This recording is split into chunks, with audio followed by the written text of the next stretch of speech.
This video is designed to help you relax or fall asleep. If you keep coming back to these videos but you haven't subscribed yet, please subscribe now. Before we begin, if you're planning to drift off while watching this video, please take a moment to introduce yourself in the comments or simply say hello. Your comments truly make a difference. Also, if you haven't already, liking the video and subscribing means a lot. It's incredible to see people tuning in from all over the world. Thank you once more. Get cozy, turn off the lights, get yourself a glass of water and make sure you lock the door. Remember to drop a hello in the comments. It's time to close your eyes.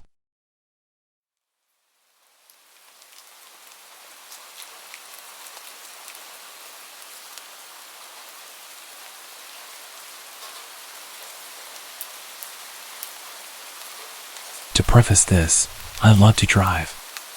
I'd love to go on drives for hours to nowhere with no destination in mind, just me, my music, and the road ahead of me. Living in Nebraska, I'd often take back roads or lonely highways cutting through the countryside to small towns and eventually cities. And I'd usually take these drives at night since there was less traffic to worry about.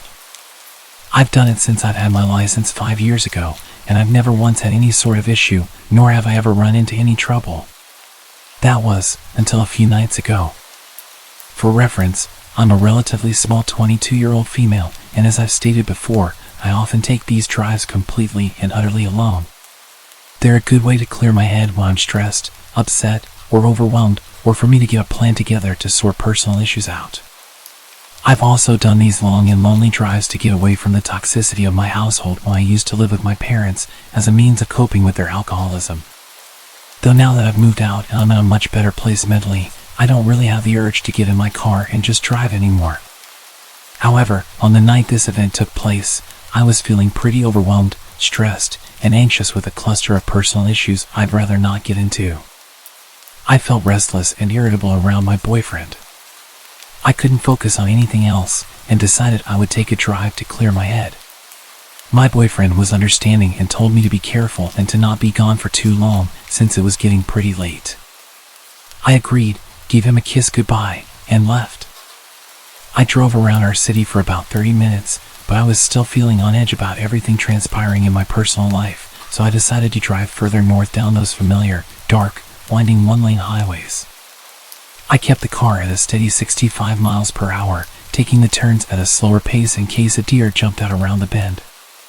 I kept driving and was just admiring the vast empty darkness of the snow-capped fields and barren trees.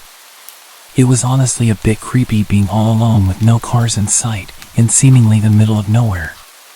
The few houses miles back from the road were lightless, and the dead cornfields withered away, snow started to cover them entirely.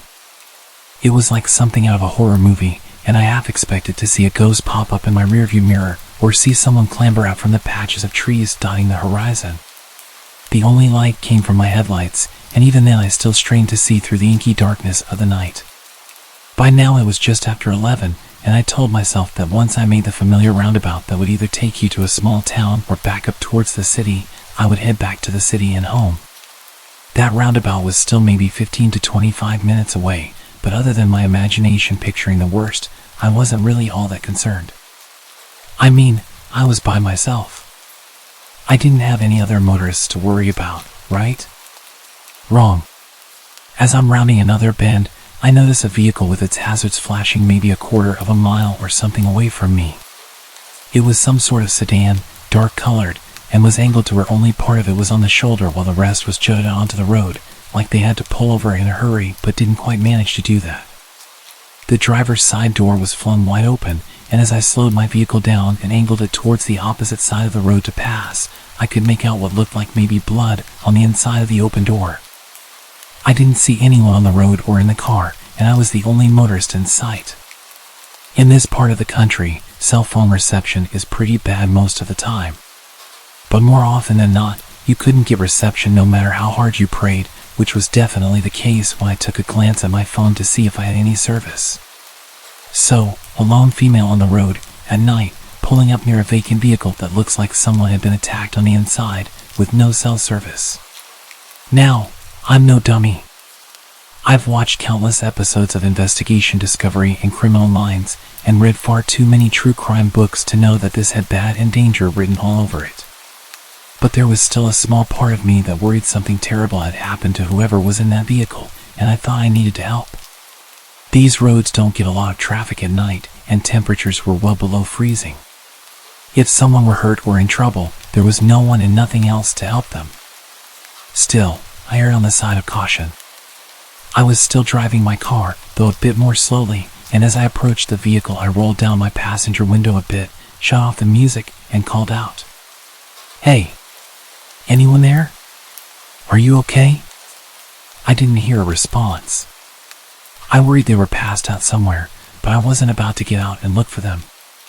I told myself I'd call out one last time, and if I didn't hear anything I would leave, and the moment there was reception I'd call it in. And if I did hear someone, well, I'd figure out my next course of action then. So, again I shout, "Hey! What happened? Are you okay?" There was silence for a while, and then I heard rustling in the shadows of the trees, followed by a rough voice responding to me. I was relieved at first, and was about to say something in response or possibly even stop my car and get out, when I noticed three things nearly simultaneously. As I inched my way past the front of the sedan, I noticed there was no damage to the hood or anywhere else on the vehicle, which I found to be strange considering the blood on the inside of the door. In my rearview mirror, I caught a glance of someone coming out from behind the sedan, and they were making their way towards my car, fast. The person didn't have any blood on them, nor did they appear injured in any way, and they were wearing a mask, not like a face mask for COVID, or a ski mask or anything normal, but one of those masks you would see in the Purge movies. And they were holding something in their hand. I don't know what it was, I couldn't get a good look, but from its length and shape my guess was maybe a tire iron or a crowbar or something. I don't need to tell you that I slammed on the gas as soon as I noticed those things, and drove like a bat straight out of hell. My heart thundering in my chest and my entire body shaking. My window was still rolled down in my haste, and the music was still shut off, so I could very clearly hear someone, definitely a man, shouting at me, though I had no clue what they were saying. I just knew I had to get out of there immediately. I stole one last look in my rearview mirror as I drove away, mostly to see if they were getting in their sedan to follow chase or if they had stopped. The man with the weapon was still standing in the middle of the road watching me, and right before I looked away from the mirror I saw a second man emerge from the trees that had been rustling earlier, also wearing one of those creepy masks and no trace of blood on him. I probably broke every law for speeding that night, but I wanted to get as far away from those men as possible. As soon as I made it to the roundabout, I turned towards town, parked in the Walmart parking lot that thankfully still had cars from who I assumed were workers closing up shop, and proceeded to have a full-on meltdown. When I could pull myself together, I called one of my friends, Troy, who was a police officer, to tell him what happened. He was concerned for me, and after asking if I was okay, where I was, did they follow me, etc., he told me since it was out of city limits he couldn't do much on his end. But he could get in contact with the local police or sheriff in that jurisdiction to take my statement and check it out. I agreed, thanked him, and while I waited for police to show up, I called my boyfriend. Through my hysterical sobs I managed to tell him what happened, not even 10 minutes ago. He was, as you could imagine, really concerned for my safety, and wanted me to either come home immediately or drive down himself to take me home. I told him the police were on their way to take my statement, so I couldn't leave and that I was okay, but I stayed on the phone with him until I saw the familiar police cruisers pulling into the lot. I gave the police my statement, and they assured me they would go back to the spot to take a look and that they would try to catch the guys who did it. But with no cameras and no description of the men, I wasn't sure they'd be able to. I didn't even get the license plate number, though at the time of my panic, the thought never came to mind until the police were asking me if I got it. All they had to go off of was a dark-colored sedan and two guys with masks. After I gave my statement, I went home and stayed curled up close to my boyfriend the whole night, listening to every sound the house made, in fear it would be those guys arriving any minute to finish whatever it was they started. Since the incident, I haven't heard back from police about whether or not they have any leads, and I'm not sure they ever will. I'm just thankful I'm still here and that I didn't stop my car or get out. I'm not sure what would have become of me if I had. I still have so many questions that have no answers. What were they doing? Was that blood on the inside of the car or just a ruse to get more attention? If it was really blood, did they hurt someone else? What would have happened to me if I had stopped my car? Needless to say, I won't be going on any more late-night drives, and I hope I never cross paths with those freaks again.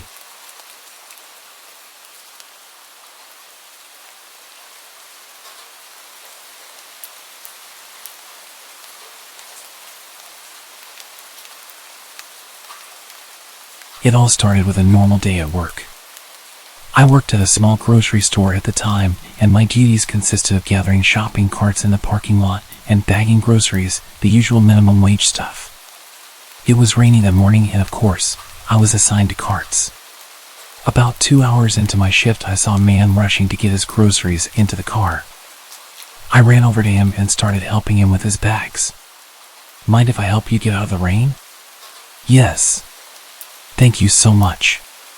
As he was closing his trunk, he looked at me with a very surprised look on his face. He lowered his eyebrows, skinned me from head to toe, and smirked. Are you a new hire? No, I've been here for a couple of months. Oh, you are very pretty, he said in a weirdly sensual tone. Thank you. Have a good day. I shut it down. I was not interested. As I was walking back to the store to hide until he left, I could feel him watching me while I walked away. Nevertheless, I continued to work, not really thinking about it.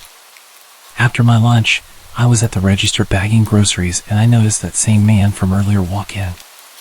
I pretended I didn't see him and just kept bagging. He came up to the register and got a single chocolate bar. I didn't give him a bag. He stands towering over me and says, "Are you going to bag my item?" "Oh, sorry. I didn't know you wanted a bag for one thing." I put his chocolate bar in a bag and told him to have a good day. "When are you off work, sweetheart?" "Ah, man, I'm not comfortable giving that information out." He returned with, "That's okay. You've been here, what, 5 hours? You probably get off around 7, right?" He smiled, winked at me, and walked away. Disgusted, I went to my manager and told her what happened.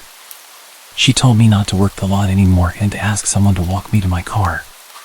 So by the end of my shift, I had a male coworker walk me to my truck, and we scanned the parking lot, looking for this man's car. We didn't see him, so my coworker went back inside and I started my truck. I called my mom to tell her about what happened, and once she answered, I left the parking lot. Literally, the second I turned onto the road, I saw his car pull onto the road behind me. I told my mom I thought he was going to follow me, and she just told me to drive around to try and lose him. I drove around for about 20 minutes, just going in circles around my town. I hit a red light and he pulled up next to me and started yelling something to me out his open window. I, of course, pretended he wasn't there, but I could still hear what he was saying. "You would bear some good kids for me. You'd make a great slave for me, little lady." He then started being very explicit about what he was going to do to me if he caught me. I told my mom I was going to dial 911, and if I wasn't home in an hour, then call the police. While I was trying to call the cops, the man speeds ahead of my truck and starts brake checking me. Frantic, I wait for the closest intersection and turn up the block. My phone fell under my seat while I was turning, so I decided to go to the nearest open establishment and run in and hide and have someone else call for help. The closest open business I could find was a convenience store at a gas station. I pulled in, parked, and ran for my life into the store. I told the clerk what's happening, and she took me to the break room and locked me in there. While processing that I might have survived this ordeal, I hear the doors of the storefront start violently rattling, and before I knew it, the clerk was locking herself in the break room with me. She was on the phone with the police, and they were on their way. We were silent. Cowering in a dark room, I found myself feeling guilty for wrapping another woman into our worst fear. My thoughts were racing through what I said to him. Did I lead him on? I just told him to have a good day. Has he been following me for longer than tonight? How did he know what car I drive? Are the police going to get here in time? Are we going to die? Finally, the small room was illuminated with red and blue lights from the crack under the door. We hear a voice over the intercom telling us it's safe to come out. Whilst shaking, the clerk took out her keys and opened the door, so we walked out and gave our statements. After the police leave, I turned to my unexpected savior and profusely thanked her. We cry, hug, and she walks me to my car. The next night I went back and brought her some food and an Amazon gift card. I have been in a near-fatal car accident 10 feet away from a mountain lion in the wild, but I can tell you, with total honesty, I thought that was the end of my line.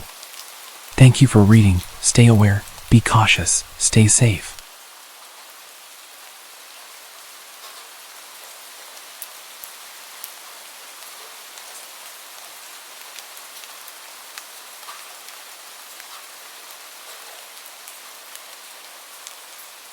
This encounter would have happened a little over 10 years ago. I would have been about 26 at the time. I can't remember exactly what year this was, but it was around 2012. At the time, I was frequently going out with my friends to bars and parties, and hanging out until pretty late most weekends. The friend's house that I usually hung out at was on a side street just off a main road where a lot of popular and crowded bars and restaurants were. You had to park on the street at his house, and during the weekend when it was busy, it was pretty common to have to park a number of blocks away. The street closer to the bars was pretty nice, but if you went a few blocks in the opposite direction, it got a little sketchier at night. After a night of hanging out, I had to walk back to my car pretty late, which was parked a number of blocks away towards the slightly sketchier area. This was during the winter, so I was wearing some kind of heavy sweater or pullover and beanie hat. This detail is only important as you couldn't really gather much idea about what I looked like from a distance in the dark, aside from my general height and build. There wasn't much through traffic as you got further away from the bars, and the roads were pretty dark without any streetlights. As I was walking down the sidewalk, a car started slowly creeping down the street, matching my pace as it pulled up beside me and then stopped. The window of the car rolled down, and driving the car was an attractive young woman who said that I looked cold and that I should let her give me a ride to where I was going. She seemed very friendly. I indicated that I wasn't parked far away and appreciated the offer, but was going to just keep walking. She then tried really hard to convince me to get in the car with her, since it was so cold.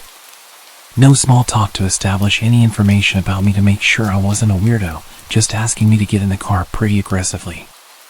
Based on what I was wearing and how dark it was, there was no way she really could have had much idea about what I actually looked like to possibly find me attractive, and even if she did, I don't know many women who would pick up a male stranger after midnight when they're alone in their car. There were about 10 bars nearby she could have gone to if she just wanted to pick up a guy. There was no reason I could think of that she would have to resort to driving around offering to pick up strangers. She continued to drive alongside me and offered me a ride again, which I declined and kept going. I picked up my pace and she eventually drove off. As soon as she was a few blocks away, I quickly got to my car and made sure there was nobody lurking around or close by. The whole scenario felt off and didn't make sense to me. I asked my friends about it later, and all of the women agreed they wouldn't offer a random guy a ride, especially at night time, in that kind of scenario, even if the guy looked like Ryan Gosling or Channing Tatum. My suspicion is that there was someone laid down in the back seat of the car out of view with a weapon waiting to rob anyone who accepted the ride.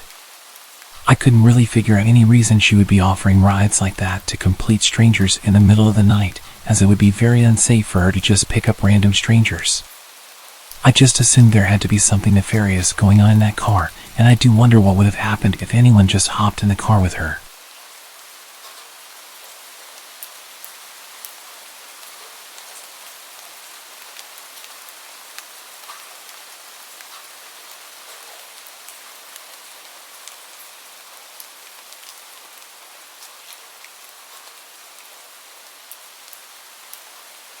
Back when I was 18 years old, I was house-sitting with a girl I was studying with.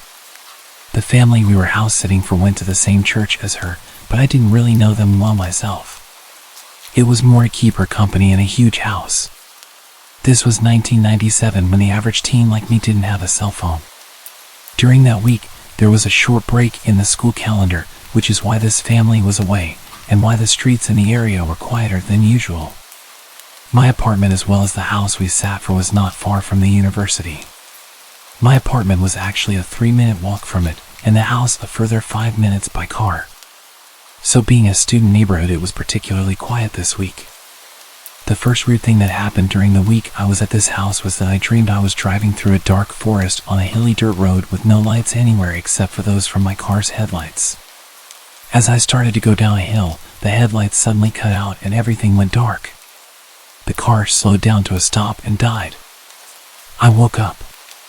In the morning I went out to my car and it wouldn't start. It had been working perfectly the day before. I had to call a guy to come fix it. It was the starter motor. Well, that was the first creepy thing that happened that week. About a day later, it was Friday. I planned on driving back home to my parents who lived in a smaller town about 45 minutes away. I packed up my stuff at the big house and was going to head over to my apartment to collect whatever else I needed for the weekend. That trip between the house and apartment was, as I mentioned, only 5 minutes or so away. Since it was winter, it was dark by the time I left at around 7 p.m. As I was driving from the house, I noticed in my rearview mirror the headlights of the car behind me tailing me really close. Whenever I would turn, it would also turn. Back then I was cautious, but not overly so. Cautious enough to notice in such a short distance that something weird was going on behind me. But then when I pulled up to a traffic light, it wasn't there anymore. Relief. Short-lived. The car was now beside me. I looked to my right, and there was a man inside. Alone. Smiling at me. Looking like a maniac. For a moment I thought, geez, I should really drive with a beanie on at night so people can't see that I'm a petite 5'2" female with long blonde hair down to my waist. I also thought, well, he's in the lane to turn right, so I'm good. I pulled off, and the headlights were behind me again. What an ass, I thought. Who drives like that? Thank goodness my turn is coming up on the left soon. After another minute or two of this tailgating, I slowed down, strategically didn't indicate, and made a sudden sharp left into my driveway, opened the automatic gates and shot inside. The gates closed behind me. I gave out a sigh of relief, thinking that the drama was over. I gathered a few things from the car to take up with me and noticed on my way over to the stairwell that there was a man at the gate that had just closed behind me. He was still on the other side and I was at the far end of the parking lot, but I could make out it was the dude from the tailgating car. He was jumping up, shaking the gate with absolute rage. Well, I was safely on this side, so I wasn't completely gripped with fear. And besides, there was a group of students making a noise nearby, arriving for a party or something. I headed to the stairs and started going from ground level to the first floor. Rounding the stairs on the first floor, I noticed someone running across the parking lot towards the staircase. In hindsight, I still can't fathom why I didn't realize what had happened. I guess it's because I subconsciously knew that there was the group being let in through the pedestrian gate. As I was rounding the staircase between the second and third floors, someone suddenly touched me. I spun around. The guy. He had slipped in as part of the small crowd. He said something. I said something sassy back and told him to F off. Then I turned my back on him to continue up the stairs. I lived on the third floor. He grabbed me from behind and held my back against his chest with his left arm around my neck. I felt something being held against my right side. Aw, crap.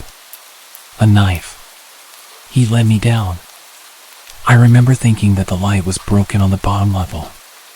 This can't end well. But I was calm. I resisted slightly, and he tightened his grip. I felt like I wasn't getting enough oxygen. I started to become a dead weight. He started to drop me. I was groin level. I elbowed. It connected. He dropped me but spun around to face me. He ripped the front of my button-down top. Then he stopped. He looked at someone behind me. Someone taller than him. His eyes went wide. He turned and ran. I screamed. Then I too turned around to see who had come to help. There was no one there, but people came out of their apartments after that. The police were called. This was the second time they were there that night. Turns out the other weird thing that happened was that my dad had already called the police and they had come past an hour before. My mom had had a weird feeling all evening and had hassled my dad endlessly that something bad was going to happen to me. She had been right. As it turned out, they caught him. I identified him in a lineup. He was a serial offender in the area. He was accused of assaulting something like 14 women. One had thrown herself out the first floor of her apartment to get away from him and broken her leg. Weeks later, the police called me. Before his trial, his cell door had been left open. He was gone. Apparently an inside job.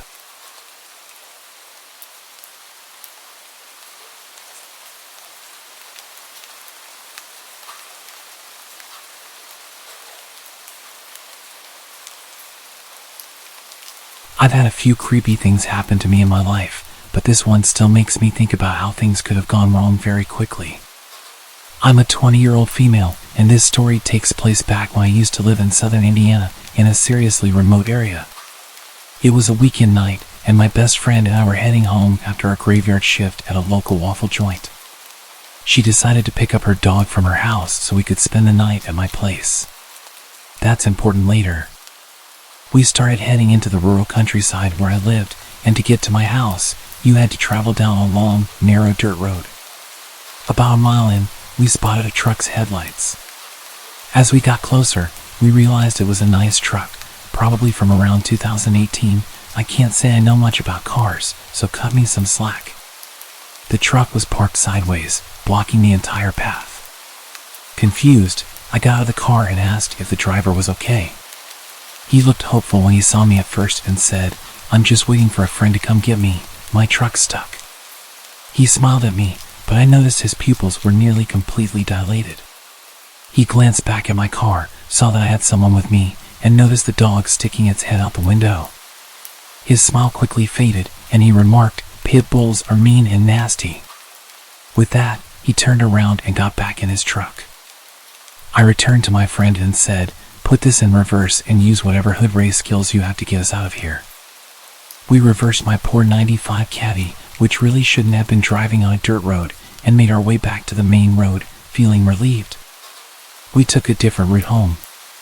But then, to our surprise, the same guy was parked on that road, standing off to the side, smiling and staring into our headlights.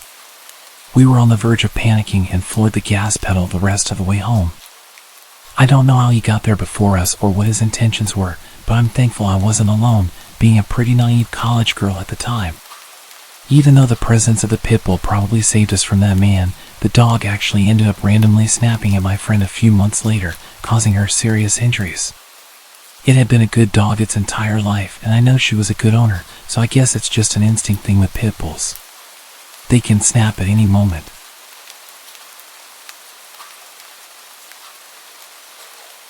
On a bitterly cold winter night, I found myself in the kind of situation that would chill any parent to the bone. My 2 young kids sat shivering in the back seat of our car as I tried to keep my composure. We were stranded on a snow-covered road in the middle of nowhere, far from the nearest town. The car's engine had sputtered and coughed its last breath a while ago, and my phone had no signal. Desperation clung to the cold air as I tried to reassure my children that help was on the way. I had called a tow truck, but it seemed like hours had passed since then, and the icy darkness was unrelenting. Just as I was losing all hope of being rescued, a set of headlights appeared in the distance, slowly growing brighter. Relief washed over me as a man pulled up in a pickup truck. His frosty breath covered his face in the cold night air. "Looks like you folks could use some help," he called out. His voice was friendly, but something about the situation had my guard up. I was hesitant, but the thought of my children suffering in the cold pushed me to accept his offer. "Yes, thank you," I replied, trying to hide my unease. "We've already called a tow truck, but it's taking a while." The man didn't waste any time.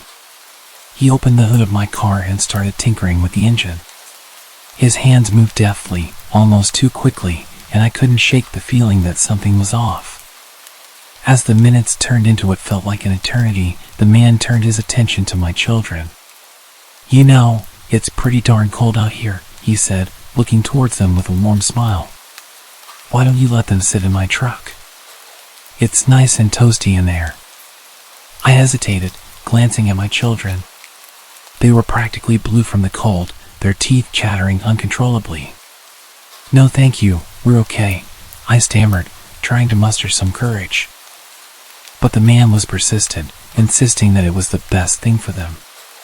"It won't be long, just until I get this fixed up," he said, his smile never faltering. "I've got hot chocolate in the truck. They'll love it." The children began to whine, their tiny voices filled with misery. I felt a lump form in my throat. "All right, just for a little while," I relented, my heart pounding in my chest. As my son and daughter climbed into the stranger's truck, I watched anxiously from a distance. Minutes turned into what felt like hours as the man continued to work on my car. I couldn't shake the feeling that something was terribly wrong, and my mind raced with dark scenarios. The kids wrapped in the stranger's blankets seemed oblivious to the unsettling atmosphere that had settled around us. They giggled and chatted about how cozy and warm the truck was. My daughter even mentioned how nice it would be to spend the night in a comfy bed instead of the cold car. The stranger, who had been fiddling with my car engine, suddenly looked up and said, "You know, the nearest town is only about a half-hour's drive from here. I'd be more than happy to take your kids there, get them a warm meal and a place to sleep for the night. It's not safe for them to stay out here." My heart raced as my children's faces lit up with excitement. They began pleading with me to let them go, their voices filled with innocence and trust. "Mom, please, it'll be fun," my son exclaimed. Despite the freezing cold that still gripped me, a chill of a different kind ran down my spine. I absolutely hated everything about this situation. I needed to protect my children, but letting them drive away with a stranger obviously wasn't an option. But neither was freezing to death. They weren't helping the situation at all. I hated how naive they were, and I hated how they would ignore my attempts to give them a serious stare when I was trying to communicate to them that we were in a bad situation. The stranger's insistence, coupled with my children's growing enthusiasm, created an agonizing dilemma. I mustered all the politeness I could and replied, "Thank you so much for your offer, but the tow truck should be here soon and will be on our way. We wouldn't want to trouble you any further." The man's expression changed. His eyes narrowed as he glanced at me with a hint of frustration. "Ma'am, I'm just trying to help. It's not safe for your kids out here in the cold. I promise, I'm a good guy." The standoff continued, my heart pounding in my chest as the tension thickened.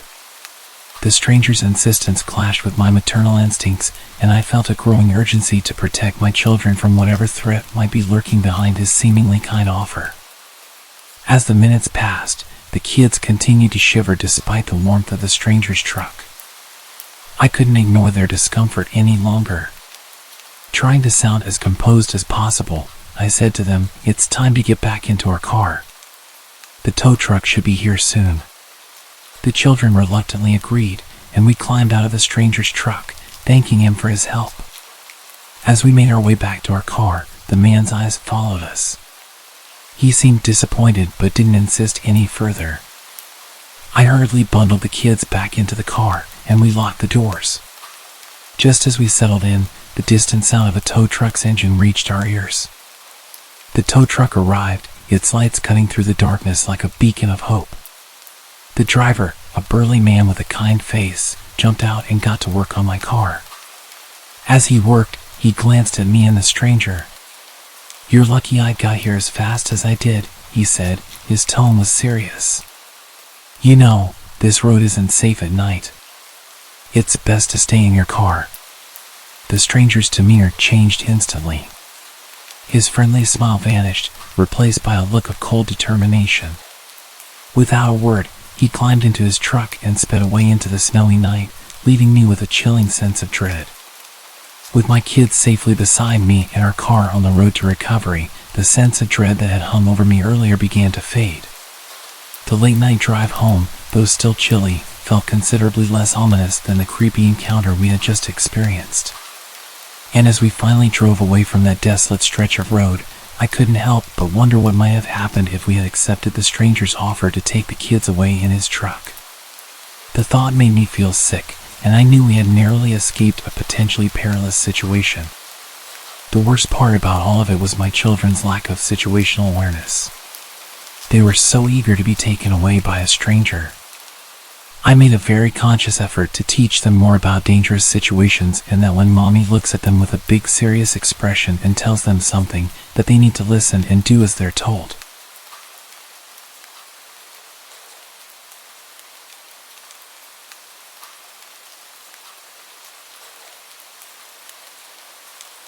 I had been chatting with this girl online for weeks, and she seemed like the perfect match for me. So when she suggested we meet at hers, which happened to be in the middle of nowhere, I couldn't resist the adventure. My GPS had guided me through the labyrinth of back roads with the promise that I was nearing her location. But as I rounded yet another bend, I found myself in the middle of a seemingly abandoned junkyard. Rusty old cars and worn-down buildings loomed in the darkness. The place was only lit by my car and the moonlight. Confusion turned to fear as I realized this was the wrong place. Panic set in when the harsh glare of headlights suddenly appeared behind me. A group of burly men, their faces obscured by the shadows, blocked my way and surrounded my truck. One of them, clearly the leader, approached my window. His eyes were filled with suspicion. "What the hell are you doing here, boy? This is private property." My words tumbled out in a rush as I explained my predicament, that I was supposed to meet someone nearby, but my GPS had led me astray. They exchanged glances, their suspicion turning into a sinister grin. Sure, the leader said, "but you see, we've been having some trouble with trespassers lately. Can't be too careful, you know?" His companions chuckled ominously. Without another word, I threw my car into reverse and backed out of there as fast as I could. My heart was pounding. I turned the car around quicker than I thought was possible, and I fumbled with the GPS, trying to tell it to return home. The men continued to shout at me as I sped away, but my troubles were far from over. My GPS, unable to keep up with my rapid escape, soon led me onto an even narrower road. Darkness surrounded me as I ventured further into the woods. My anxiety was making my legs shake aggressively, and my hands could barely follow simple instructions. With no cell service and no signs of civilization, I was well and truly lost. Suddenly, as if mocking my desperation, a deer bounded out from the shadows and onto the road. Panic surged through me as I slammed on the brakes, screeching almost to a complete stop. The deer barely reacted and just continued to slowly prance down the road. Suddenly, I noticed the rednecks from the junkyard had caught up, their truck now dangerously close behind me. They were leaning on the horn, yelling obscenities, and I really started to feel like I wasn't getting out of this alive. Desperation pushed me to follow the deer. I drove at a crawl, praying the animal would move aside. But it just dominated the road in front of me for a painful amount of time. It continued to run ahead of me. The longer it was there, the more it started to look like some type of demon. It looked like something you'd see in Norse mythology. Its horns looked like human arms reaching into the sky. My heart raced as I watched the creature's every move. The rednecks were relentless, inching closer, their voices growing louder, getting even angrier. The suspense was unbearable. I was trapped behind the deer, with nowhere to go, and a group of hostile men closing in behind me.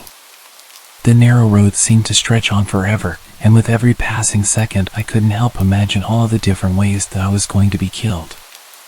The men in the truck behind me were starting to push into the back of my car, and I could hear the revving of their engine, eager to push me off the road.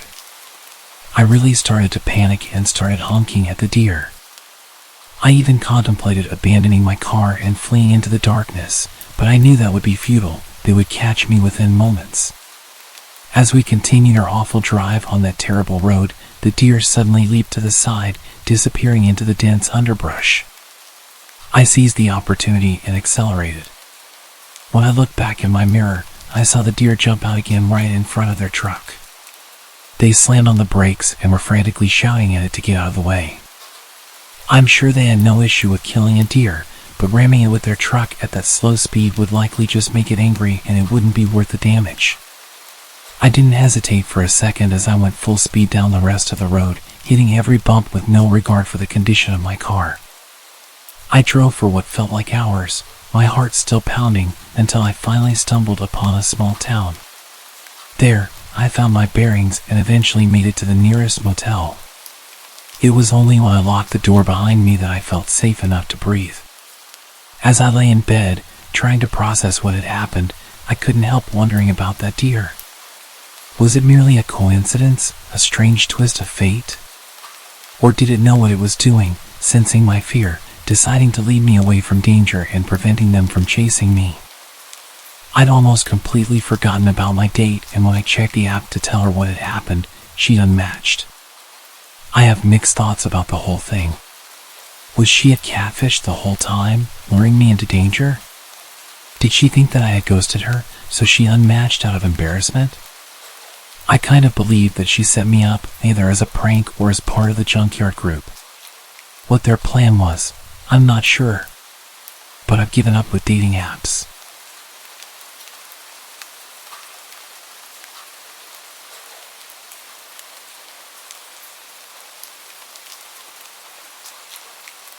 A few years back, I'd just gotten my first bike. As a young female rider, I often attracted unwanted attention. People couldn't help but notice me as I cruised through the streets. It was exhilarating, and I loved the feeling of the wind and the freedom of the open road. Most bikers I came across were so kind and welcoming, and there's a really strong community. But there were times when the attention crossed a line. One evening, I was riding home after a long day. The sun was setting, casting a warm glow across the sky. The road was quiet, just the way I liked it. My bike growled beneath me, and for a moment, everything felt perfect.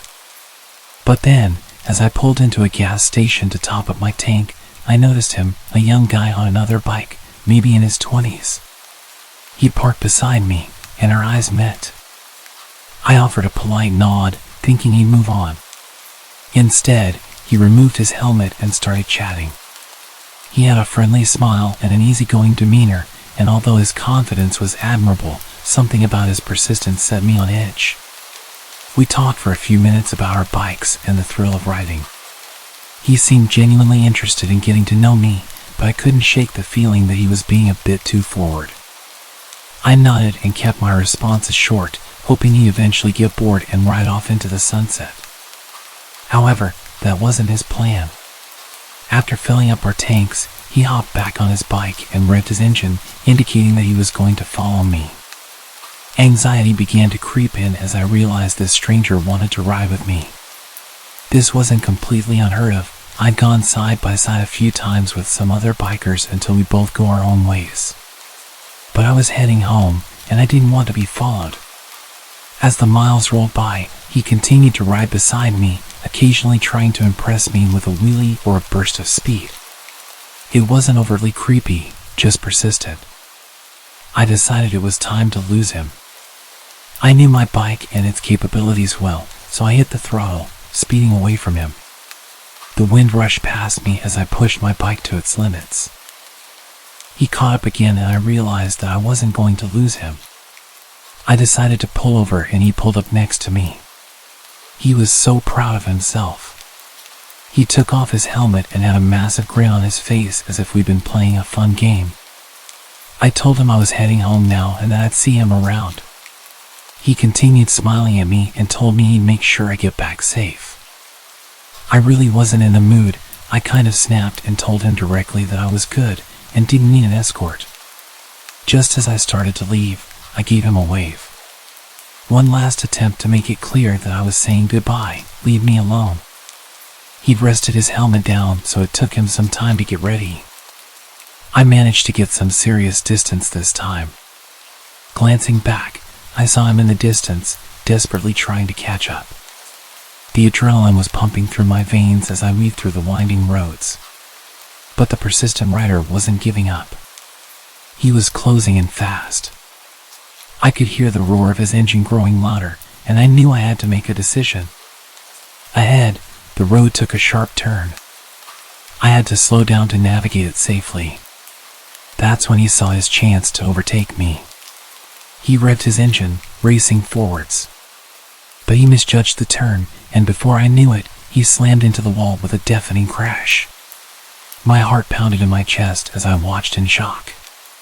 He flew over the barrier, disappearing into the darkness. Without hesitation, I screeched to a halt and rushed to the edge. I pulled out my flashlight and shined it into the water, desperately trying to spot him. It was almost pitch black and I'd barely even seen how far he went. All I know is that I saw him fly straight ahead. He clearly landed in the river, but it was really wide and visibility was minimal. I shouted for him whilst pulling out my phone to call for help. The river was moving fast. He could have easily been miles downstream by the time help arrived. I stayed there for hours that night, searching for this stranger, desperately hoping that we'd find him. I had this awful feeling of guilt. One moment I was racing away from him, the next, I wanted nothing more than to see him alive and well. I still wrestle with the idea that it was my fault. I didn't even give him a chance to explain why he was going the same way as me. They never did find his body. That river has claimed many lives over the years, and I feel like I contributed to it.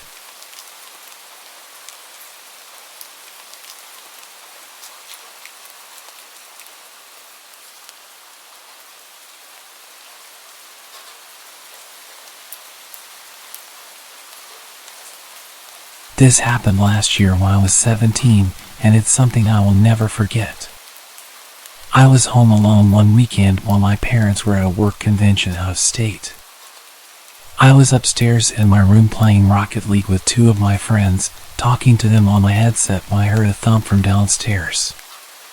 This wasn't unusual because I have two cats who often make a lot of noise while wrestling with each other. So, I resumed my game while turning down the TV slightly to check if the noise persisted. About 2 minutes later, I heard another thump, followed by what sounded like a grunt. I told my friends about the thumps, and they urged me to check it out, so I did. I began my walk downstairs, thinking my cats were wrestling rougher than usual. But as I got halfway down the stairs, I froze. I could hear what sounded like men whispering to each other coming from the living room. Crouching down to get a small peek into the living room, I saw 3 large men covered in all black, walking around. I can't describe the feeling in my chest when I saw this. Slowly crawling up the stairs from my crouched position, in typical horror movie fashion, the very last step made a very loud creak. The entire house was silent now, and I knew they heard it. Thinking on my feet, I ran quietly to my room, threw on my headset, and told my friends to call the cops and send them to my house. They sounded confused and asked what was going on, but I just urged them to hurry and threw my headset on my bed. As I got to my door to close it, I heard 2 sets of footsteps coming up the stairs. I knew if I locked myself in my room, they would know where I was. So I closed my door and snuck over to my parents' room, purposely leaving the door open so they wouldn't think to check it. About 5 seconds later, I heard a pair of heavy boots hit the wooden upstairs floor, accompanied by another set of footsteps. They got louder as they came down the hall and stopped by my door. I heard pounding on my bedroom door, followed by a deep voice saying, "Open up," before I ran this door down. I got chills hearing this. I made a break for my parents' bedroom window and slid it open quietly, but I must not have been quiet enough because I heard heavy boots go further down the hallway. As I was halfway through the window, a man came into view from the doorway and yelled as he ran towards me. At this point, I jumped out the window, and the man grabbed my ankles, trying to lift me back up.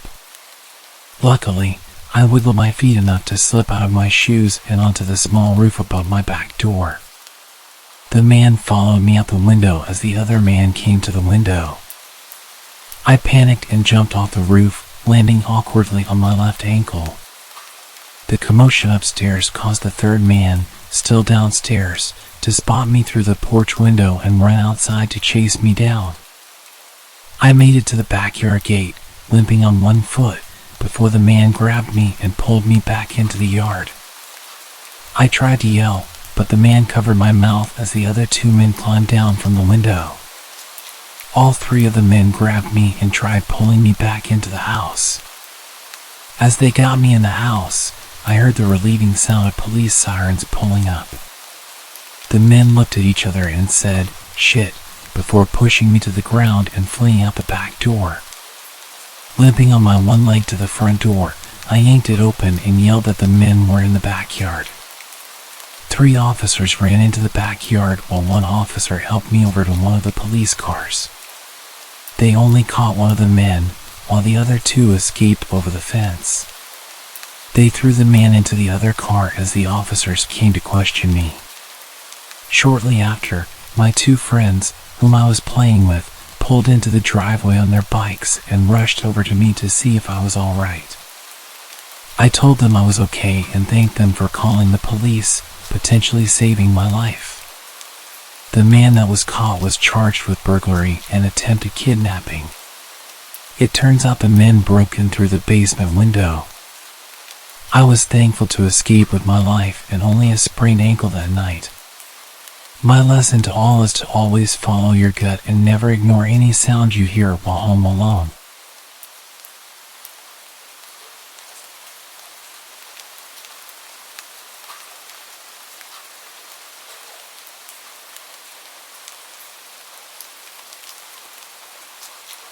My roommate was out of the house for the week, so I had the place to myself. It was spring break, so my college classes were out.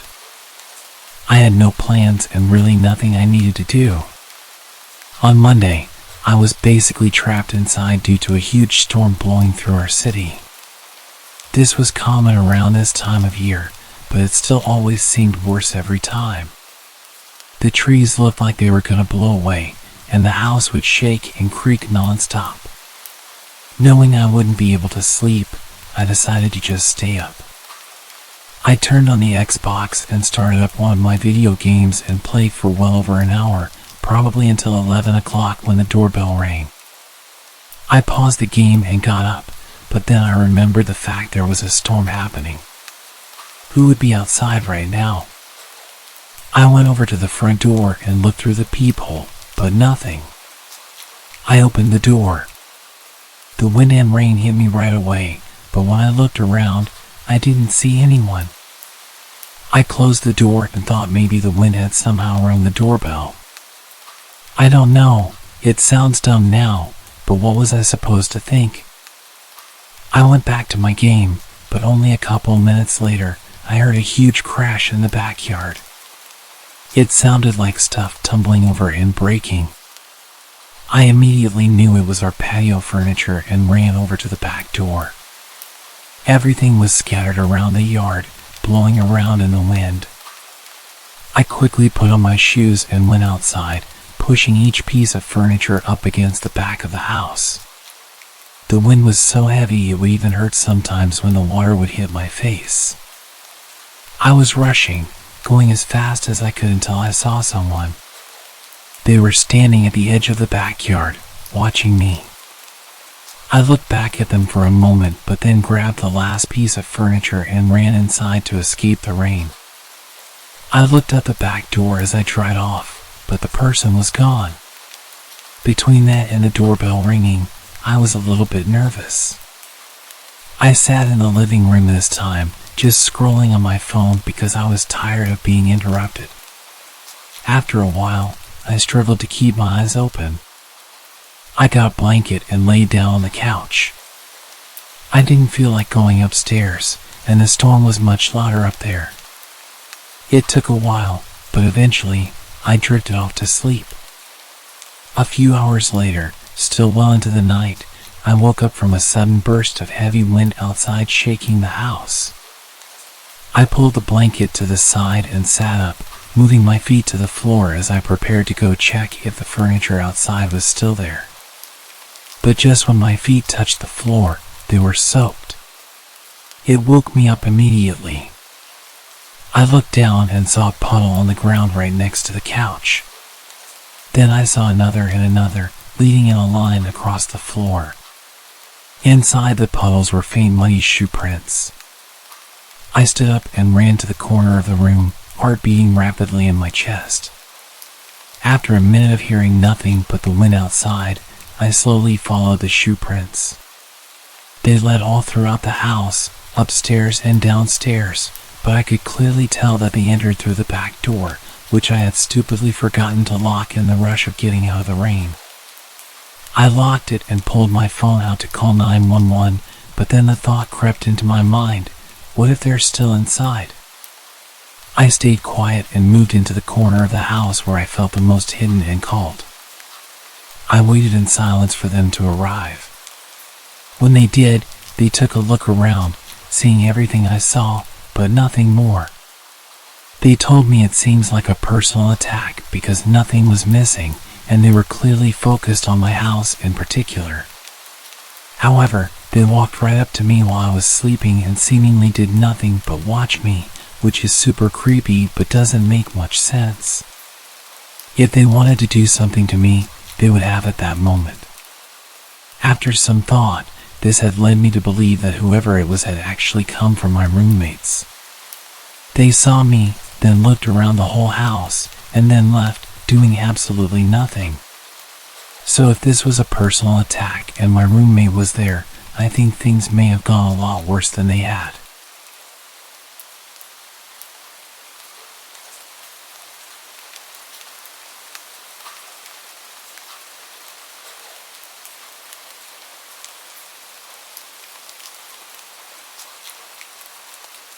I want to share a story about the time my family's house got broken into.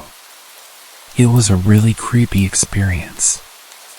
It happened one dark October evening while I was in high school.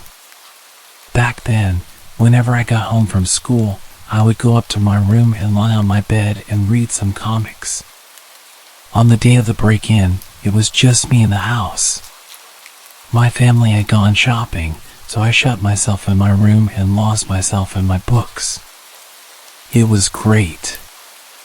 I needed the toilet though, so I left my room, and that's when I noticed something strange. The smell of tobacco smoke. This was really weird since I don't smoke, and no one in my family does either. I'd never smelled this smell before in my house, so I went in search of the source of the smell. I began my search in my little sister's room as I noticed the door was slightly ajar.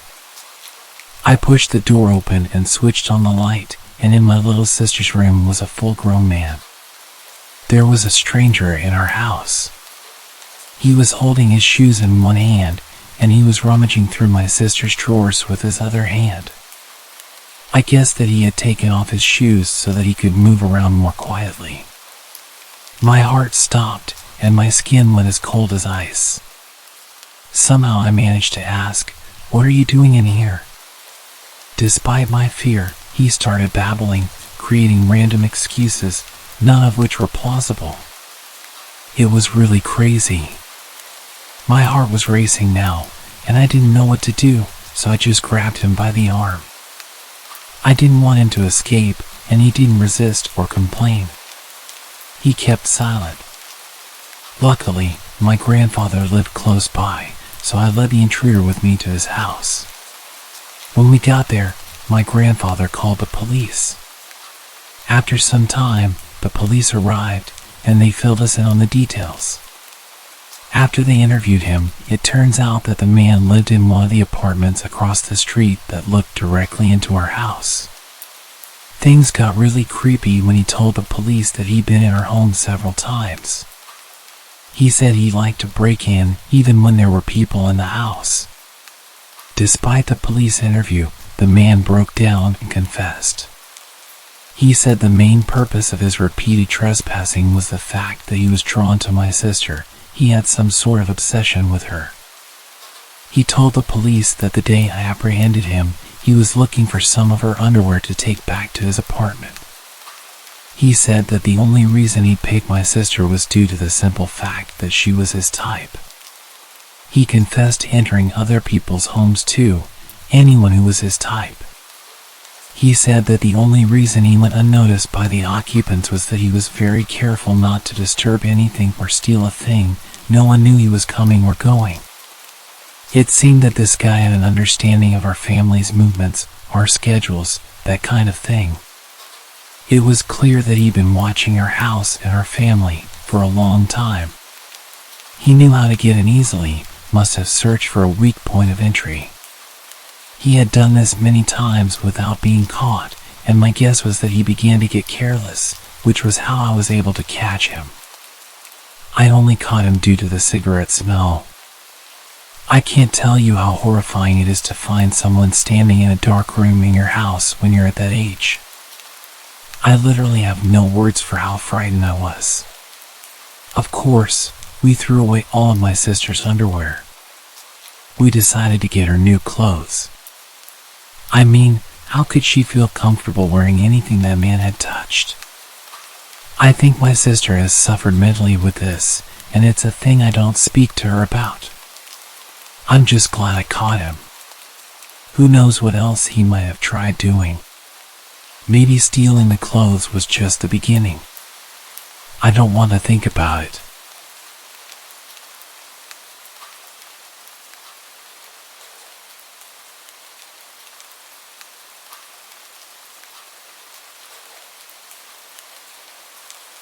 This happened yesterday while both of my parents were at work. For context, my dad's a mailman and my mom is an RV saleswoman. They're always on their feet, so neither can pick up their phone very quickly. I do have an older brother, but he's at college 2 hours away, so he doesn't matter in this story. I was sitting in the living room with my dog when I heard people talking in the hallway. This isn't unusual because I live in a third-floor apartment and there's a noisy family next door that brings over friends a lot. This was also a Saturday, so I wasn't expecting complete silence. I obviously just ignored the talking since it's not that loud, and I had headphones on. But my dog perked up and walked towards the door with an alert posture. The hair on his back was sticking up, which he never usually does. So I got concerned and took my headphones out. This is when I heard the voices from before, which were 2 adult men yelling very loudly in the apartment hallway. I got a bit freaked out, so I pushed my dog away from the door, made sure it was locked, and crept towards it to make sure they weren't near my place. When I looked out, I couldn't see either of them, and because the only blind spot in my peephole is directly to the right, I knew they were at my neighbor's. As I'm leaning against it, my whole front door starts shaking because the men are banging on the neighbor's door and still yelling things like, "We can hear you," and "Come out." But I didn't want to show that I was home. At this point, I grabbed my dog and pulled him into my room while I tried to call my dad, who luckily picked up after a few rings. He told me that I should just stay in my room and stay quiet, and that they would go away. I did stay in my room for the most part, but I called my best friend just to have someone on the phone because my dad couldn't stay talking to me. My room is the furthest from the door, so they definitely wouldn't have heard me whispering to my friend about the situation. After about 5 minutes, I stopped hearing the banging. I told my friend I was gonna check if I could hear anything. When I got out there, I didn't hear the banging anymore, so I moved closer to listen. I looked out of the peephole and I could see one of them pacing. I freaked out again and started creeping back to my room. That's when I heard one of them say, "Maybe we got the wrong house." This threw me into a full-blown panic attack. Since my identical apartment door is 5 feet away from my neighbor's and all the others are down a hallway, if they didn't even know the exact number and they obviously weren't scared to bang on an apartment door so aggressively, they would probably come to my door. So, again, I pulled my dog into my brother's room since it had a lock, and I camped in there. I waited for about 10 minutes before I heard the banging calm down again. I couldn't hear any talking from my position. I was texting my friend, who also lived in the complex, about what was happening. That's when the banging started again, but this time they moved to my door. They went through the same routine, but they were much more aggressive. I could hear them slamming, kicking, and hitting my door, all while yelling for some guy to come out. I called my brother later, and he told me there's no way he could have been involved in this, especially because he's 19, and those men had to have been at least 25. I called my dad again, and in his panic, he told me to go out of the room and tell them there's no guys in the apartment, that I'm just a girl. But I just told him I'm gonna call the cops. I know they weren't just looking to break down a door, and that they were targeting this guy who did them dirty. But I still didn't want to go out there because one, even if they're looking for someone else, I don't know if they have weapons, and in their enraged state, they might just cause harm. But they still have the info on me, which leads me to number 2. I'm a high school freshman girl, 5'4", and less than 100 pounds. Quite frankly, I have no fight in me. For example, I'm terrified of knives, so I brought a bowling pin from my room for protection instead. Plus, I was in the middle of a panic attack.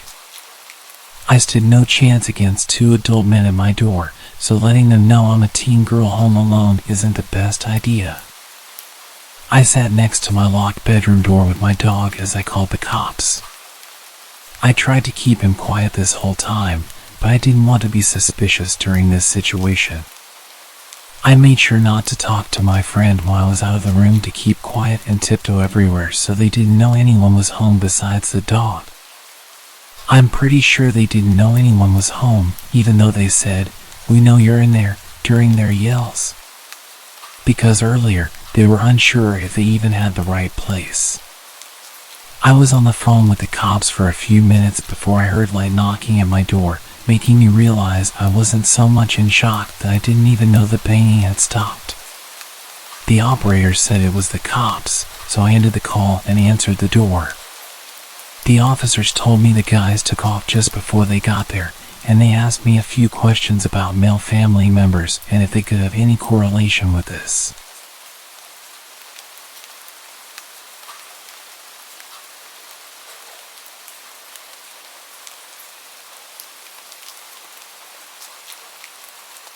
When I was 19, I was a Marine and had stupidly used my military perks to get a home loan and bought my first house.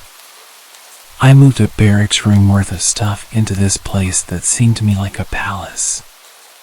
Of course, I went out and bought some bar stools, a futon to sleep on until I got a bed, and some used coffee tables for my TV. I also had my dog with me. As I unpacked my meager belongings in the living room, I noticed a car had pulled into my drive and blocked me in. I walked out, and there stood a man offering to sell me a home security system. The man was dressed in khakis and a polo with a name tag that I can't recall, and the car didn't have a logo on it. It should have been a red flag for me, but I figured that some people on the job didn't drive company vehicles. He gave me his card, but I don't even remember the name of the company he told me he was representing. Cue the friendly salesman, giving me his pitch about needing a system and all the perks that would come with being able to watch the exterior of my house at any time. As a low-ranking military member, I knew I couldn't afford yet another thing, so my mind was working to try to get this man to go away. I even considered ninja chopping him or whatever it is that we Marines do in hand-to-hand, just to get him to leave. But I'm a sort of passive person. I'm too nice. Nah, let's call it polite. I won't be rude to someone doing their job. I've been in customer service. I can relate. I tried politely declining his offer after he had tried to show me some stuff on his iPad, but you know how persistent these types are. I'll admit to my own stupidity when answering his questions, like giving out too much information.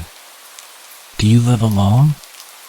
No, I live here with my wife and our 3 large dogs. At least I had it in the large part. Her and her dogs hadn't actually moved in yet, and hers were just fat, though they were more vicious than my own good boy. But 2 women living together probably seemed like easier targets. I also mentioned being a Marine when he asked. He seemed a bit shocked, but wouldn't be deterred. What kind of security system do you have? My dogs and me. Not the best answer I could have given. I wasn't exactly intimidating. I mean, I would be terrifying if I had a gun or something. I've been using them all my life, and I've never missed a target, alive or inanimate. If you would invite me in, I can show you the best places to set up cameras, he mentioned more than a few times. Each time made me more and more creeped out, thinking that he was wanting to potentially rob me, not that there was much to take. Despite being a victim of assault in the past, all I could consider was a possible burglary and made sure we stayed away from my house while we talked.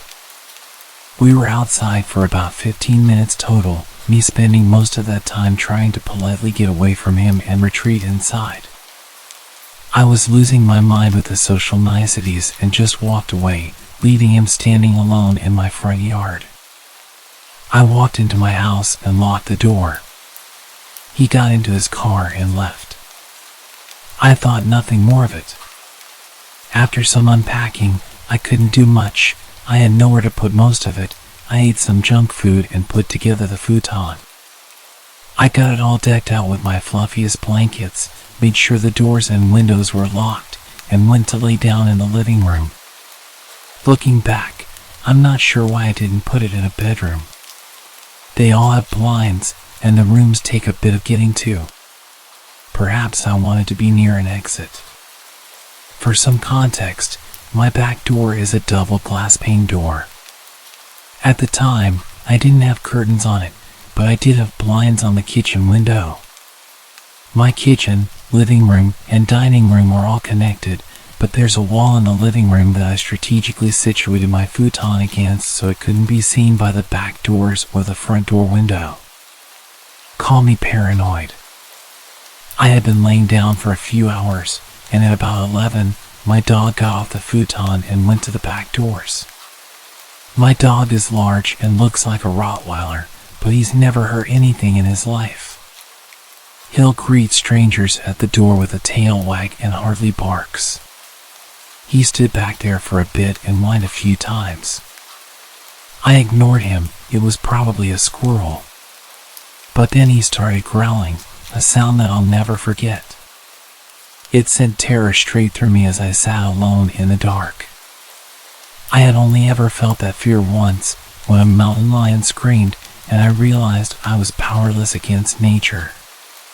The point is, these sounds are designed to scare you.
I had blocked this story from my memory until my girlfriend reminded me of it a couple days ago.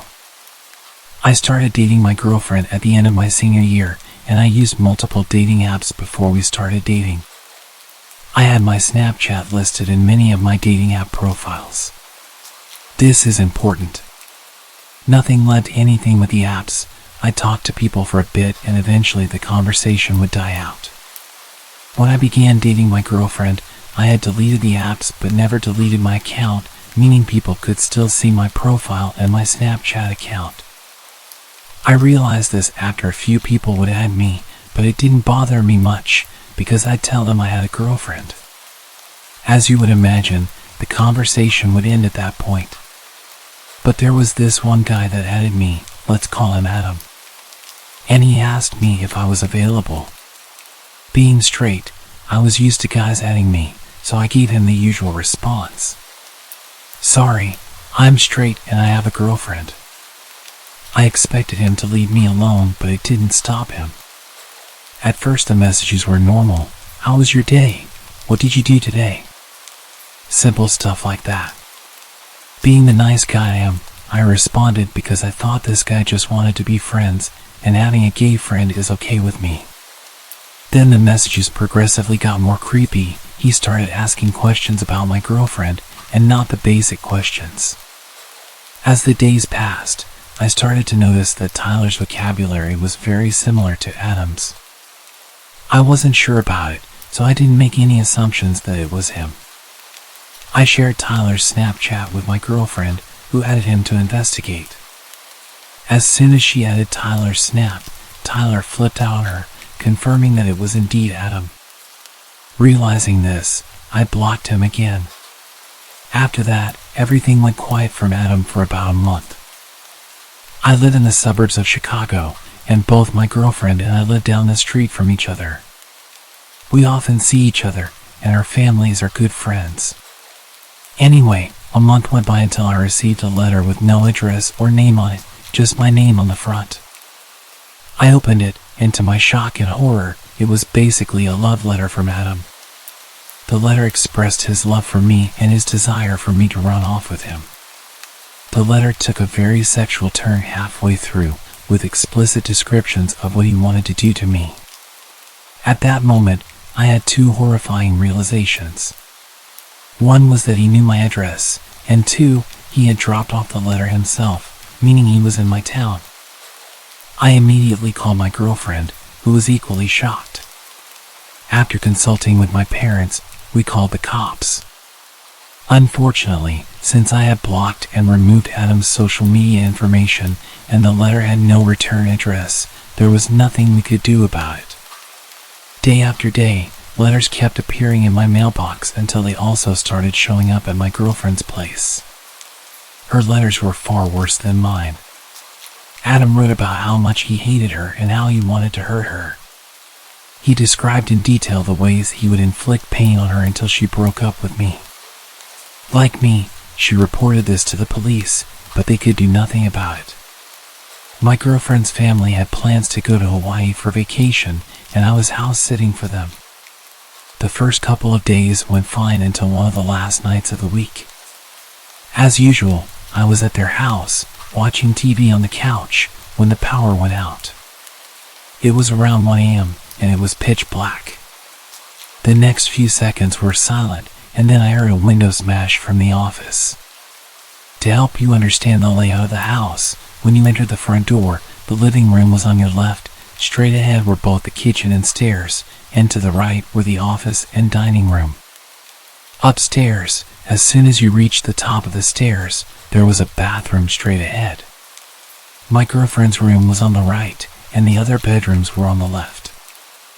I immediately grabbed a kitchen knife and ran upstairs to hide while I called the cops. I quickly got into my girlfriend's room and slipped into the closet. As soon as I was able to contact the operator, I heard the intruder pounding up the steps. Thankfully, I had relayed all the information to the operator in time, and she stayed on the phone as we both remained quiet. The intruder took a left when he reached the top of the stairs, which gave more time for the cops to arrive and for me to get ready, just in case I needed to defend myself. A few minutes passed until I heard the intruder start walking toward my girlfriend's room. In the precious seconds I had, I slipped out of the closet and positioned myself next to the door. As soon as he opened the door and started to enter the room, I took the kitchen knife and drove it into his shoulder. A young man screamed in pain as I heard a heavy metallic object make a large thud as it hit the ground. From there, I bolted out of the house, where I was met by 4 squad cars and cops with their guns raised. I raised my hands, shouting that he was upstairs in the right room. A few minutes passed, and the intruder was dragged out, still screaming in pain. With the siren lights flooding the street, I got a glimpse of his face. It was Adam. Later, an officer informed me that the metallic thud was caused by him dropping his handgun.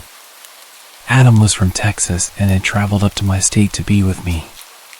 He had rented a room at a local motel and would put letters in both my girlfriend's and my mailbox daily. He was doing this in the early hours of the morning. This was confirmed by the security footage from the motel he was staying at. On the night of the break-in, Adam had plans to kill my girlfriend and her family so that I would choose to be with him. He managed to pry open the power box, switched off the power to her house along with neighboring houses, and broke in with the intention of her being there. Well, unfortunately for him, she was enjoying a tropical vacation. To be honest, I have no idea how the outcome would have been different if they hadn't gone on vacation, and I am grateful that I still have my girlfriend as well as her family alive.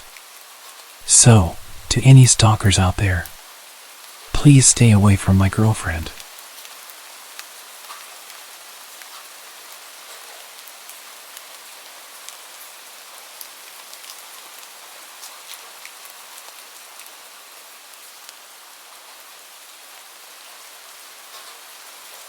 About 10 years ago, I lived on my own and didn't have much company.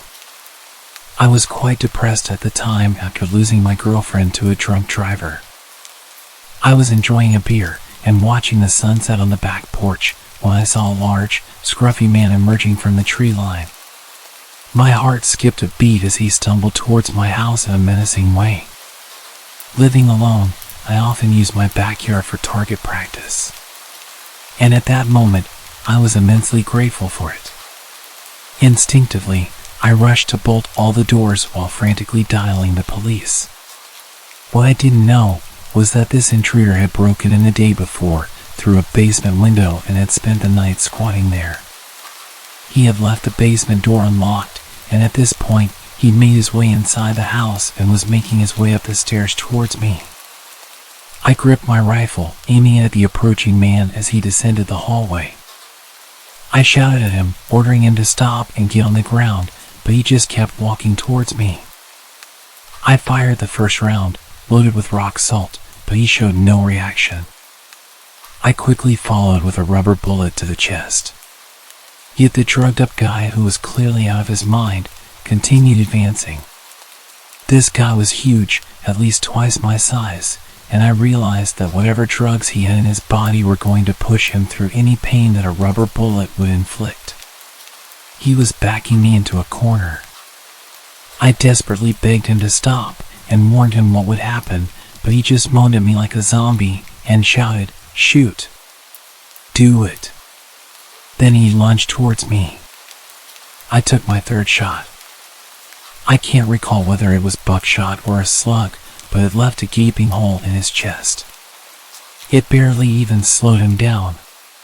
He kept coming, and in a frenzied struggle, he wrestled me to the ground. He was moaning and coughing up blood. Suddenly, he grabbed my face with both of his massive hands and started squeezing my head. It was utterly terrifying. I could feel him trying to burst my skull open like a balloon. I don't know how long it actually lasted, but it felt like forever. Eventually, the injury finally caught up with him, and he died on top of me. I was laying with him crushing me for a few minutes. My energy was completely drained, and I could barely breathe with his weight on top of me. His body was pushing my rifle into my chest, and it was causing me serious pain when I tilted his body to the side. I was completely drenched in his blood, and I can still remember the overwhelming smell. I'd completely forgotten that I was still on the phone with the operator, who had heard our entire exchange, which more or less amounted to me pleading, "Stop, or I'll shoot," and the man menacingly taunting. The police arrived soon after, and the incident made it to the local papers. There was a criminal investigation, but eventually, I was cleared of any wrongdoing. It turned out that the intruder was wanted for murder of an elderly couple in Baltimore and had somehow made his way 50 miles up the road into a rural area.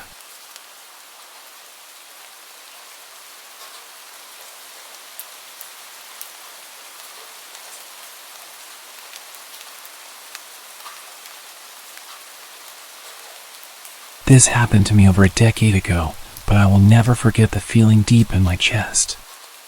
Both that night and the next morning when the true nature of the situation became apparent. It was late December in a small Texas town. We just received 5 inches of snow earlier in the morning.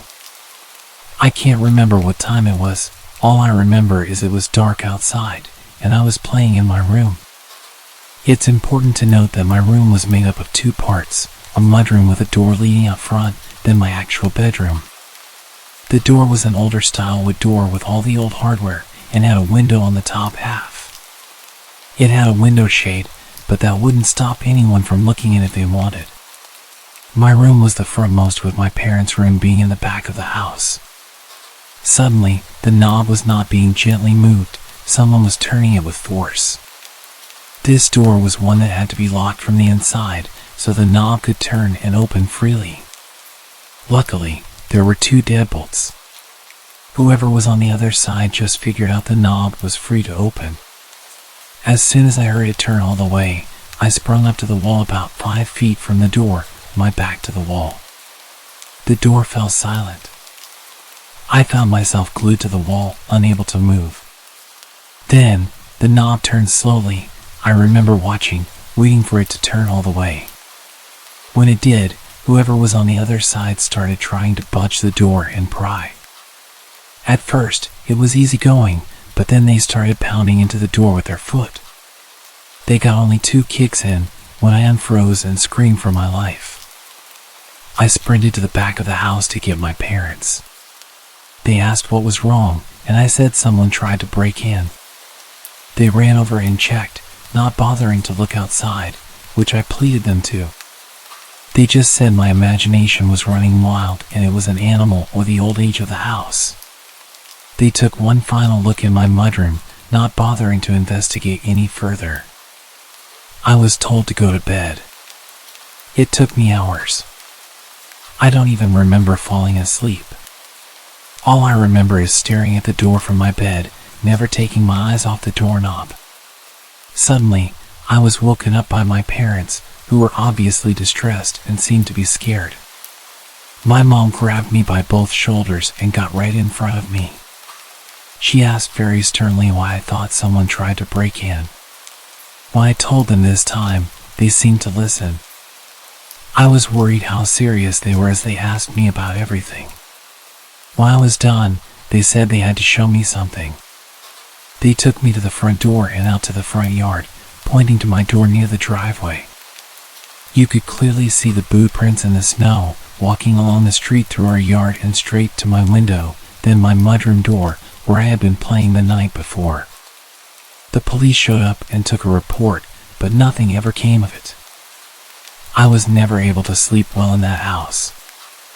I can never forget what it felt like as a child to go through this and not have my parents believe me. I'm just glad I was not home alone and very thankful for that strong door.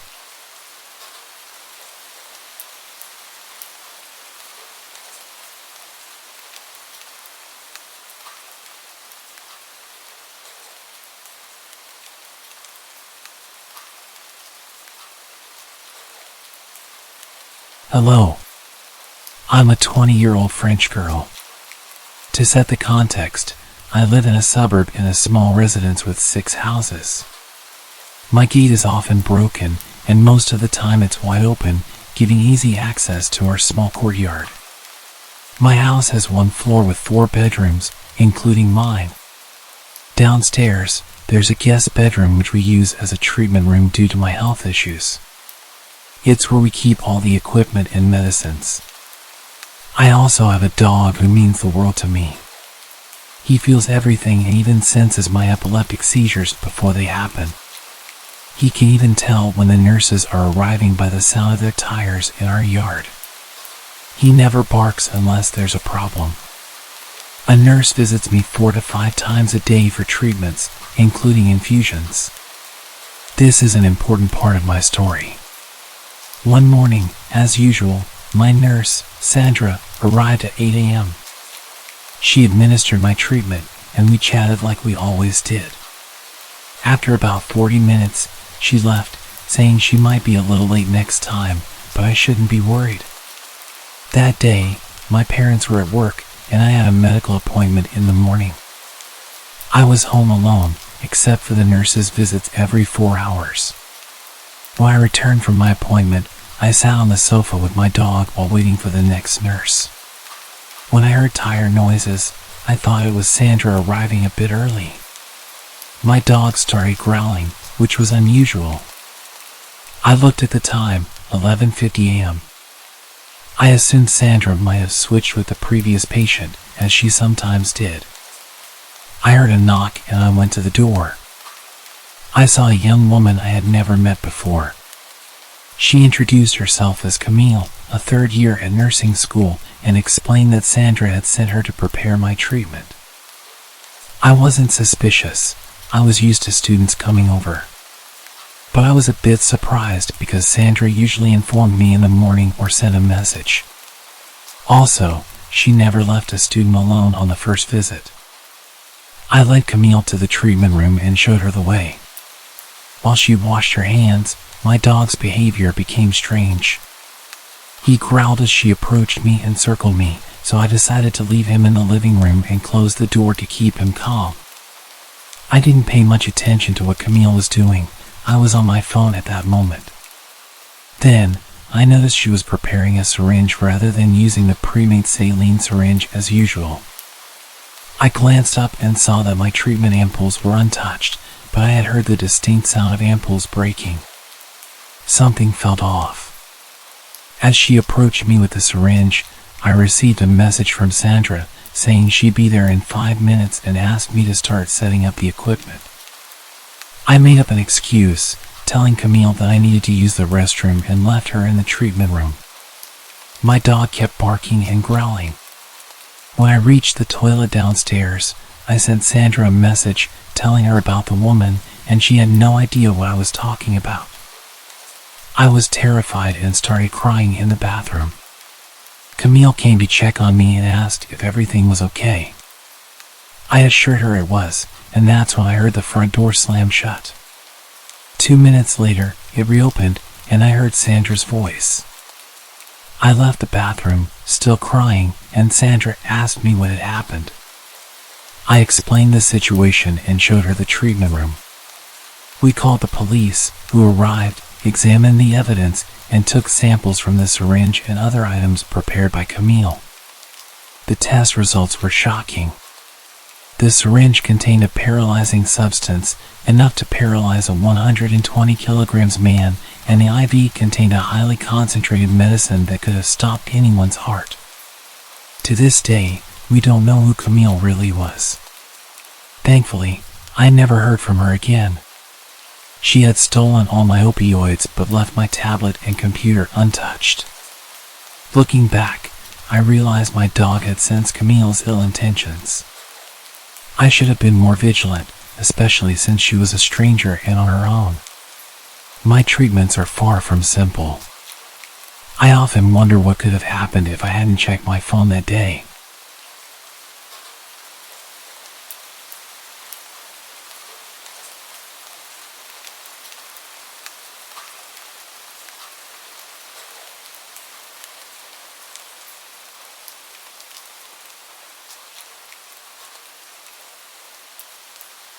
Okay, before I get into the story, there's a few things I need to explain about my country, South Africa, for you to fully understand the story.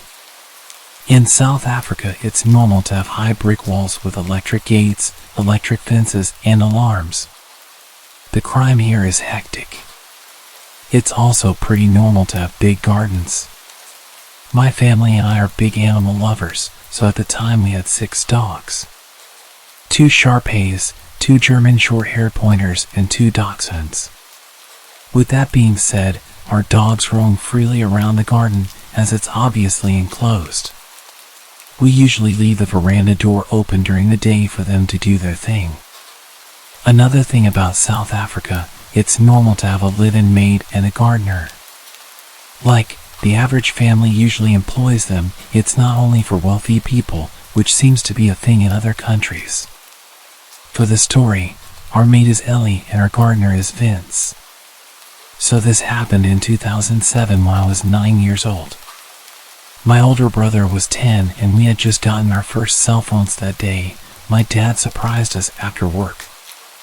You may think we were quite young to have phones, but it was used for emergencies or to communicate with our parents. Anyways, it's an important piece of info for the story. We don't usually leave our veranda door open at night due to security reasons, but I remember it being a hot summer night that night.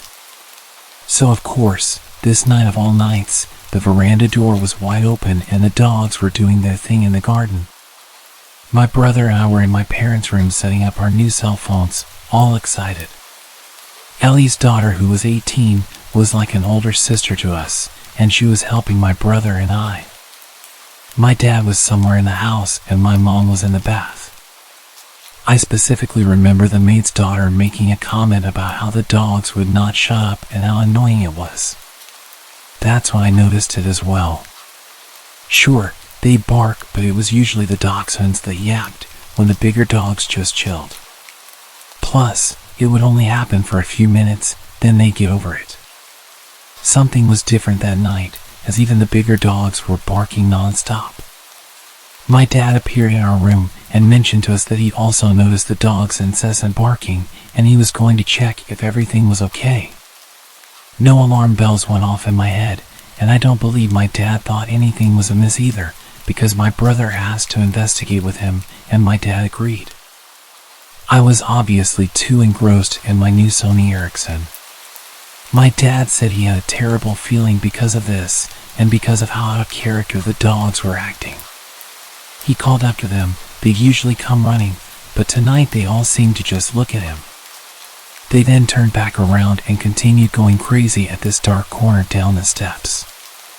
My dad told my brother to go back inside the house and get a torch, sort of using it as an excuse for my brother not to come with him because of this off feeling. When my brother went back inside, my dad slowly approached the steps. He noticed how the dogs seemed to be snapping at whatever it was, hiding just out of view in the darkness. As he got to the steps, he noticed the lamp was smashed. Confused, he inched to the steps, and just as he realized what was happening, it was too late. My dad, being an ex-vet and avid hunter, felt something cold against his temple and immediately knew it was a gun. 4 men in balaclavas stepped out of the darkness, all armed. Shocked, he stood frozen on the steps. The man holding the gun to his head was instantly aggressive and asked him where my brother was. He said that he saw my dad come out with my brother, but my brother went back into the house. My dad said something came over him, and before he knew what he was saying, he responded by saying he's gone inside to press the panic button. As he said it, he saw how all of these guys started to panic. They started speaking in an African language called Zulu, assuming my dad couldn't understand because it's not common for white people to speak it. But my dad had actually grown up on a farm where he learned it fluently because of the farm workers. The aggressive guy holding the gun said, in Zulu, "Shit. The cops will be here any minute. Let's just kill this guy, grab what we can, and leave." The others seemed apprehensive, and a smaller guy seemed really on edge and continued to say how he can't go back to jail again. And they need to get out of there before the cops show, which would be any minute. He was panicking. My dad then took advantage of this guy's fear. My dad interrupted them, speaking English, pretending to not understand what they're saying, and said that we usually have armed response vehicles that drove in our area, and since my brother pushed the panic button so long ago, they'll probably be here any second. And that did the trick. My dad watched as their plan unraveled before them. The smaller, scared guys started freaking out all the other guys, saying that they need to leave ASAP, or else they'd be caught. He seemed to make the others more nervous and lose confidence until they started full-on bickering amongst themselves. Their plan was slowly turning to shit, as a third guy had put it. The aggressive guy pointing the gun to my dad's head slowly lowered it as they started fighting, losing focus on my dad and shifting his focus onto his crew. My dad then used this as an opportunity to slowly back up the steps and turn to dart towards the house. As luck would have it, as my dad ran into the veranda door, my oblivious brother was heading out with a torch. My dad scooped him up under his arm and sprinted into the house, not even closing the door behind him. Silly, but I think he just wanted to get my brother inside as quick as possible without even thinking. The maid's daughter and I were obviously also oblivious to everything when my dad rushed through the bedroom door, slammed it shut, and told us to go upstairs into the attic. There's 5 guys outside with guns. They're here to hurt us. Get upstairs now. My heart sank. I remember my body automatically responding and me sprinting to the stairs. My mom ran out of the bathroom in a towel, not too far behind. We sat there in the darkness and silence. I swear you could hear a pin drop. I think we were all just waiting to hear something below us in the rooms. My mom cursed, saying she didn't have a phone, and neither did my dad. But as luck would have it, in my hand was my brand new Sony Ericsson. No better emergency to use it than now, right? My mom dials the police, and I kid you not, when they asked where we lived, they told us it wasn't in their jurisdiction. Sorry. Click. The line goes dead. We're now not only shitting ourselves, but we're flabbergasted. My mom starts cursing like a sailor again, and that's when my dad realizes, damn. He didn't close the veranda door, and what about Ellie and Vince, who are in their rooms, blissfully unaware of the danger they're in? He gets his firearm in the safe in the attic and tells us that whatever we hear, to not come downstairs. To stay hidden no matter what. Now I'm sobbing, begging my dad not to leave us, but he tells us he has to go get the others before something bad happens to them. Now there's even more tears, as reality hits that there's 2 other people still in danger.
I'm a wilderness survival instructor and security contractor.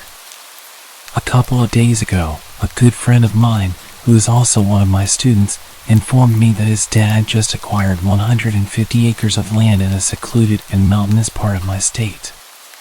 This is someone with whom I've explored the woods before. He's more than competent when it comes to wilderness survival. The property, largely unexplored except for 100 yards that his dad had used for his horses, who are currently roaming freely, seemed intriguing. According to my friend, his dad got an incredible deal on the land. Given my friend, now a father of 3, doesn't get out into the woods often, I agreed to join him for what seemed like a fun outing and much-needed break. We share interests in our indigenous roots, cars, wilderness survival, and various other activities, ensuring lively conversations while in the woods. However, his dad cautioned us against exploring the woods without a gun, citing the presence of coyotes. But being natives of this area, we know coyotes rarely pose a threat to people. Additionally, my friend, whom we'll call DJ, previously mentioned seeing human-sized movement in the tree lines during his earlier visits to the property. Yet, due to his poor eyesight, he couldn't confirm what he had seen. For our exploration, I brought along my AR and a small flint napping kit, mainly for amusement. And off we went onto the property. Initially, we hiked across fields and creeks, multiple natural springs, and ponds, everything appearing normal and showcasing a beautiful landscape. But as we ventured into the unexplored forested section, the atmosphere changed dramatically. The forest exuded an eerie ambience reminiscent of the woods in the movie The Ritual. Gray and ominously quiet, except for the occasional creaking of the tall cedar trees. It felt like we were being observed from every angle. The air carried a putrid stench, akin to rotting flesh. Intrigued, we followed the smell and stumbled upon the remains of 3 to 4 cows. I took a video of them to show them to anyone who might know what could have done this. Examining the exposed skulls revealed no evidence of bullet wounds. Something had killed them, scattering their bones over a 30-yard area. Large and vague footprints surrounded the remains. Pressing deeper into the woods, accompanied only by silence, the smell of death, and the sound of our own heartbeats, we noticed various tracks along the stream. There were large coyote prints and something else, also large, intentionally avoiding the sand. Continuing, we encountered trees bent over and pinned behind others while still alive. An occurrence impossible in nature. Further along, we discovered what resembled a primitive tool made of bone, possibly a scooping tool or knife. It disturbed us because although rudimentary, it appeared more primitive than anything a human would make, yet clearly shaped intentionally. Our hike led us to a clearing with a pond encircled by large circular tracks. On the opposite side of the pond stood a peculiar little tree structure, an A-frame with rocks propped against it. However, it lacked stability, and the arrangement of rocks seemed oddly deliberate. Notably, there were no signs of campfires or camping debris nearby. This wasn't a location easily accessible from a house. I extensively photographed and filmed this strange hut-like structure. As dusk approached, we decided it was time to head back. I had a flashlight attached to my AR, but relying on that in the dark, when there's something out there capable of killing cows and making tools out of their bones, didn't seem wise. We retraced our steps out of the forest, reaching our trucks just before it became too dark. While leaving, we noticed an unidentified figure atop one of the hills, but chose not to investigate further. It's worth mentioning that the previous owner commenced construction on the property, abruptly stopped, and vacated the premises.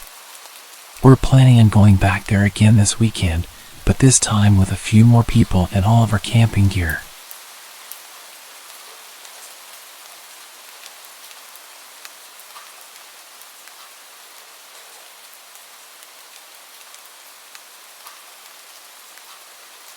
I grew up in these woods and usually feel comfortable there.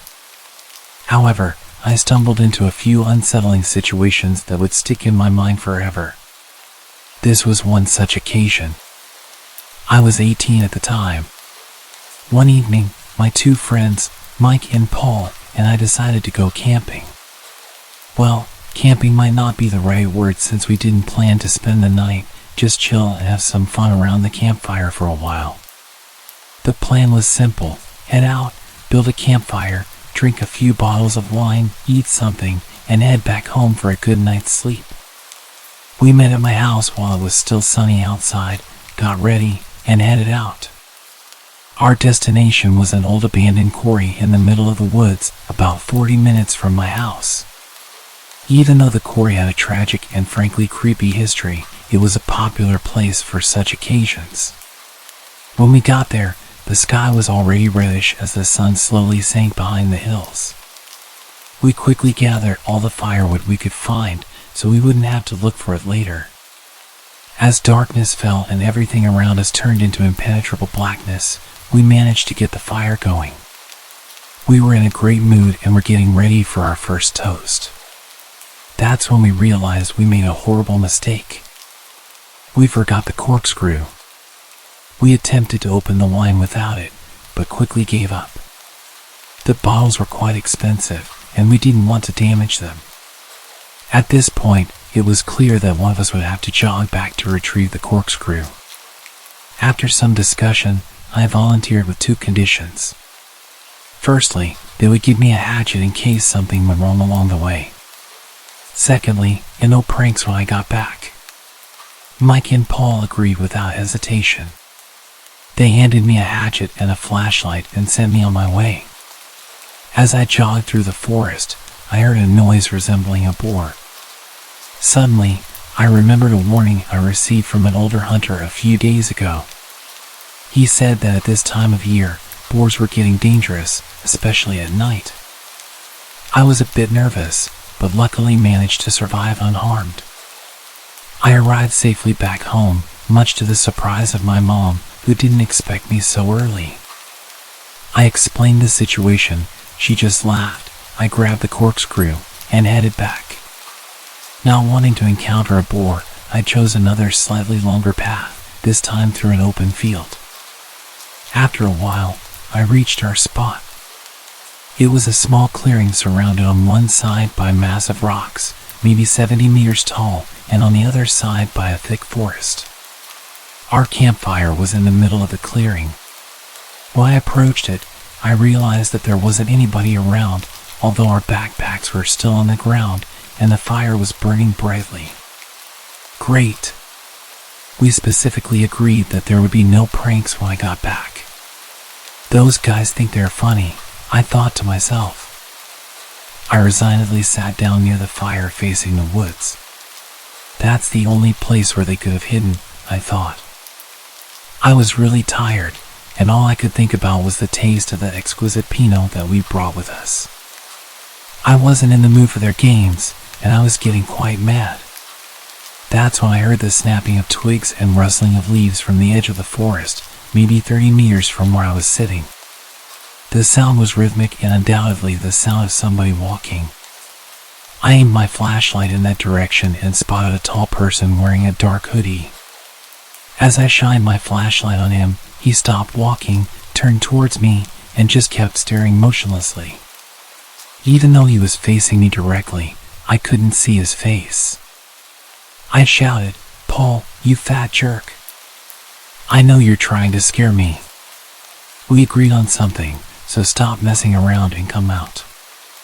As I finished, the hooded figure turned and walked deeper into the woods. At that moment, my phone started ringing.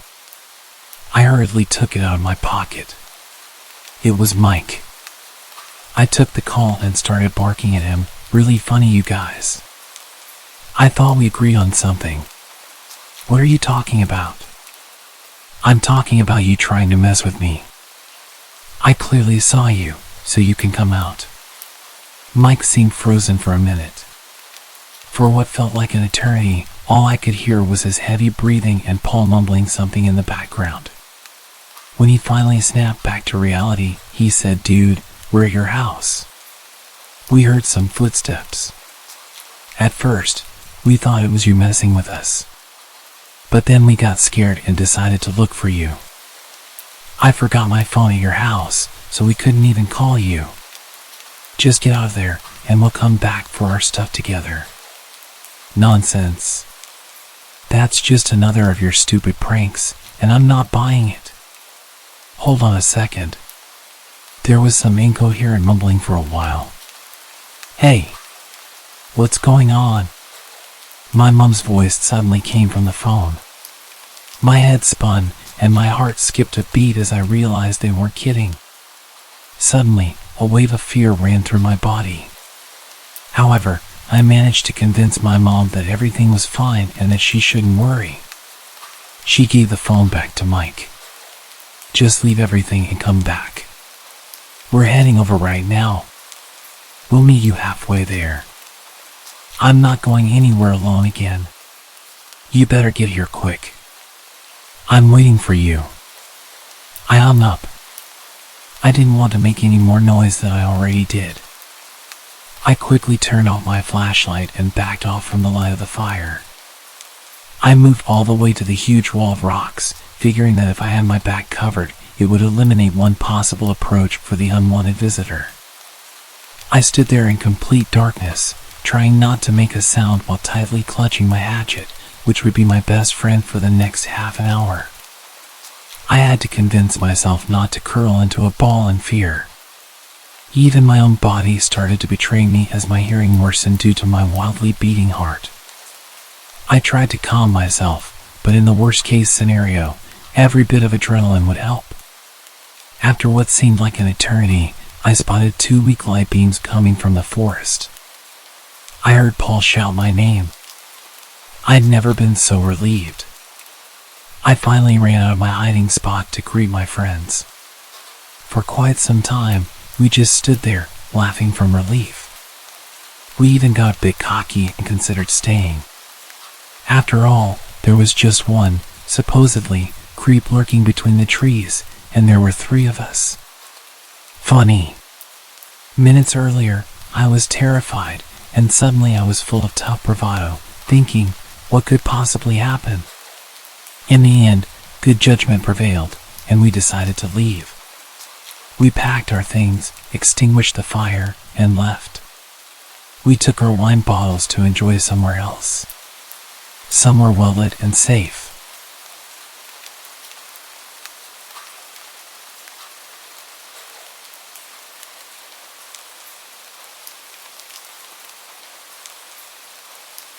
I work for a well-known university as a field biologist and have recently been contracted out to the National Forest Service. My first assignment has been in the Potomac district of the Monongahela National Forest. Basically, I receive GPS coordinates and I either drive or hike to the designated spot and do what they want. This could be setting up trail cameras or counters, monitoring equipment, trail surveys and the like, and then recording the data 24 hours after placement. No big deal. I thought it odd that they specifically requested I place the cameras only 3 feet off the ground and some of the infrared cameras in the trees at specified heights. Some of these locations are on designated trails, but some are way off the trail in places that humans would never go.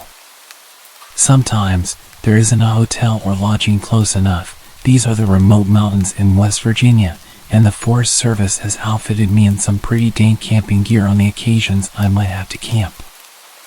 I am an experienced hiker and camper and have spent many nights alone out in the field due to my career choice. I am a woman, about 5 feet 6 inches and 130 pounds, but not really afraid of anything. Again, the Forest Service has outfitted me well and I wear an emergency beacon that will send every law enforcement officer in the area to my location in no time. So I have been assigned to this district for a few months now and have really enjoyed my work. West Virginia is very remote and unspoiled, and that's why I enjoy my work. I get to see things most people would never see in their lives, and I have had so many positive and almost spiritual moments up until a few nights ago. I was working up near Spruce Knob, which is the highest point in West Virginia. It's essentially a complex system of trails, wilderness areas, camping, that kind of thing. It has also been snowing with howling winds and ice storms. I was camping up there to complete my work, and while the conditions were rough, I was almost enjoying it. My first night in the woods was pretty peaceful. I made dinner, set up camp, and drank some whiskey and smoked some really good bud. I snuggled down in my sleeping bag and slept like a rock. It was very cold, but I wore this turtle fur face mask thing and didn't feel the cold too much. I woke up at dawn and went about building my fire back up, and I was starting some coffee when I noticed all this churned up snow around my campsite. Not tracks, just churned up snow like someone or something had kicked it all around.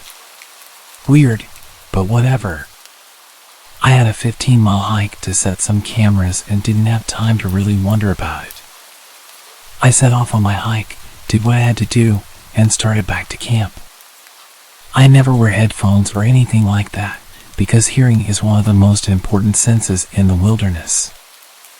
I want to be able to hear any animals, people, etc. before I see them.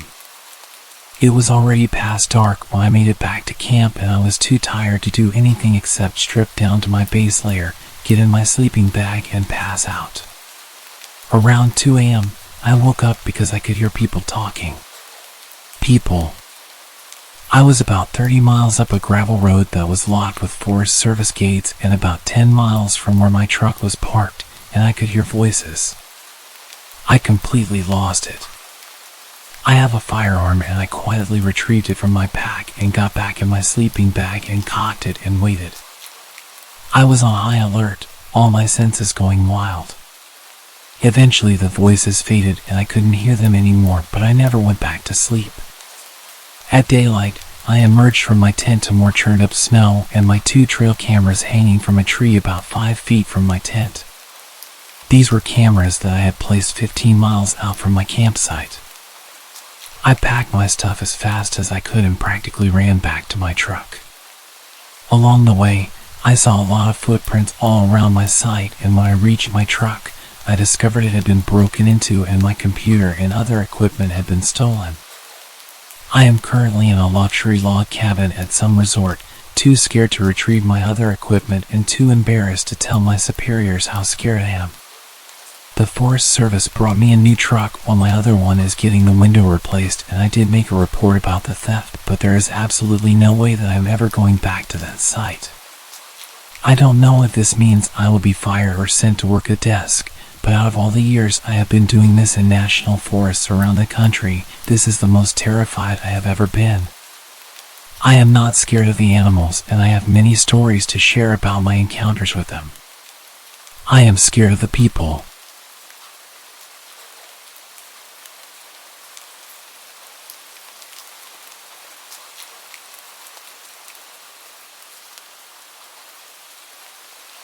I've held this story in for the last 6 years because it sounds crazy, and I got told not to talk about it.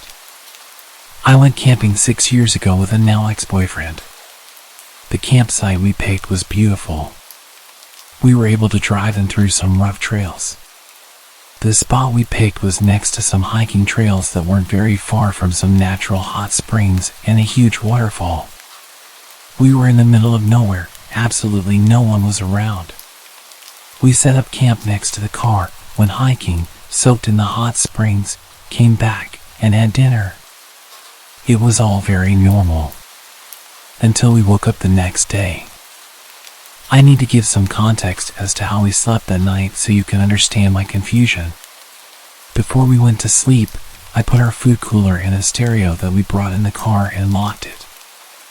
I put the keys in the front pocket of my backpack and placed the backpack next to my sleeping bag on the far side of the tent, away from the door of the tent. My boyfriend at the time slept nearest the door of the tent with a gun next to him. When we woke up the next morning, I felt fine. I had slept hard, and from inside the tent, everything seemed normal. When we got out, our campsite was absolute chaos. The fire pit we had made was ruined. The cooler had been thrown, and food was scattered all over the place. The stereo was smashed to pieces, lying next to a tree. All of the car doors were open, including the trunk. We stood there for a minute in silence, just taking everything in. The woods felt strange. It was quiet and not the beautiful campsite that I saw yesterday. Everything about those woods felt wrong. My ex accused me of not locking the car and said that an animal got into our stuff. I promised that I had locked it and went into the tent to grab the keys from my backpack, but they weren't there. I found them later on the ground right next to the car. We quickly threw everything in the trunk and left. My boyfriend was quiet and wouldn't talk to me about what had just happened. He finally spoke up when we were almost home and told me that he had a dream about something kneeling over him in the tent, holding his gun, and just staring at him. When I tried to ask him more questions, he got quiet again and said he didn't want to talk about it and that I shouldn't talk about it anymore either. I've tried to forget about it, but I just can't. Something really wrong happened to us in the woods that night.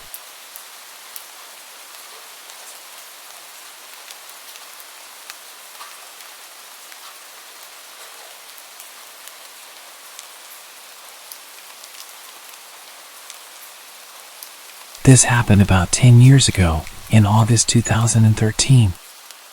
I was camping in far north Queensland, Australia, in a place called Barren Falls. I'm a 21-year-old girl, and I was camping with my two male friends who were backpacking from Estonia, Theo and Charlie. Where we set up camp was not an official campsite. Instead, we walked along the tourist path, climbed over a railing, followed a train track for a few kilometers, and eventually veered off into the dense forest, downhill to the river. It certainly wasn't easy to get to this area, and there wasn't any mobile phone service, but Theo knew about it from friends who had shown it to him previously. The sight was beautiful. We were surrounded by a tropical forest and were only a short walk upstream from the waterfall. After setting up camp, we walked to the waterfall where both Theo and Charlie plunged from the cliff into the water below. I decided not to follow. I was, and still am, scared of heights and the possibility of hurting myself. I sat and watched them for a while before eventually deciding to return to camp and read my book.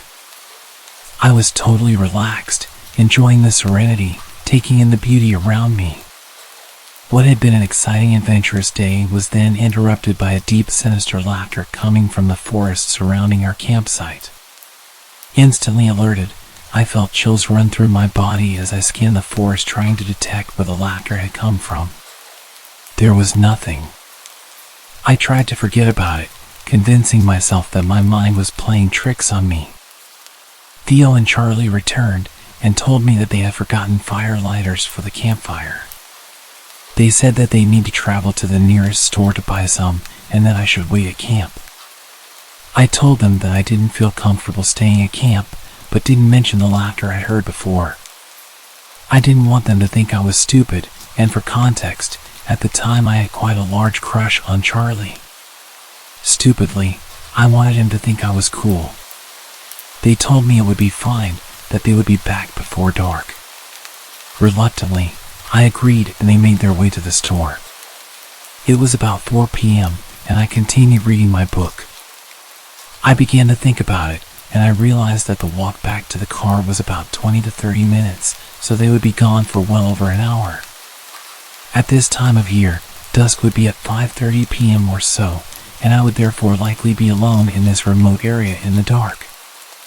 I distracted myself with my book, but as dusk began to settle, I struggled to read the pages, and fear began to set in. After about an hour, I started to hear footsteps in the forest. My first thought was that Theo and Charlie had returned, and I was instantly relieved that I was no longer alone. I listened for their voices, but heard nothing. My heart dropped. It dawned on me that it may be someone else, and I started panicking. Then came the laughter. The same deep, sinister laughter I'd heard before, only this time, it seemed much closer. I sprung to my feet and surveyed the forest. That's when I saw him. He was standing on the other side of a stream, which was connected to the river. Standing on a log, what I saw was absolutely bizarre. He was wearing an immaculate tuxedo, with a top hat and all. I remember being puzzled as to how he was able to get to this area in such clean formal clothes, and I at first thought he may be an apparition or that I was hallucinating. I did a double take, and I was not. I then studied the man's face. It is hard to describe, but it looked like his face was burnt, like Dwight from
I've been with my wife Rebecca for 6 years and married for 11 months. Our entire history together has been very normal and never once have I noticed any weird behaviors or red flags. I can't stress enough how out of character this whole thing has been. She doesn't even like watching horror movies. When we first started dating, she agreed to watch The Shining with me because she knew how much I loved horror. She was so scared that she didn't even make it through half of the movie before we had to turn it off. She isn't into anything creepy and has never been into pranks, and that's fine. But that's what was so strange about this. It's just so unlike her. I should also add that she never had any mental health issues, and as far as I'm aware it doesn't run in her family. I know some people are able to hide their mental health problems, but in the 6 years we've been together I think I have seen some sort of sign. 2 months ago, I was in the kitchen making myself some coffee. I was running a bit late that morning and knew I wouldn't be able to grab some food on the way to work. I took a sip of my coffee as I hurried down the hall towards the front door when I happened to notice Rebecca peeking at me from around the corner ahead of me. I could only see her eyes and a strand of her long dark hair hanging against the wall. The rest of her body was concealed behind the corner. I nearly spilled my coffee when I saw her. "What the hell, Rebecca?" I said, wiping a few drops of coffee from my pants. "You scared the hell out of me." She immediately popped out of view like a little kid that had been caught.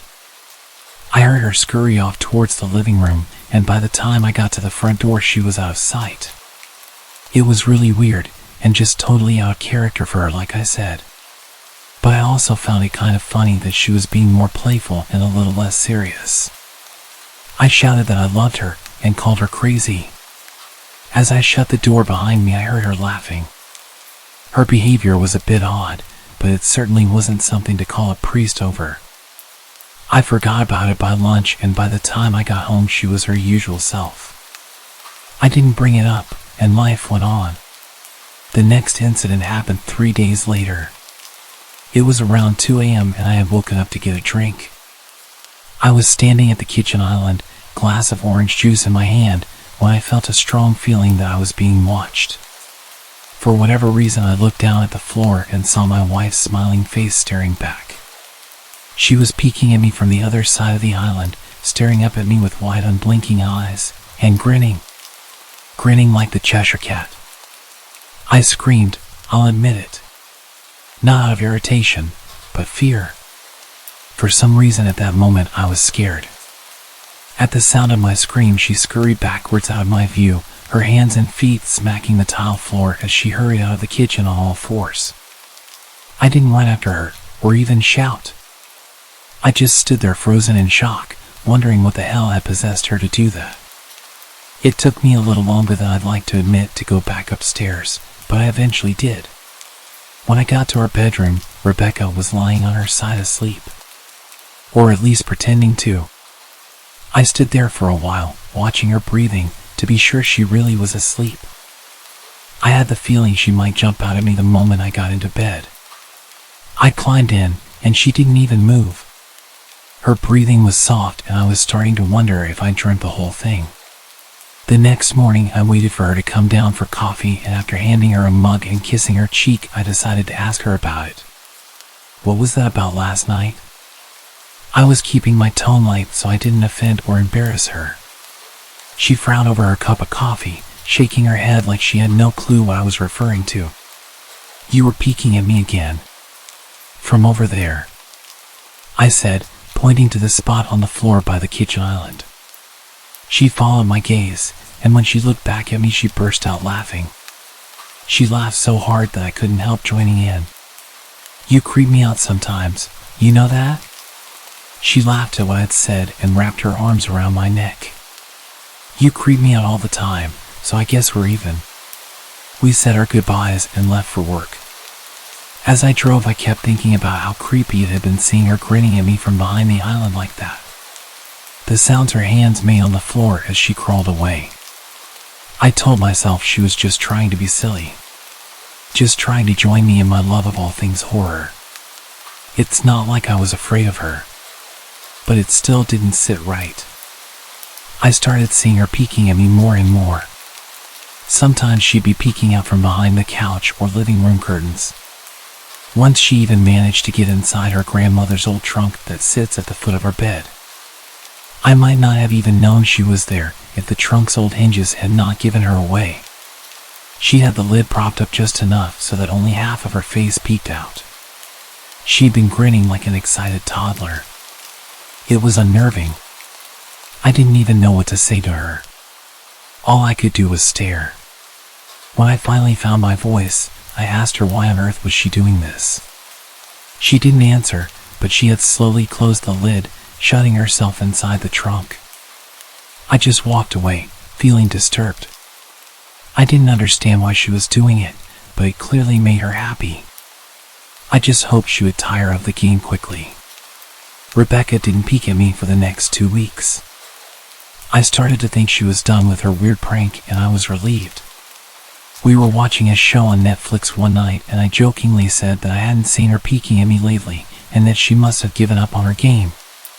She looked up at me with a small smile and said, "Maybe I've just gotten better at it."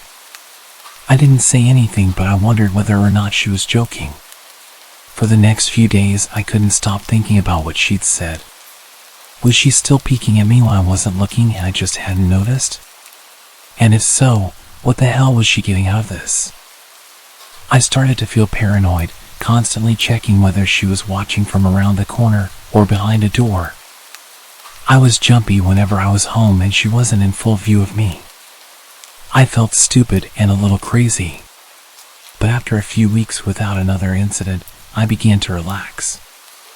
I stopped checking behind furniture and walls and told myself it was just a bad memory. Then a few days ago things got so much worse.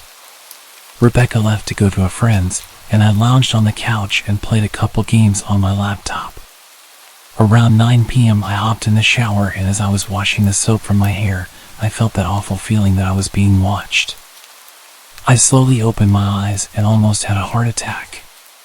Rebecca was peeking from behind the shower curtain, her entire head stretched into the shower, leaving just her body outside. Her long dark hair hung against the curtain, the ends dripping with water. Her mouth hung open in a terrible grin, eyes wide open and red, as if she hadn't blinked in a while.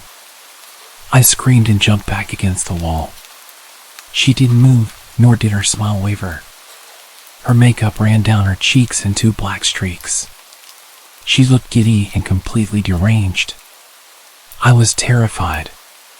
We stood like that for a few moments, neither of us saying a word. Finally, after what felt like forever, she slowly pulled her head back out of the shower, and I watched her blurry figure through the curtain as she moved backwards towards the bathroom door. A second later, the bathroom door slammed shut, hard enough to rattle the mirror. I screamed again and jumped out of the shower to lock the door. I stayed inside the bathroom for over an hour. Maybe I overreacted, but joke or not, I wasn't going to put up with the craziness anymore. That's what I kept telling myself as I paced in my bathroom, stopping to listen at the door every few minutes. Suddenly I heard a muffled sound, and I pressed my ear against the bathroom door, straining to listen. I couldn't hear anything, but I envisioned Rebecca standing on the other side of the door, giggling at her joke. I felt a surge of anger. I was beyond annoyed at being made to feel scared in my own house and having to hide in the bathroom for an hour. All for what? If it was a joke, it was an awful one. What the hell, Rebecca? I snapped. This is getting really annoying. I waited for her to apologize or to call me a jerk. But instead, I heard a faint moan. So quiet, I wondered if I heard it at all. And then complete silence. Rebecca? I called out, not able to even hide the shakiness in my voice. I got no response. Just my own heavy breathing. I swear to God, just stop it. I yelled at her, pounding my fist on the door. I waited for her to cuss me out, something I would expect from me talking to her like that. I never screamed at her before. But there was nothing. Just the occasional drip from the shower head. I won't deny that I was scared. Too afraid to open the damn door and face my own wife. I waited another 30 minutes or so, which feels like a lifetime when you're scared. Finally, I decided I wasn't going to spend the night hiding in my bathroom, so I got down on my knees and peered under the door. I almost expected to see her face peeking back at me, but thankfully she was gone. I could see straight down the hallway to the top of the stairs, but no Rebecca. I didn't know if I should be happy about that or not. I looked for a few minutes, waiting to see her head pop up over the top step, but it never came. I stood up, my hand hovering over the door, and prepared myself to open it. I slowly turned the lock with shaky fingers and was about to yank it open when I heard a sound that still makes me feel nauseous when I think about it. A moan. Louder than before. But this time I was able to tell just where it was coming from. I turned my head to the closet door as if in slow motion and locked eyes with my wife, who was peeking out at me from the slight gap. Her eyes were still wide as ever, and her mouth was hanging open in the most grotesque gaping smile. I didn't even scream. I was too scared for even that. Her hands were clasped to her chest, body trembling with sheer delight, as if she could barely contain her excitement. A short raspy moan bubbled up from her throat, deep and raw, sending a shiver through my entire body. Somehow I found the ability to pull the bathroom door open and ran as fast as I could all the way down the steps, snagging my keys and phone from the table in the living room before running outside to my car. I could hear her shrill laughter behind me, but I didn't hear her getting closer. I didn't bother shutting the front door. I drove away from the house faster than I legally should have, shivering the entire time, either from fear or the cold. Maybe a little of both. I hadn't grabbed a coat or even a pair of shoes. I was still in my boxers and my hair was still damp. I drove straight to my brother Chris's house about 40 minutes away, ignoring any and every call and text I got. I didn't check my phone until I was safely parked in my brother's driveway. Rebecca had called 4 times and sent a flurry of texts, all wondering where I'd gone and why I left like that. I threw my phone at the dash. I was furious at her nonchalant attitude. My brother and his wife were surprised to see me show up, especially dressed in just a pair of boxers, but told me to stay as long as I needed. Chris lent me some clothes and asked me what happened. I told him we had a fight, but didn't get into the details. I didn't want him to think I was overreacting, leaving my wife over a prank, even if it was a strange one. I mean, hadn't I encouraged her for years to lighten up instead of being so serious all the time? I had wanted her to relax and loosen up, but this was definitely not what I had in mind.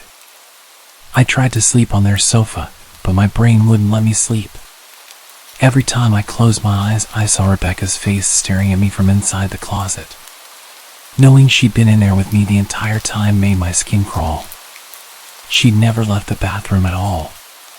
Instead, she slipped inside the closet and slammed the bathroom door shut to fool me. The mere thought of going back home gave me anxiety. I tossed and turned, unable to sleep. Chris ended up giving me a sleeping pill, so I was able to get a little rest. My sleep was filled with terrible dreams, all of which were Rebecca's smiling face. I woke up just as the sun started to rise. My whole body ached, and I felt drained. I knew I'd have to call her at some point, but I didn't know what to say to her. I wouldn't be going home unless she gave me her word she'd never do any more creepy stuff. I just wanted my wife back. Her normal, serious self never looked so good to me. I was contemplating calling her and telling her when that familiar feeling came back. I was being watched. I was staring at the ceiling, my heart in my throat. I didn't want to look away, but the longer I ignored the feeling, the worse it got. My eyes drifted away from the ceiling almost on their own. Her face was pressed up against the window beside the couch, staring down at me with that same gaping smile. Drool dribbled down her lips, leaving 2 long streaks down the glass. I didn't know how long she'd been there, but something told me she'd been there quite a while, possibly all night. I didn't bother screaming, though I was afraid anger trumped any fear I felt at that moment. I jumped up from the couch and pounded my palm against the glass.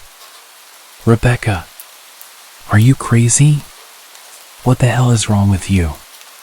Just go home. Now." She didn't move, and her ghastly expression never changed. If anything, her smile only grew, as if she had never been more elated.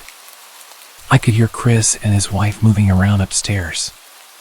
As if Rebecca could hear them from her place outside, her head twitched slightly in their direction, and she began to close her mouth slowly. Chris called my name from upstairs, obviously concerned. I turned around to see him running down the stairs. When I turned back to the window, Rebecca had disappeared. The only sign she'd been there at all was the 2 streaks of drool still dripping down the glass. I tried explaining to Chris and Jess about waking up to see Rebecca watching me through their window. They were skeptical. We went outside to the spot in front of the window, but there were no footprints in the dirt, just a slight indent. Animal probably, Chris guessed, and I didn't argue. He and Jess assumed I dreamt the entire episode, but they didn't understand, and I was too tired to explain it to them. I called out of work that day and turned my phone off. I didn't want to face Rebecca. Just talking to her was too much for me at that point. I really started to believe something was irreversibly wrong with her. That no matter what promises she made, we'd never be the same again. The thought saddened me to my core. I cried most of the morning.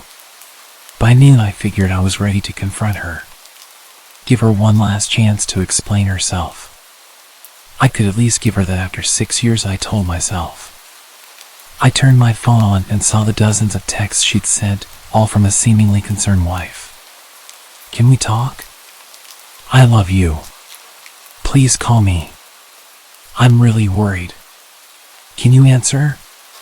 Just come home." And more of the same. All texts telling me she loved me, and she wanted me home. How worried she was. Not a damn one addressing the crazy crap she pulled. Like she hadn't been acting like a character from a Stephen King book. Even her texts were different. She normally texted novels just to tell me to pick up a loaf of bread. You'd think she'd have more to say to me after her bizarre shenanigans. I know it probably seems childish to some of you who are miles away from this situation. But if you saw the way Rebecca had looked at me, how she scampered away on all fours like some wild animal, grinning at me from inside the closet like a lunatic, then I think you'd find my reaction was warranted. I ended up staying with them for another night. I didn't wake up yesterday until afternoon, and thankfully I didn't see Rebecca's face watching me through the window. I don't want to pry, because it's not my place. But is this fight something that can be mended? Jess was asking me about the situation. She made us both a sandwich for lunch, and I knew she wanted to breach the subject without seeming to be nosy. I don't know, she's like a different person. I chose my words carefully. I still wasn't ready for her or my brother to know the full extent of the craziness I had been dealing with. People change, but she's still the same woman you married. Maybe you both just need to talk through your issues. Whatever's going on, I'm sure it can be fixed. I think it's beyond that now. I don't think talking would help. I just don't trust her. The words stung in my heart. I missed and loved my wife. But how could I live with someone like that? Living in constant fear didn't sound too appealing. Rebecca loves you. She has to be absolutely crushed. I don't know about that. Well, she certainly seemed like it. I've never seen her so upset. It took a full minute for me to realize what she just said. And when I did, I felt dread rush over my body. Wait, what do you mean? You saw her? You saw Rebecca? I asked with my mouth suddenly feeling very dry. Jess nodded casually as if that fact was a nightmare fuel. Maybe for her it wasn't, but for me it was. She stopped by this morning just after Chris left for work. I didn't see her car though. Maybe she took an Uber or something. What did she say? Did she come inside? Sweat started to break out on my forehead. I began looking around, examining corners as though a predator lurked behind them. No, she just asked if you were awake yet and I said that you weren't. I asked if she wanted me to wake you, but she said no. Just said to let you sleep. That's all. She didn't say anything else? No, she looked awful though. Like she hadn't slept in days. I think you should call her.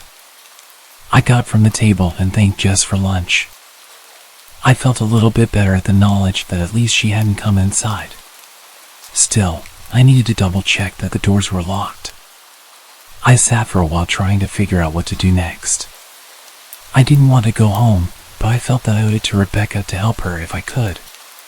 Hadn't I sworn an oath to love and honor her through sickness and in health? Clearly she was very sick. If she was sick, which I truly believed she was, I had to try and get her the help she needed. But I didn't even know where to start. I didn't want to call the police, and besides, what the hell was I going to tell them? That my wife was peeking at me? That she was being creepy? As bizarre as she'd been, she still hadn't committed any crime. Not yet anyway. The police would have probably said that I was overreacting. But this wasn't some prank. It felt wrong. Dangerous. Like something sinister lurked beneath her smile. I knew as her husband I was well within my rights to have her committed, but what if she simply acted normal in their presence? She'd obviously been able to fool Jess into thinking she was just a concerned wife. As long as the doctors didn't find her a danger to herself or others, they'd have no choice but to release her after 72 hours. I felt lost and overwhelmed. So I did what any husband in my position would do. I called her mother. I didn't want to, believe me. We were never on the best of terms. We never fought or anything like that. She just wasn't a very warm person and wasn't very easy to get along with. She hardly ever smiled, and when she did, only her lips would move into a thin-lipped smile, leaving her eyes as blank as before. She gave off this aura that felt like she was permanently on the offensive. I'd only met her twice, and both times were very short. I got the impression she didn't approve of me for her daughter.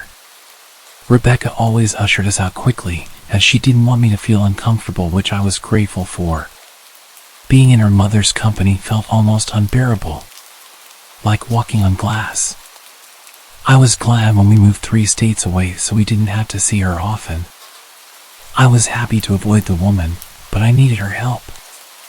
I really didn't want to talk to her, but I had to talk to someone. She was the only person who might know Rebecca better than me.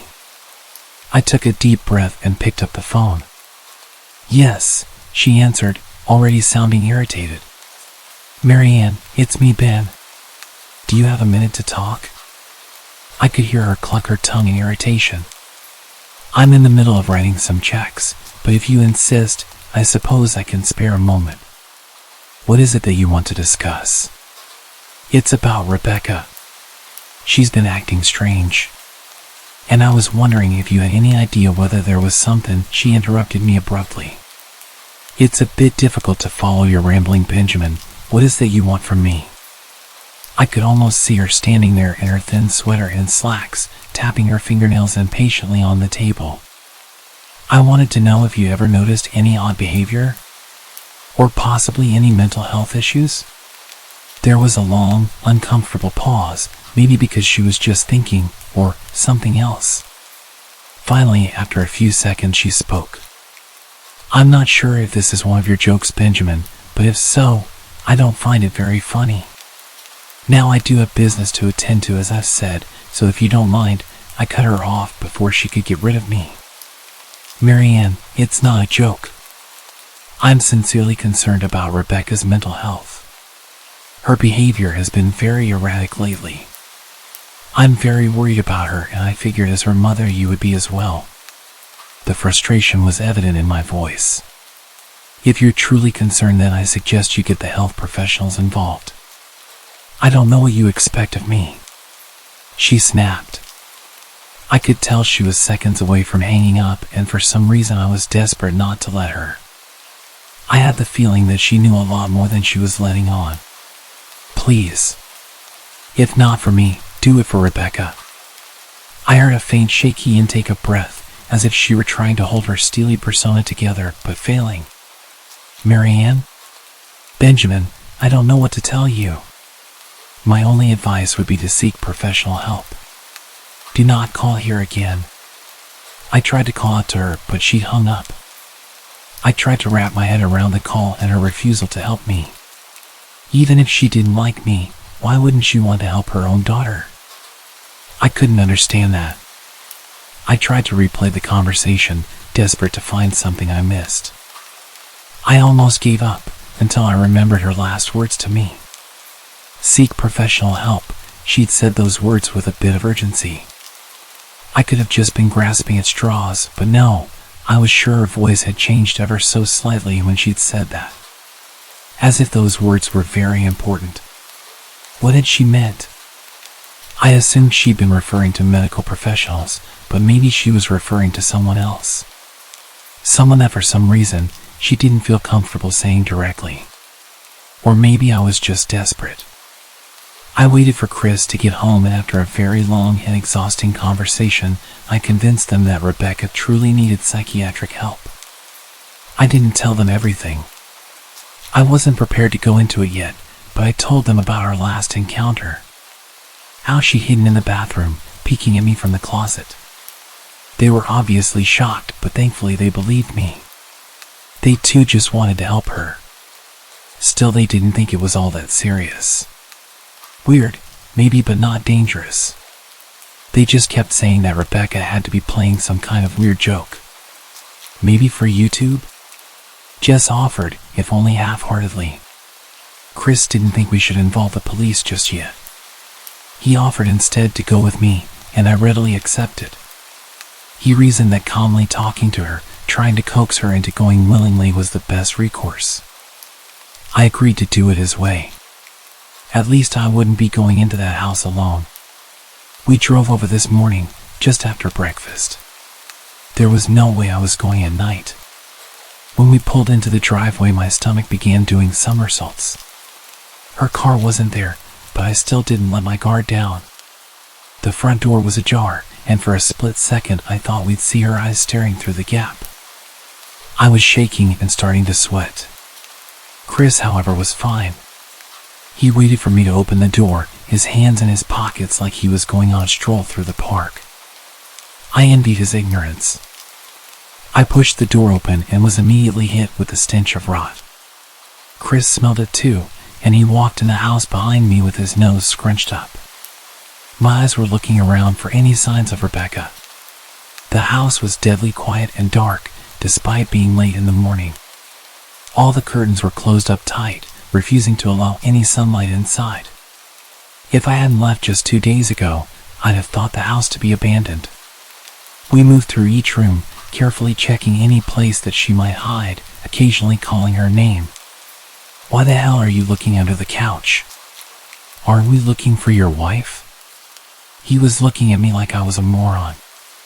Let's just go upstairs. He shook his head but followed me up the stairs to check the bathroom and spare bedroom. On the way up, my shoes crunched over pieces of glass that looked to be littered over a few of the steps. I noticed that one of our wedding portraits that hung on the wall along the staircase had been smashed. The frame hung crookedly, all the glass was removed. I stared at the picture, a lump forming in my throat. We had taken the photo just after leaving the church. She looked so beautiful in her white gown. I looked at her beautiful face. I never dreamed her face would ever be a source of terror for me. We climbed the rest of the steps and checked the spare bedroom, but it looked completely untouched. I was hesitant to go into the bathroom, my fear from that night coming back to me all at once. Chris noticed and offered to go in by himself, but I couldn't let him do that. So we walked in together, checking the closet and the shower. The bathroom looked as if it hadn't been touched since the night I left. I don't think she's here.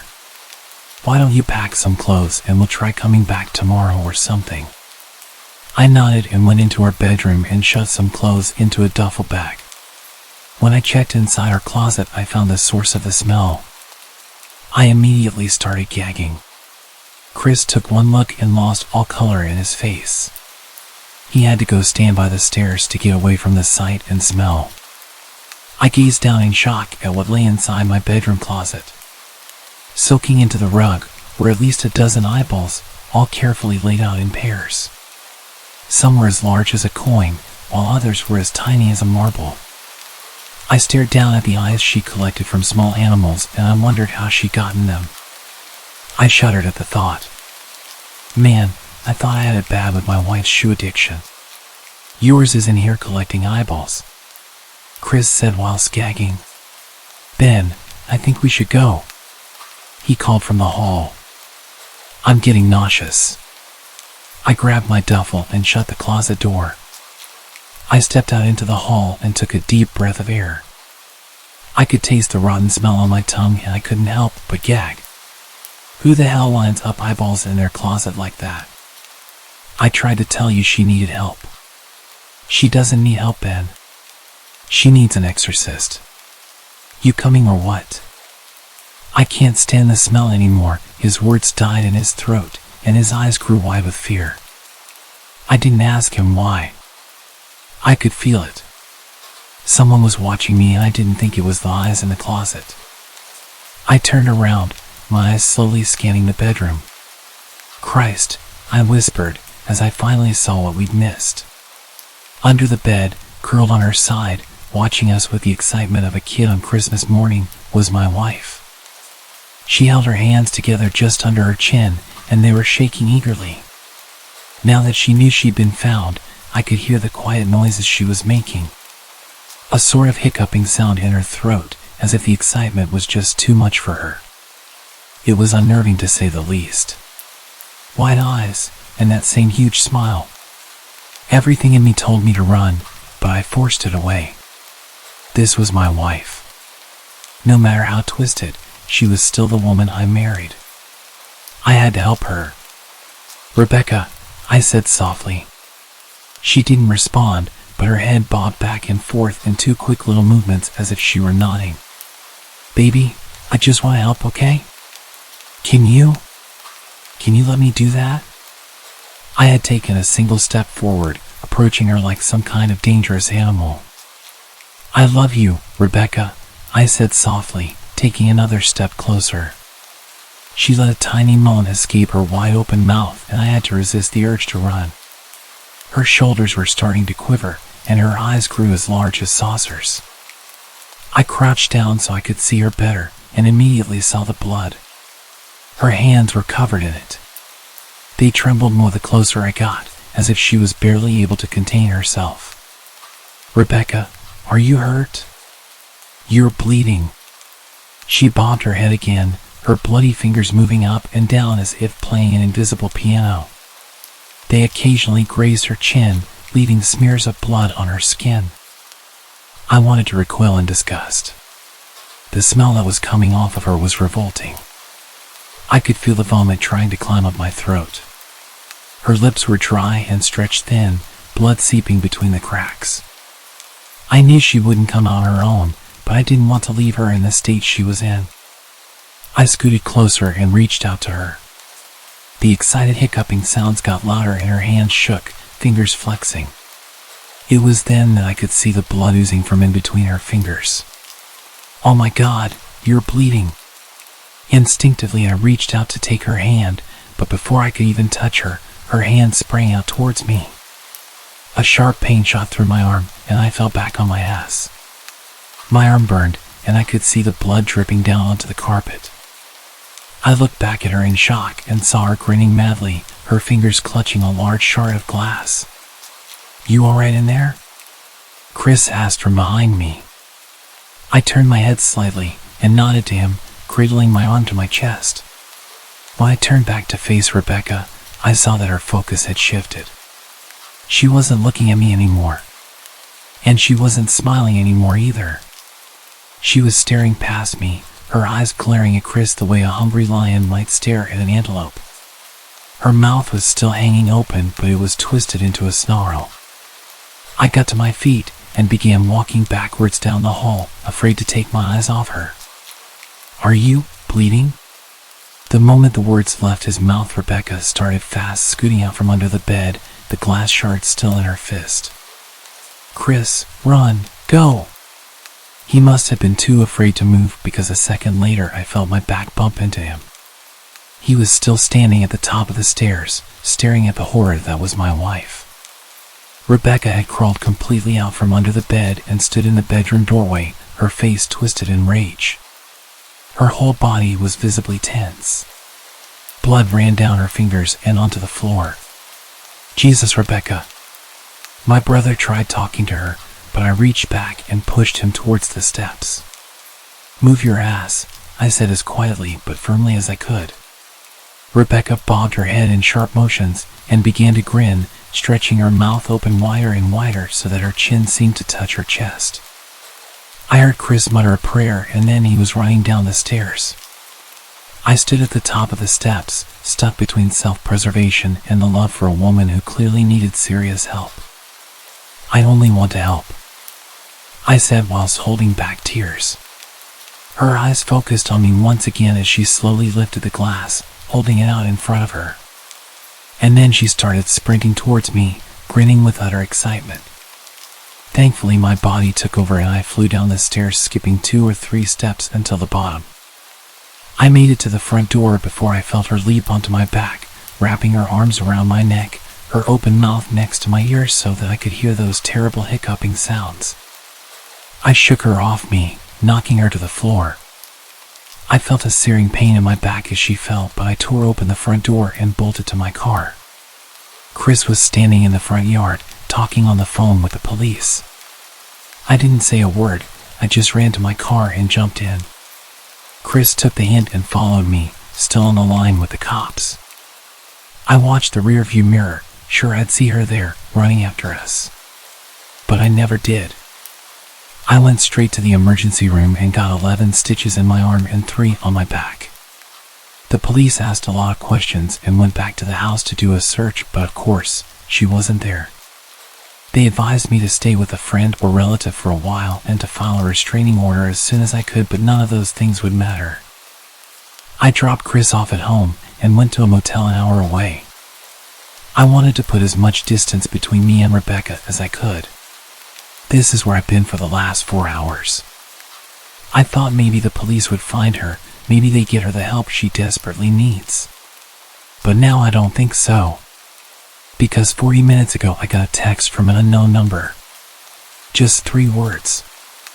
"I found you." And a picture attached. The picture was dark and grainy, but I instantly knew what it was. There was no mistaking my wife's eye. I started typing this out immediately after. I don't know what to do. I'm alone and scared, and I can't help but feel that I'm being watched. A few years ago, I was renting a house in Northern California. The neighborhood was just outside the suburbs. It seemed like the perfect balance of having space and having nice neighbors close enough not to feel isolated. The area had no street lights, so it was very dark at night, especially if there were clouds blocking the moonlight. It didn't bother me though. It made my little house feel even more quaint on dark nights. I got home from work one day in midwinter. It was a cloudy night, so pulling up to my house, I saw only what my headlights and front porch light illuminated. When I got out of my car, I caught a whiff of cigarette smoke. That was odd, as I had never smelled that before around that house. I didn't see anyone nearby, so I ignored it and went inside. I had just got off a shift with a few hours of overtime, so I felt pretty tired. Even though it wasn't even 7 yet, I decided to take a shower and call it a night. I woke up sometime later, sure that I had heard a noise inside my house. I wasn't worried right away because my friend would sometimes stop by to use my shower after work on his way to his night classes. I even gave him a spare key so he could stop by even if I wasn't home. He would always text me to let me know beforehand though, and I hadn't heard my phone go off. I reached over to my bedside table and picked up my cell phone to see if my friend had sent me a text. The bright light from my phone's screen blinded me. These were the days before phones had a light sensor that would dim the screen in the dark, and this particular phone was so bright I could use it as a flashlight. Through squinted eyes, I could make out that it was 9-something, but I couldn't tell if I had an unread text or not. I set my phone aside and called out my friend's name. There were a couple of seconds of silence before I heard loud footsteps as someone started running through the bottom floor of my house. I leapt out of bed and ran to the closet. They were already up the stairs by the time I had opened the door and stepped inside. That house had 3 rooms upstairs, 2 bedrooms on either side of the hallway, the one I was in and a spare, and a bathroom at the end.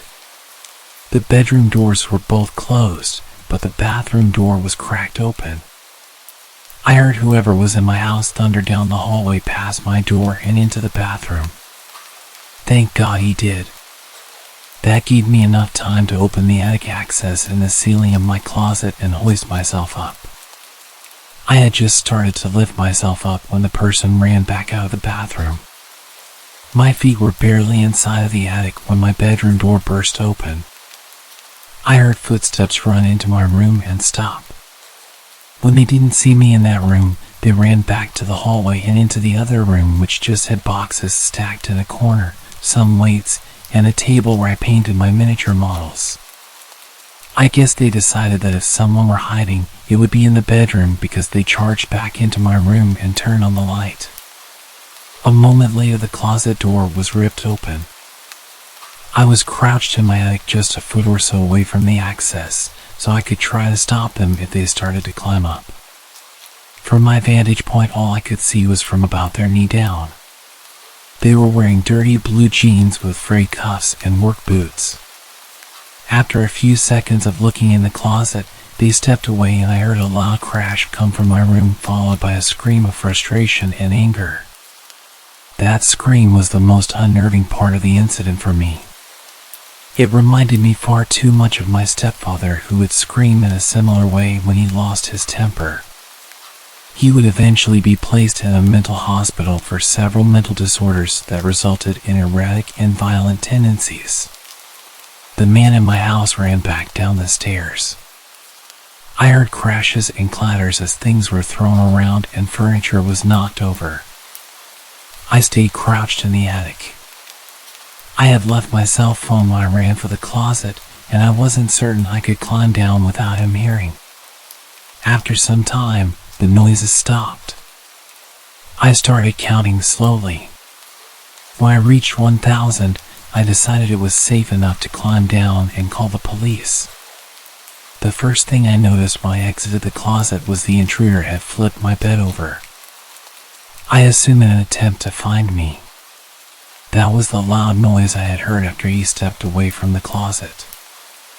I couldn't find my cell phone, so I went to the landline by the bed and called the police.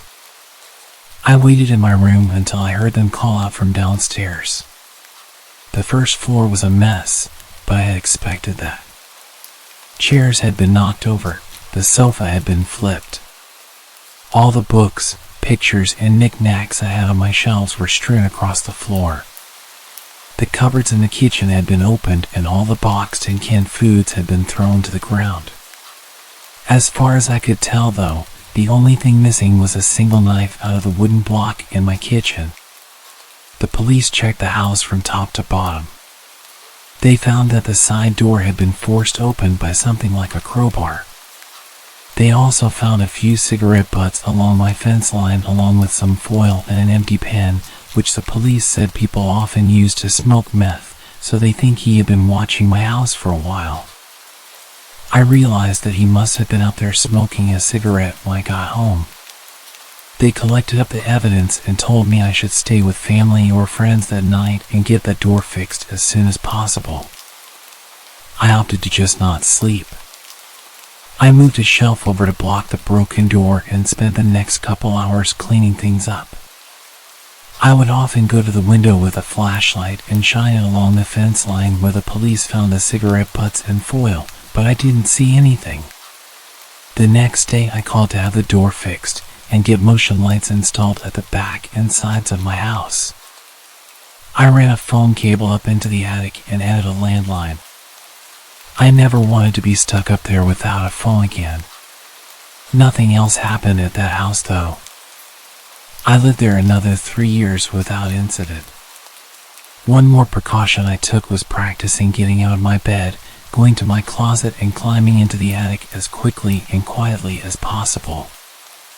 I even practiced doing that at my new place, except now I go to a crawl space at the back of the closet instead of the attic. I try not to think about what would have happened if I had been a bit slower getting to the attic or if he hadn't gone into the bathroom at the end of the hall first.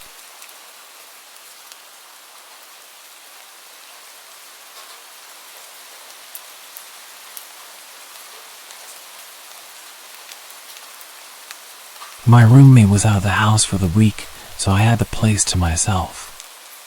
It was spring break, so my college classes were out. I had no plans and really nothing I needed to do. On Monday, I was basically trapped inside due to a huge storm blowing through our city. This was common around this time of year, but it still always seemed worse every time. The trees always looked like they were going to blow away, and the house would shake and creak non-stop. Knowing I wouldn't be able to sleep, I decided to just stay up. I turned on the Xbox and started up one of my video games and played for well over an hour, probably until 11 o'clock when the doorbell rang. I paused the game and got up, but then I remembered the whole storm situation. Who would be outside right now? I went over to the front door and looked through the peephole, but nothing. I opened the door. The wind and water hit me right away, but when I looked around, I didn't see anyone. I closed the door and thought maybe the wind had somehow rung the doorbell. I don't know, it sounds dumb now, but what was I supposed to think? I went back to my game, but only a couple minutes later, I heard a huge crash in the backyard, stuff tumbling over and breaking. I immediately knew it was our patio furniture and ran over to the back door. Everything was scattered around the yard, blowing around in the wind. I quickly put on my shoes and went outside, pushing each piece of furniture up against the back of the house. The wind was so heavy it would even hurt sometimes when the water would hit my face. I was rushing, going as fast as I could until I saw someone. They were standing at the edge of the backyard, watching me. I looked back at them for a moment, but then grabbed the last piece of furniture and ran inside to escape the rain.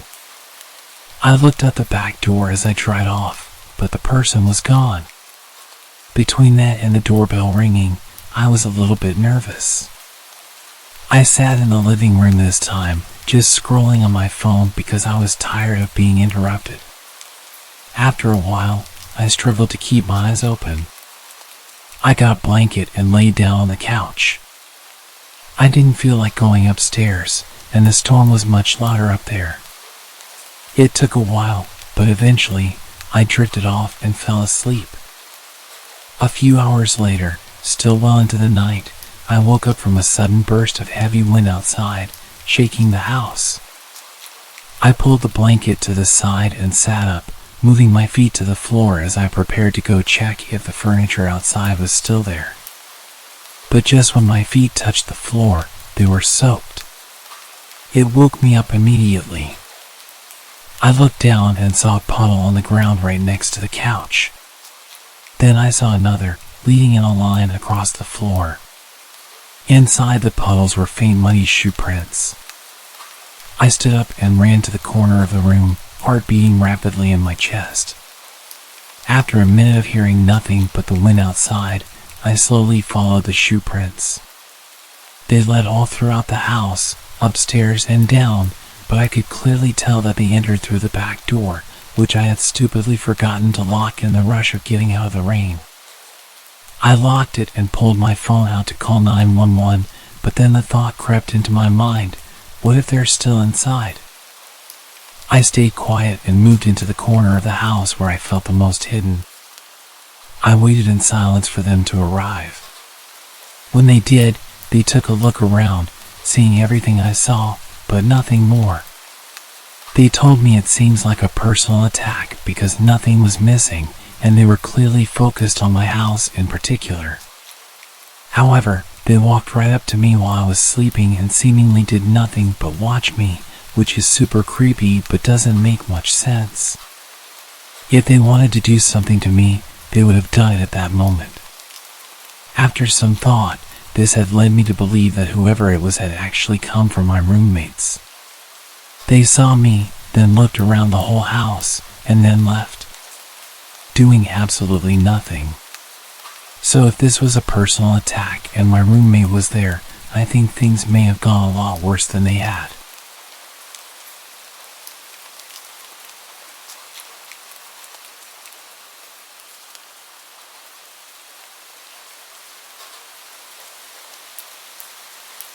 I lived with my older brother for about 4 years after I finished school.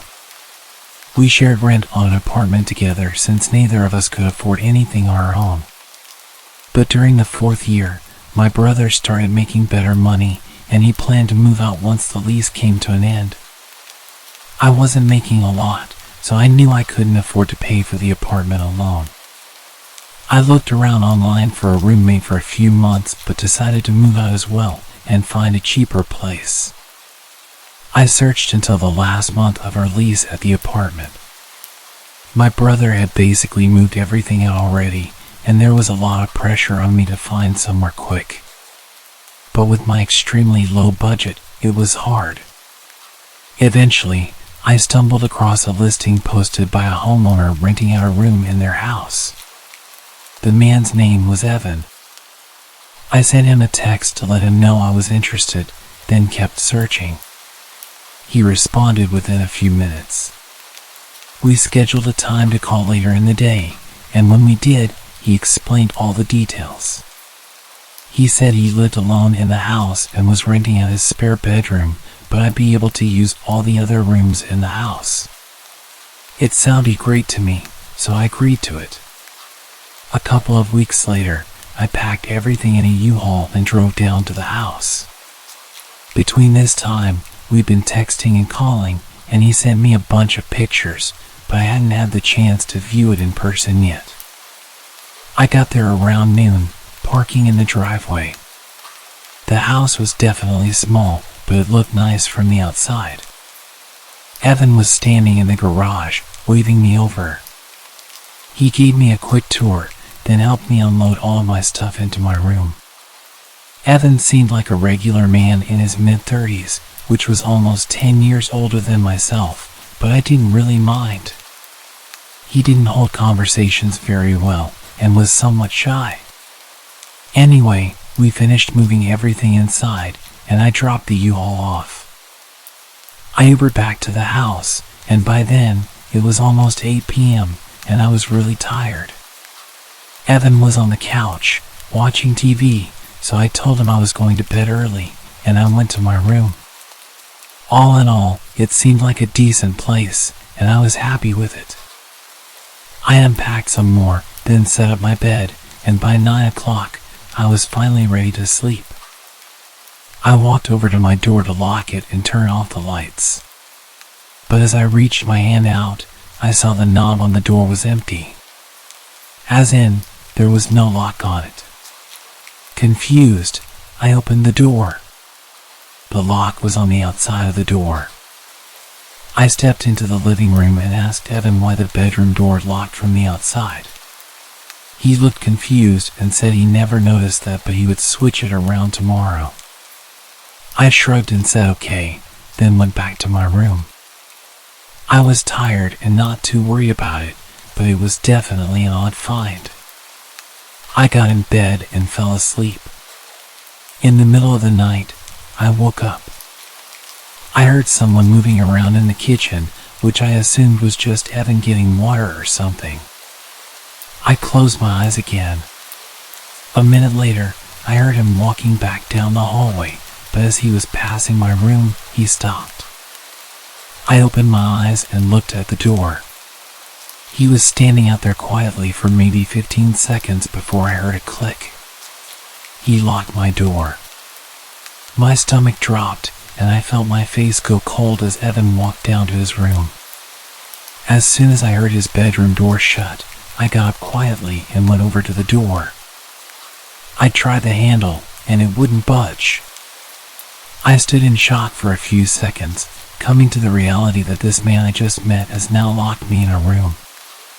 My fear started to turn into anger, and I called out for Evan, telling him to open the door. It only took a second before I heard Evan run out of his room and over to my door.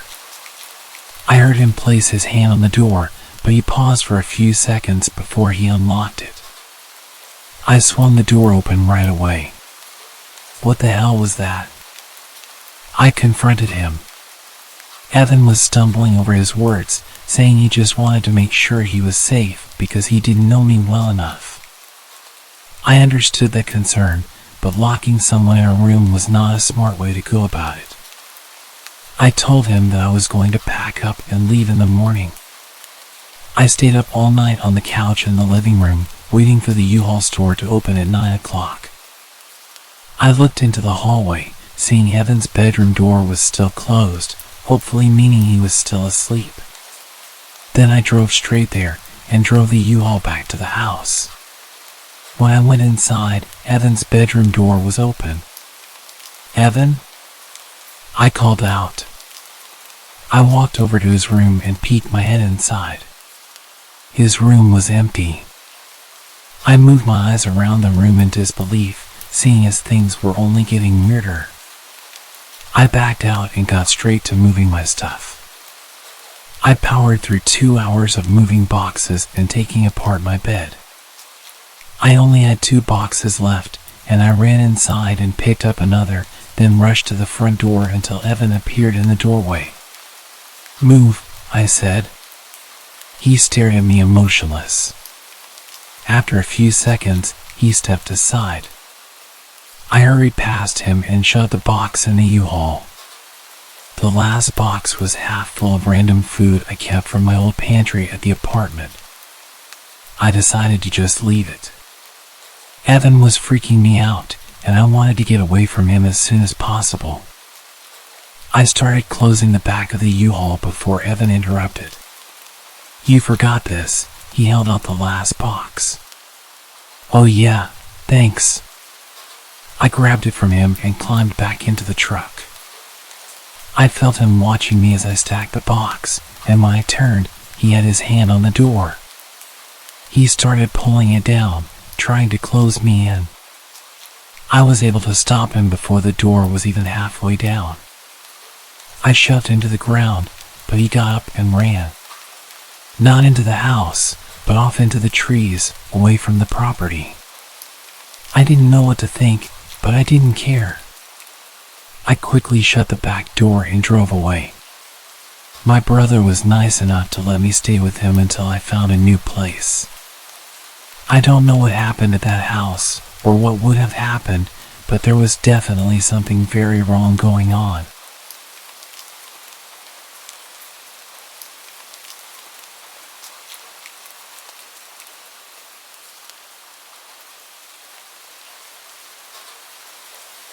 This all happened roughly around 4 years ago, but the experience has haunted me almost every single day since it happened. I'll start off by saying that at the time I was pretty young. I was single and very keen to have my first experience with someone. I spent a while looking through dating apps, talking to a few people, until I finally came across a guy who seemed interesting. We had a lot of things in common, so I thought it would be a good idea to meet up with him, since we had been talking for almost a month. Now, even though I was only young, I wasn't naive or stupid. I was, and still am, a very cautious and paranoid person. But for some reason, I made what possibly could have been one of the worst decisions of my life. I invited him to come spend the night at my place. My parents were away for the weekend and I had the place to myself, so it seemed like the perfect opportunity for him to come over. He lived around 3 hours away from my place, yet he was eager and almost desperate to visit. So he set off as soon as he finished work, which was around 11 a.m. The whole time he was driving to my place, I had the sickening sense of impending doom. Almost as if something was going to go very, very wrong. I almost texted him multiple times to tell him that I wasn't interested anymore, but I hesitated as he was only 10 minutes away by this point. I jumped up as I heard his car pull up, and I expected to be greeted by a smile once I opened the door. But he pushed his way through, and continued to stare at me blankly, all whilst my 2 French bulldogs snarled and growled at him, which they never do to anyone. Things instantly seemed extremely odd. He followed me quickly to my bedroom and didn't waste any time in aggressively undressing me. I hesitantly went along with it, as this was my first experience with someone. He was almost 6 years older than me, so I was pretty tense. Fast forward to a couple of hours later, he suddenly asked me if he could sleep in my room, which confused me as it was only 5 p.m. But I told him it was fine, and I would continue to watch movies by myself downstairs. After about an hour, I heard what sounded like furniture being moved around, and the sound of him talking. So I made my way upstairs and opened my door, only to find him crouching in the middle of my room and breathing extremely heavily. When I asked if he was okay, he motioned for me to get on the bed. He sat me on his lap and proceeded to place a blindfold over my eyes, putting his hands around my neck lightly. I was already feeling extremely uncomfortable, and it worsened as he tightened his grip around my throat. He asked, "Does anyone know I'm here? Do your friends know who I am and what I look like?" I instantly answered, saying that my sister and friends knew he was here. This was a complete lie because I don't have a sister, and my friends were unaware, but something inside of me forced me to say it. After minutes of awkward silence, he stood up to gather his things. I noticed that in his backpack, he had tape, rope, and handcuffs. At first, it didn't concern me as I knew he was into that stuff, but looking back, I think it was intended for something much worse. All of a sudden he said, "I think I'm going to head home. I have a long drive, and I'm rather tired."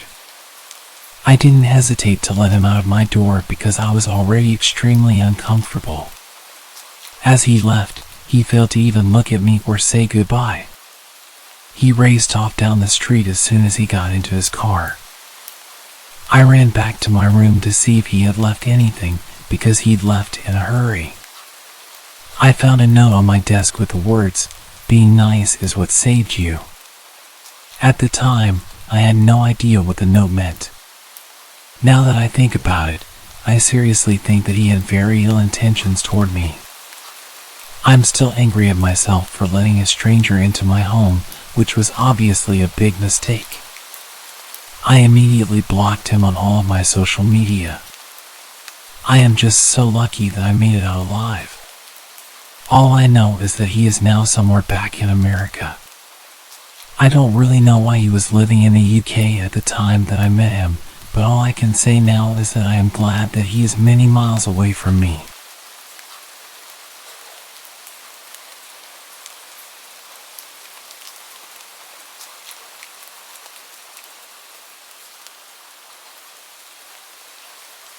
About 10 years ago, I lived on my own and didn't have much company. I was quite depressed at the time after losing my girlfriend to a drunk driver. I was enjoying a beer and watching the sunset on the back porch when I saw a large, scruffy man emerging from the tree line. My heart skipped a beat as he stumbled towards my house in a menacing way. Living alone, I often used my backyard for target practice. And at that moment, I was immensely grateful for it. Instinctively, I rushed to bolt all the doors while frantically dialing the police. What I didn't know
I lived with my older brother for about 4 years after I finished school.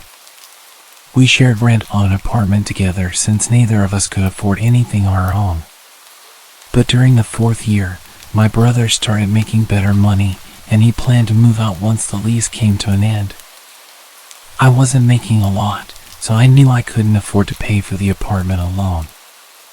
I looked around online for a roommate for a few months but decided to move out as well and find a cheaper place. I searched until the last month of our lease at the apartment. My brother had basically moved everything out already, and there was a lot of pressure on me to find somewhere quick. But with my extremely low budget, it was hard. Eventually, I stumbled across a listing posted by a homeowner renting out a room in their house. The man's name was Evan. I sent him a text to let him know I was interested, then kept searching.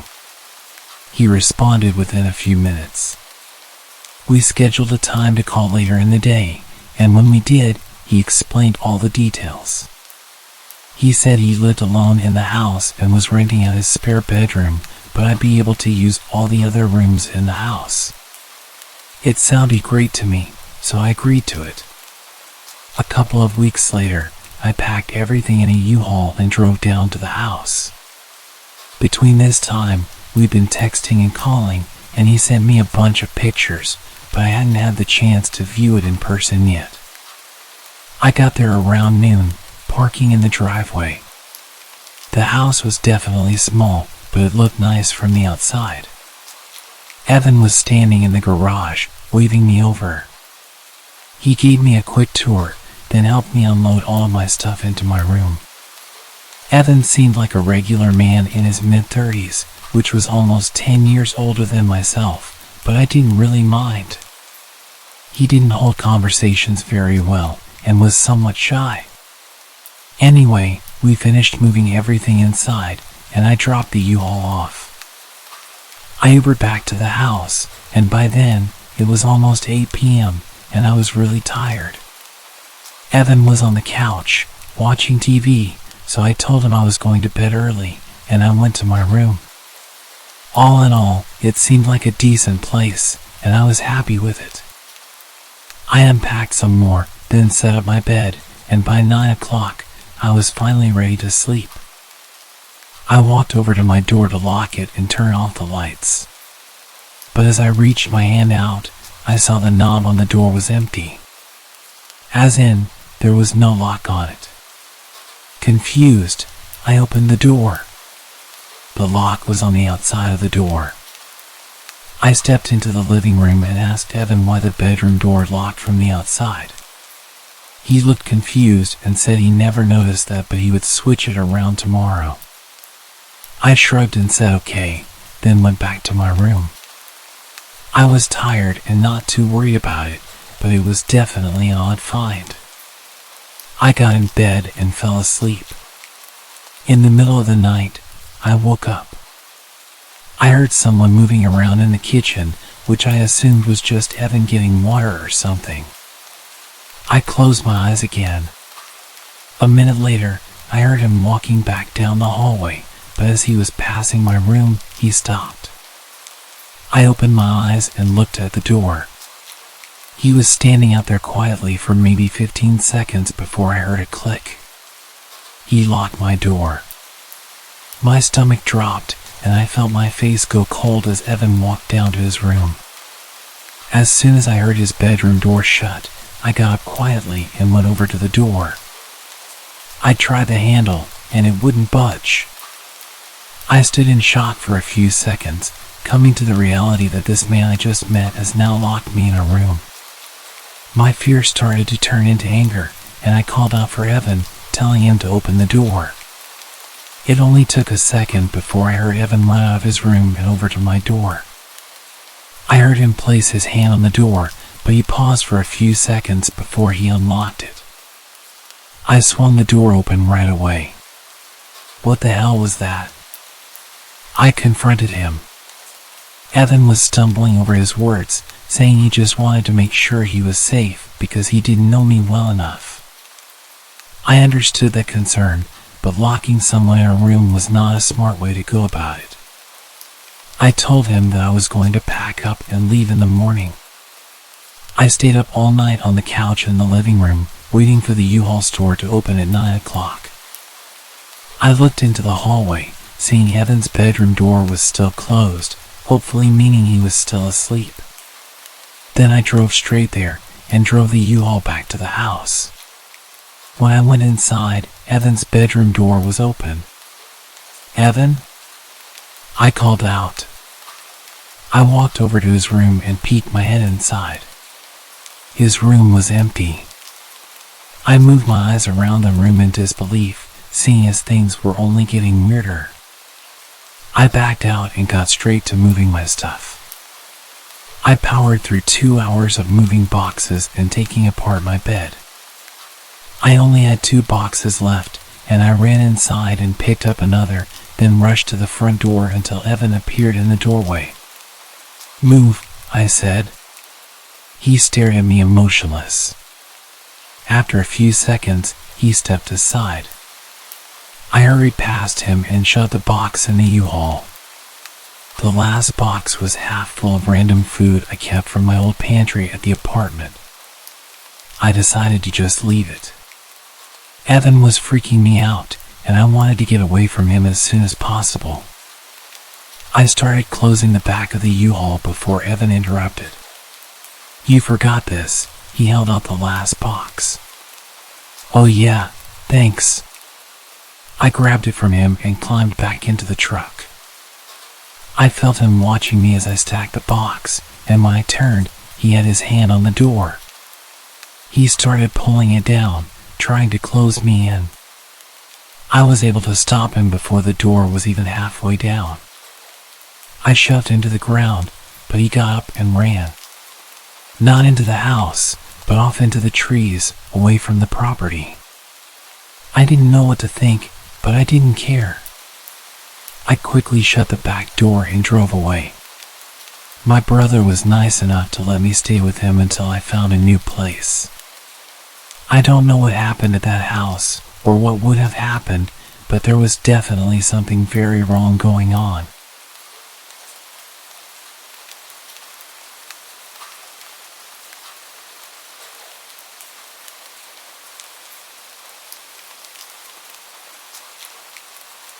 This all happened roughly around 4 years ago, but the experience has haunted me almost every single day since it happened.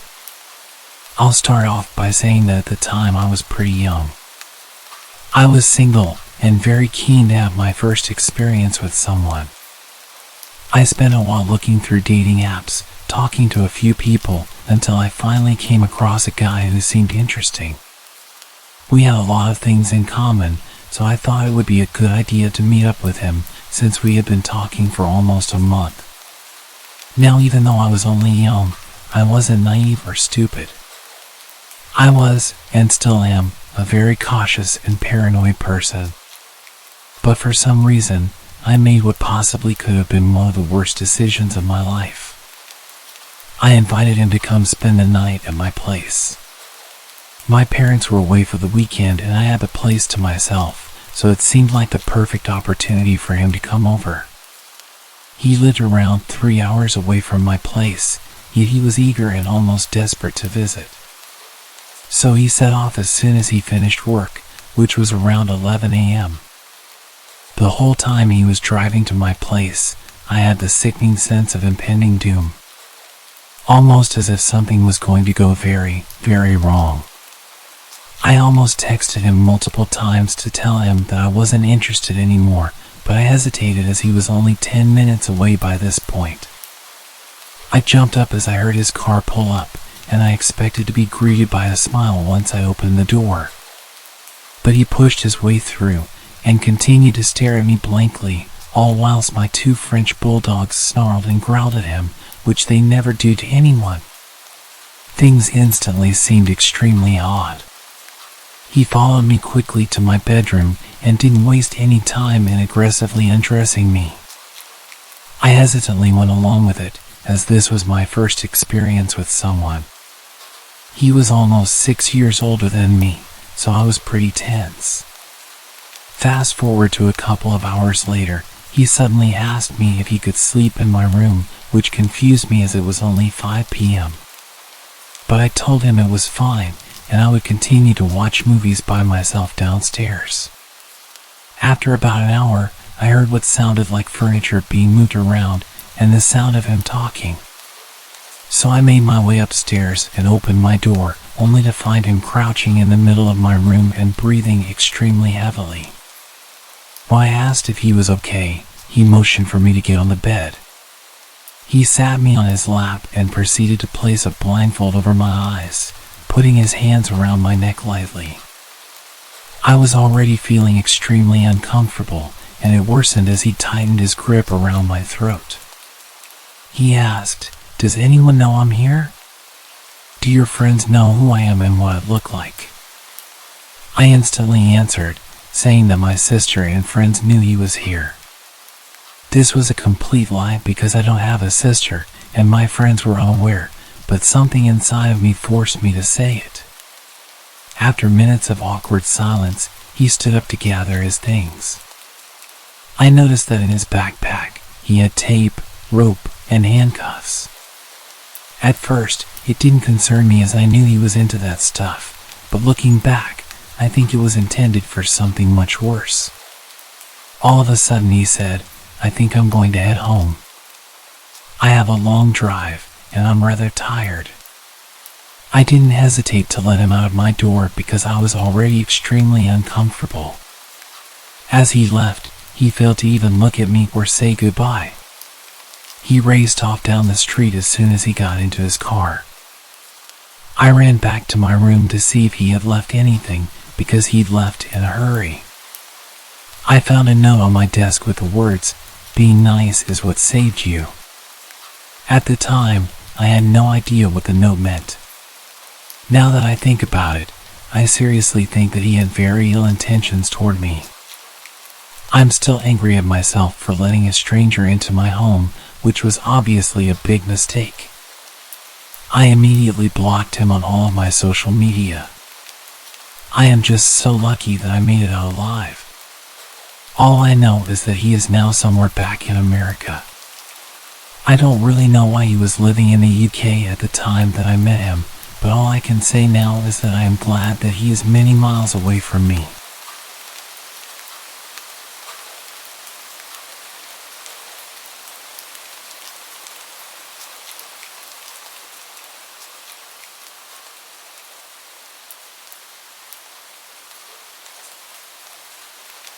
A few years ago, I was renting a house in Northern California. The neighborhood was just outside the suburbs. It seemed like the perfect balance of having space and having nice neighbors close enough not to feel isolated. The area had no street lights, so it was very dark at night, especially if there were clouds blocking the moonlight. It didn't bother me though. It made my little house feel even more quaint on dark nights. I got home from work one day in midwinter. It was a cloudy night, so pulling up to my house, I saw only what my headlights and front porch light illuminated. When I got out of my car, I caught a whiff of cigarette smoke. That was odd, as I had never smelled that before around that house. I didn't see anyone nearby, so I ignored it and went inside. I had just got off a shift with a few hours of overtime, so I felt pretty tired. Even though it wasn't even 7 yet, I decided to take a shower and call it a night. I woke up sometime later, sure that I had heard a noise inside my house. I wasn't worried right away because my friend would sometimes stop by to use my shower after work on his way to his night classes. I even gave him a spare key so he could stop by even if I wasn't home. He would always text me to let me know beforehand though, and I hadn't heard my phone go off. I reached over to my bedside table and picked up my cell phone to see if my friend had sent me a text. The bright light from my phone's screen blinded me. These were the days before phones had a light sensor that would dim the screen in the dark, and this particular phone was so bright I could use it as a flashlight. Through squinted eyes, I could make out that it was 9-something, but I couldn't tell if I had an unread text or not. I set my phone aside and called out my friend's name. There were a couple of seconds of silence before I heard loud footsteps as someone started running through the bottom floor of my house. I leapt out of bed and ran to the closet. They were already up the stairs by the time I had opened the door and stepped inside.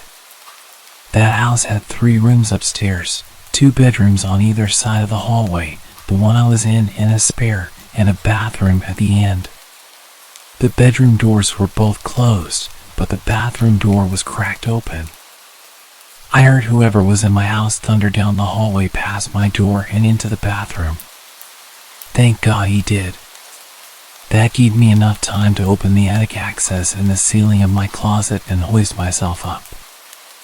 I had just started to lift myself up when the person ran back out of the bathroom.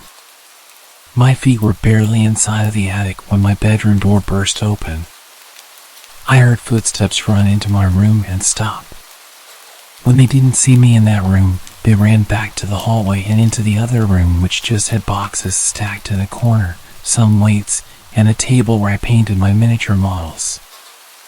I guess they decided that if someone were hiding, it would be in the bedroom because they charged back into my room and turned on the light. A moment later, the closet door was ripped open. I was crouched in my attic just a foot or so away from the access, so I could try to stop them if they started to climb up. From my vantage point, all I could see was from about their knee down.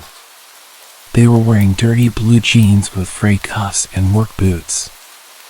After a few seconds of looking in the closet, they stepped away and I heard a loud crash come from my room, followed by a scream of frustration and anger. That scream was the most unnerving part of the incident for me. It reminded me far too much of my stepfather, who would scream in a similar way when he lost his temper. He would eventually be placed in a mental hospital for several mental disorders that resulted in erratic and violent tendencies. The man in my house ran back down the stairs. I heard crashes and clatters as things were thrown around and furniture was knocked over.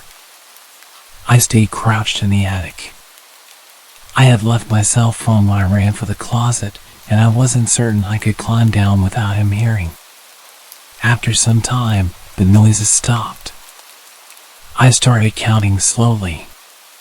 When I reached 1,000, I decided it was safe enough to climb down and call the police.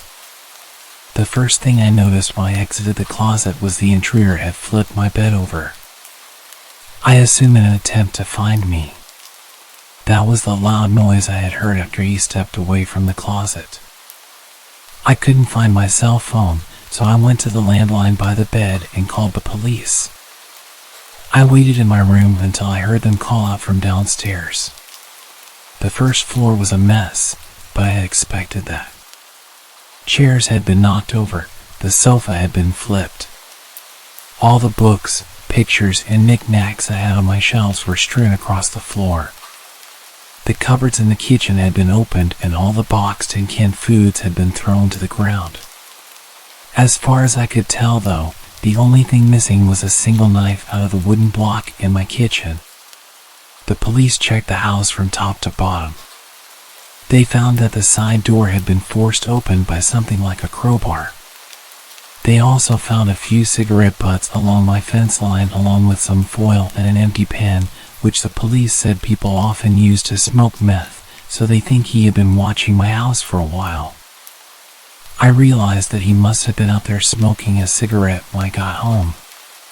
They collected up the evidence and told me I should stay with family or friends that night and get that door fixed as soon as possible. I opted to just not sleep. I moved a shelf over to block the broken door and spent the next couple hours cleaning things up. I would often go to the window with a flashlight and shine it along the fence line where the police found the cigarette butts and foil, but I didn't see anything. The next day I called to have the door fixed and get motion lights installed at the back and sides of my house. I ran a phone cable up into the attic and added a landline. I never wanted to be stuck up there without a phone again. Nothing else happened at that house, though. I lived there another 3 years without incident. One more precaution I took was practicing getting out of my bed, going to my closet and climbing into the attic as quickly and quietly as possible. I even practiced doing that at my new place, except now I go to a crawl space at the back of the closet instead of the attic. I try not to think about what would have happened if I had been a bit slower getting to the attic, or if he hadn't gone into the bathroom at the end of the hall first.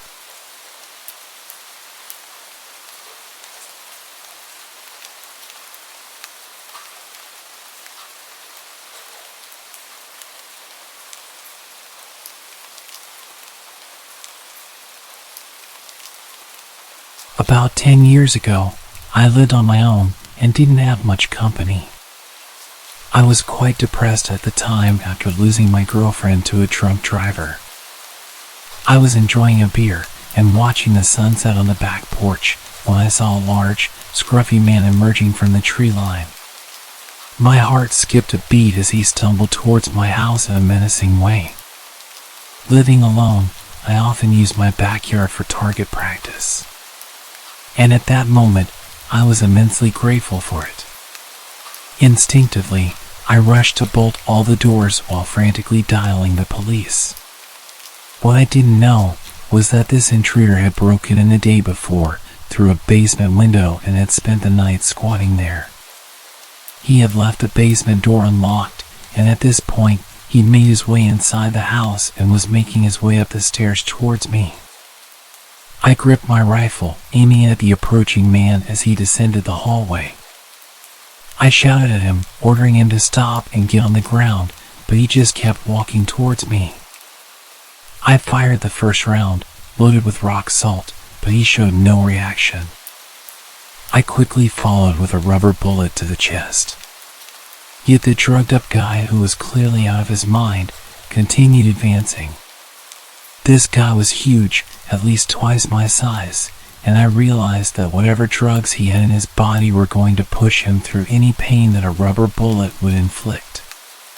He was backing me into a corner. I desperately begged him to stop and warned him what would happen, but he just moaned at me like a zombie and shouted, "Shoot! Do it!" Then he lunged towards me. I took my third shot. I can't recall whether it was buckshot or a slug, but it left a gaping hole in his chest. It barely even slowed him down. He kept coming, and in a frenzied struggle, he wrestled me to the ground. He was moaning and coughing up blood. Suddenly, he grabbed my face with both of his massive hands and started squeezing my head. It was utterly terrifying. I could feel him trying to burst my skull open like a balloon. I don't know how long it actually lasted, but it felt like forever. Eventually, the injury finally caught up with him, and he died on top of me. I was laying with him crushing me for a few minutes. My energy was completely drained, and I could barely breathe with his weight on top of me. His body was pushing my rifle into my chest, and it was causing me serious pain when I tilted his body to the side. I was completely drenched in his blood, and I can still remember the overwhelming smell. I'd completely forgotten that I was still on the phone with the operator, who had heard our entire exchange, which more or less amounted to me pleading, "Stop, or I'll shoot," and the man menacingly taunting. The police arrived soon after, and the incident made it to the local papers. There was a criminal investigation, but eventually, I was cleared of any wrongdoing. It turned out that the intruder was wanted for murder of an elderly couple in Baltimore and had somehow made his way 50 miles up the road into a rural area.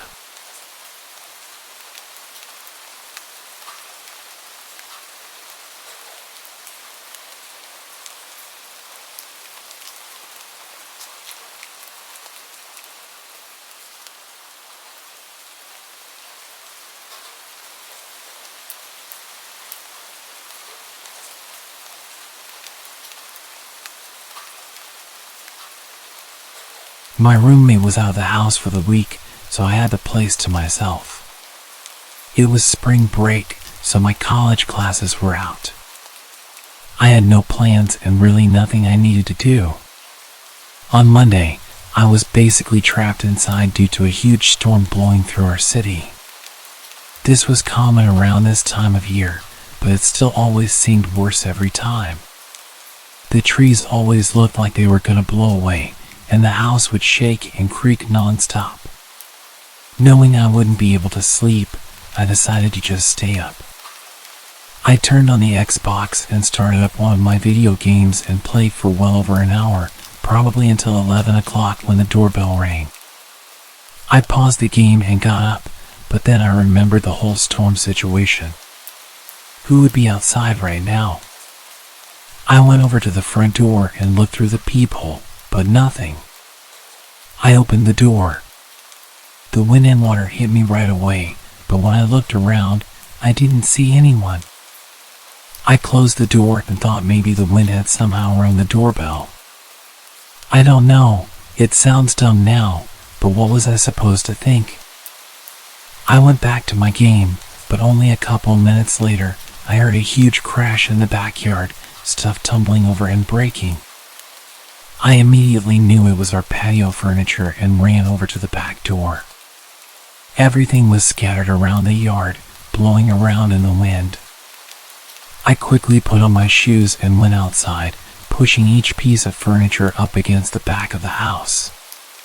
The wind was so heavy it would even hurt sometimes when the water would hit my face. I was rushing, going as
About 13 years ago, when I was 18 and had just gotten my first computer, I spent a lot of time exploring some pretty disturbing websites. It was different back then. There wasn't much stopping you from ending up on gore websites. It was quite common to be scrolling through forums and suddenly see a video of someone being beheaded or accidentally watching an execution. Admittedly, I sometimes went out of my way to watch this kind of stuff too. Morbid curiosity, I guess. So, as I ventured down the rabbit hole of the dark web one night, I came across a website that claimed to be an interactive adventure. I loved interactive adventure storybooks and thought a digital version could be even better. Upon entering the site, I was immediately struck by its unusual format. Instead of traditional storytelling choices, it presented a series of hyper-realistic photos showcasing various choices. The story started outside what looked like an abandoned factory. You always had two choices. The first one was pretty simple. You had to choose which door to go into. One door had a no entry sign on it, and the other had a big stop sign. I chose the second one because I figured that'd lead to the more interesting story. Each choice led to a set of photos that portrayed the consequences of your choice. For the first few clicks, it was just navigating the factory. There were all sorts of tools and creepy props all over the place. It looked like a slaughterhouse with what looked like body parts of pigs or some other animal hanging on hooks. The level of realism was shocking, especially back then when the public or some cheap website wouldn't have the funding to make such realistic scenes.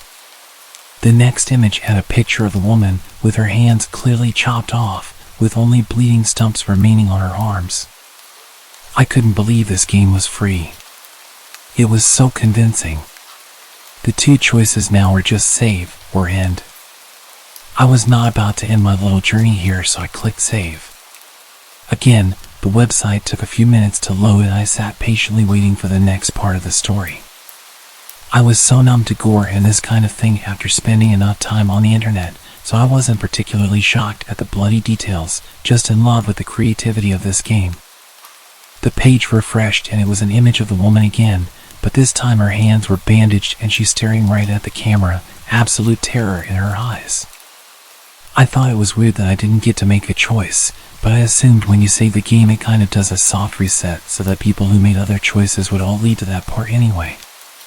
I played similar games before, so I knew that often, no matter which choices you make, the game will force you down the path it had planned anyway.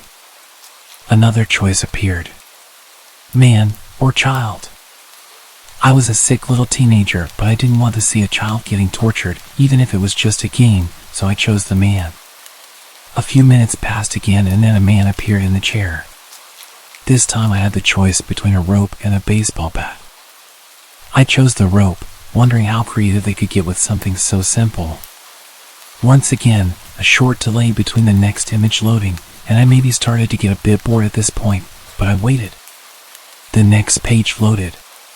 The man had the rope around his neck. He was stood on the chair and the rope was attached to a metal beam above. It was crazy how brutal this website was, but part of me loved the intensity. I'd hit another checkpoint asking to save or end. It was at that moment my mom knocked on my bedroom door and I panicked and quickly pressed end. The page went blank just as she walked in. This is where it got seriously creepy. I immediately felt my stomach turn and my heart drop. The picture had loaded. The man who'd been holding the camera the whole time was now looking into a mirror, dressed in some butcher overalls, covered in blood. Leaning against the mirror was the man with the broken neck. His face had some disturbingly realistic details, like his eyes bulging and his face seriously discolored. Two female hands, standing upright on their stubs, were also sitting next to the mirror, both with their thumbs up. It was incredibly morbid, but that wasn't the worst part at all. The worst part was written on the mirror. My name. My address. My mind was racing. I was completely freaking out. I even turned my screen off as if that would do anything. Was this real? Did I just determine the fates of these people? What the hell was going on? How did they have my details? I felt sick. I turned the screen back on and saw the two choices. It said, continue, with yes or no as the options. I immediately clicked no. I was done. I was genuinely so scared. The page started loading again, this time quite a lot faster than usual. The new page was just a zoomed-in image of my name and address, with the option to continue being repeated back at me. This time with save or end as the options. Is that what save meant? Save the woman? And end? Did I choose to end the man? I was drenched in sweat at this point and really panicking. Was this a threat? I have to continue or they'll come for me. Am I choosing to save myself or end myself? I hated everything about this moment. I clicked end and immediately turned the computer off. As you can tell from the fact that I'm telling this story, they never came for me. We did move house a few weeks later for unrelated reasons, so maybe that's why. But I lived in complete fear for at least 3 years after this. Did I really do those things? Was it just a creative game with some clever tricks? It would explain the long loading pages. I don't like to think about it. Well, at least I didn't choose the child.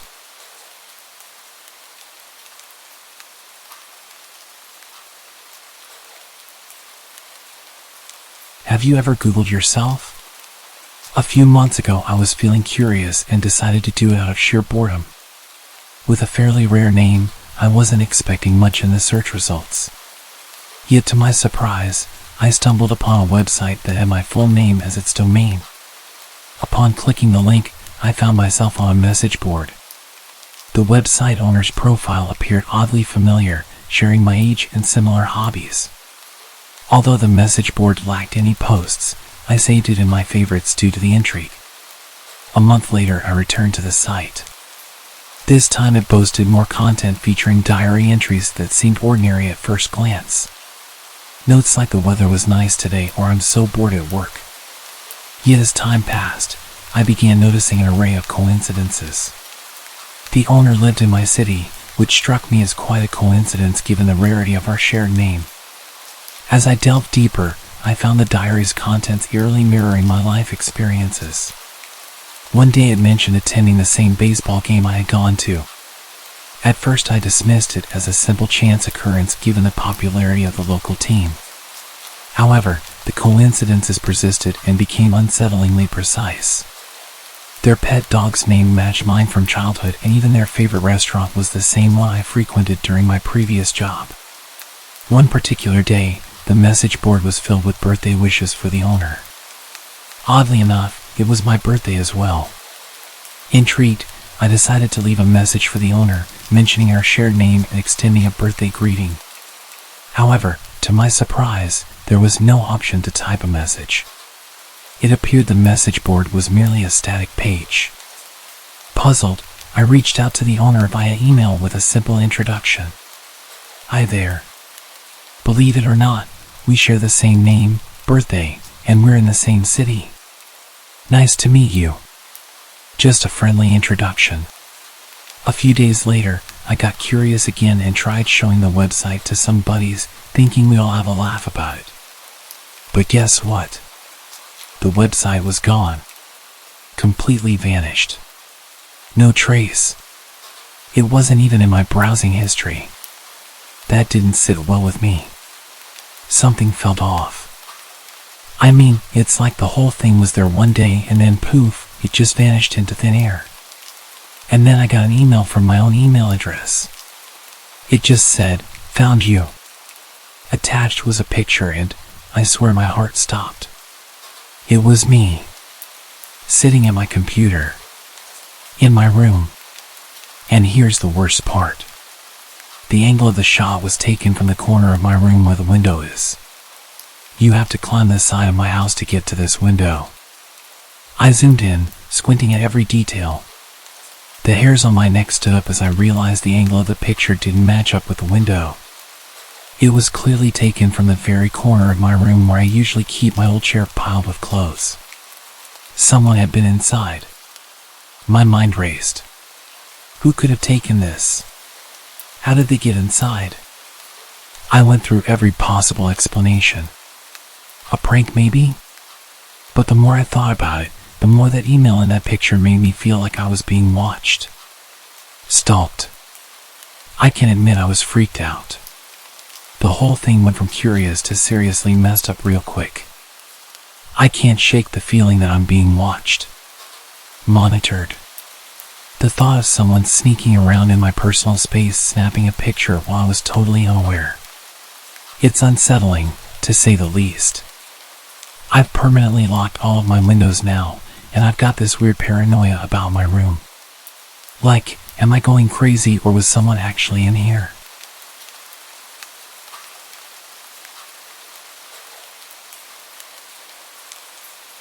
One night I was scrolling aimlessly through social media, clicking on random links about the dark web and supposedly true stories about crazy encounters. Boredom can drive anyone to the weirdest corners of the web, and that's how I stumbled upon this bizarre post that grabbed my attention. It was an image of my front door. The caption, "Back where I belong," was written below it. I'm not the superstitious type, so I rolled my eyes and chalked it up to a creative attempt at freaking someone out. The next day, I couldn't resist mentioning it to my buddies. Their reactions were a mix of amusement and speculative theories about hidden cameras and creepy stalkers. They laughed it off and I joined in. After all, we're living in the age of tech, where a few clicks can pull up someone's life story, including the color of their socks on a specific day. Probably just some algorithm, I said, dismissing the weirdness. They probably got it from my IP address and Google Maps. They chuckled, teasing me about my lack of supernatural belief. I shrugged it off. It's not like I have anyone that would want to hurt me. But as the night progressed, the sense of being watched started gnawing at me. The shadows from the windows seemed to stretch a bit too far, and every creak of the floorboard sounded like a whisper. Ridiculous, right? A couple of days passed and I thought the unease had finally left me. Until an email from an unknown sender popped up in my inbox. The subject line was empty and the email had a single link. No text, just an ominous hyperlink. Curiosity and a little defiance propelled my finger to click the link. It opened a web page I'd never seen before with a weird combination of numbers and letters as its title. The screen displayed a live feed from my living room where I was sitting with my laptop. I blinked and rubbed my eyes, completely stunned as I saw myself from behind. Clearly there was a camera in my room, but where? Okay, now that's just messed up, I muttered, assuming it was a prank or someone playing with sophisticated tech tricks. But the camera panned around the room and my unease twisted tighter. My eyes darted around the familiar surroundings, trying to figure out where the camera was. That's when I noticed it. The angle was directly in line with the mirror that was mounted on the wall. My heart raced. I approached the mirror and tried looking at the laptop to see if my face was appearing on the live stream, but the website had turned into an error page. I spent some time trying to refresh the website and follow the link from the mail, but it was like it never existed.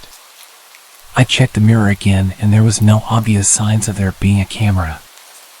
I was exhausted after a long day and I had quite a few drinks with my friends, so I told myself I was just being paranoid and went to bed. Days went by and I tried to forget the whole thing. Until one night, as I got up to grab some water in the middle of my sleep, I glanced at the mirror again. My reflection was normal, but something in the background wasn't. The edge of a shadowy figure peeked out from the corner of the mirror, a hint of a presence that shouldn't be there. I quickly turned around, heart racing, but there was nothing. The unease tightened its grip again. I need to chill out, I muttered to myself. It's all in my head. I blamed stress, lack of sleep, and the power of suggestion. But when I found my favorite mug smashed to pieces on the floor of my kitchen the next morning, I couldn't stop thinking that someone had been in my house. I was a believer in facts and logic, so when I heard the kitchen door creak open the next night, I didn't jump to supernatural conclusions. I thought it was an intruder. I tried the light switch, but it didn't work. It was practically pitch black. I grabbed my baseball bat and my phone and used its flashlight to investigate. I made my way towards the living room and looked around, aiming the flashlight all over, and suddenly I spot something. The mirror was leaning against the wall and there were obvious wires hanging out of it. I felt a strange mixture of anger and fear. Someone really was messing with me and they were here right now? I shouted, "Who the hell is in my house?" and turned towards the kitchen. But as I did, the light suddenly came on and blinded me. The world seemed to blur around me. My vision blurred, and then I woke up. I was back in my bed. I sat up, heart pounding. My bedroom was exactly the same as normal. Had it all been a dream? A really weird, vivid dream? I reached for my phone to check the time, and that's why I noticed the notification. An email had come in from an unknown sender. With trembling fingers, I opened it. It was a photograph. Almost the exact same photograph as the one that started this whole thing. It was my front door, but this time it was taken at night. The caption below the image sent shivers down my spine. "Sleep well. Goodbye for now." My eyes darted around the room as if expecting someone to jump out at me. But I was alone. My logical mind tried to find a rational explanation. Maybe it was a prank, an elaborate scheme by someone with too much time on their hands. I rushed to my laptop and checked the sender's email address, but it was a jumble of letters and numbers, impossible to trace. I started to panic as I realized that this wasn't a joke. Someone was watching me, invading my privacy, and I had no idea who or why. I ran back into the living room to check the mirror. It was back on the wall in its usual place. I frantically clawed at it and ended up smashing it on the ground in an attempt to prove to myself that I wasn't crazy. I felt like I was going insane, stood barefoot on my broken mirror, shuffling through the shards with my bare hands. The camera was gone. Or it was never there. What was I doing? I locked the front door, drew the curtains, and sat in the dimly lit room, my heart racing. I thought about going to the police, but what could he tell them? That I was receiving strange emails and photographs that seemed impossible to explain. The hours dragged on, and as the night grew darker, I felt my paranoia settling in. I didn't want to admit it, but the rational explanations were wearing thin. Was it really possible that someone was going this far out of their way to terrorize me? As I gazed at my laptop, its webcam staring back at me, I couldn't shake the feeling that someone, or something, was watching. I closed the laptop and made my way back to bed. If they wanted to hurt me, they would have done it already, and I was exhausted from this whole ordeal. I accepted my fate and closed my eyes. Good night. Good night. Sleep tight.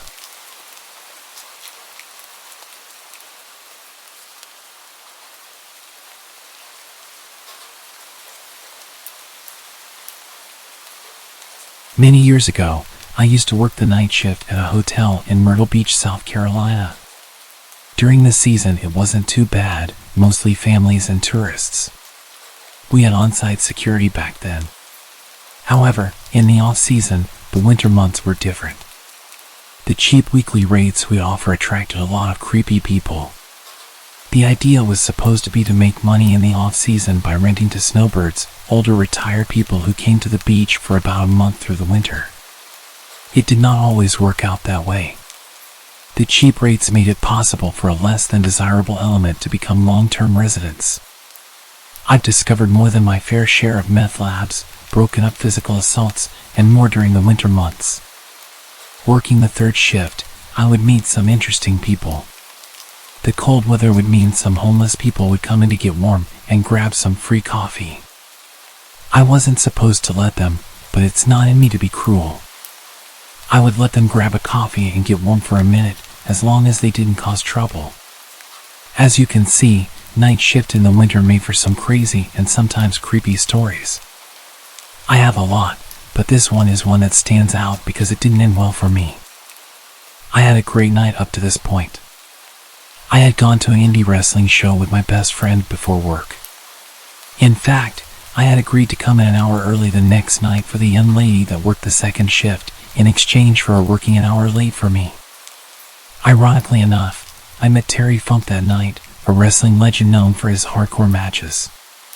Little did I know I was about to experience this kind of violence for real. I was supposed to be there at midnight due to her working over an hour for me. I normally came in at 11 p.m. I counted the register, and she briefed me on her shift as to what had happened, as per usual. As she was leaving, my friend Andrew arrived.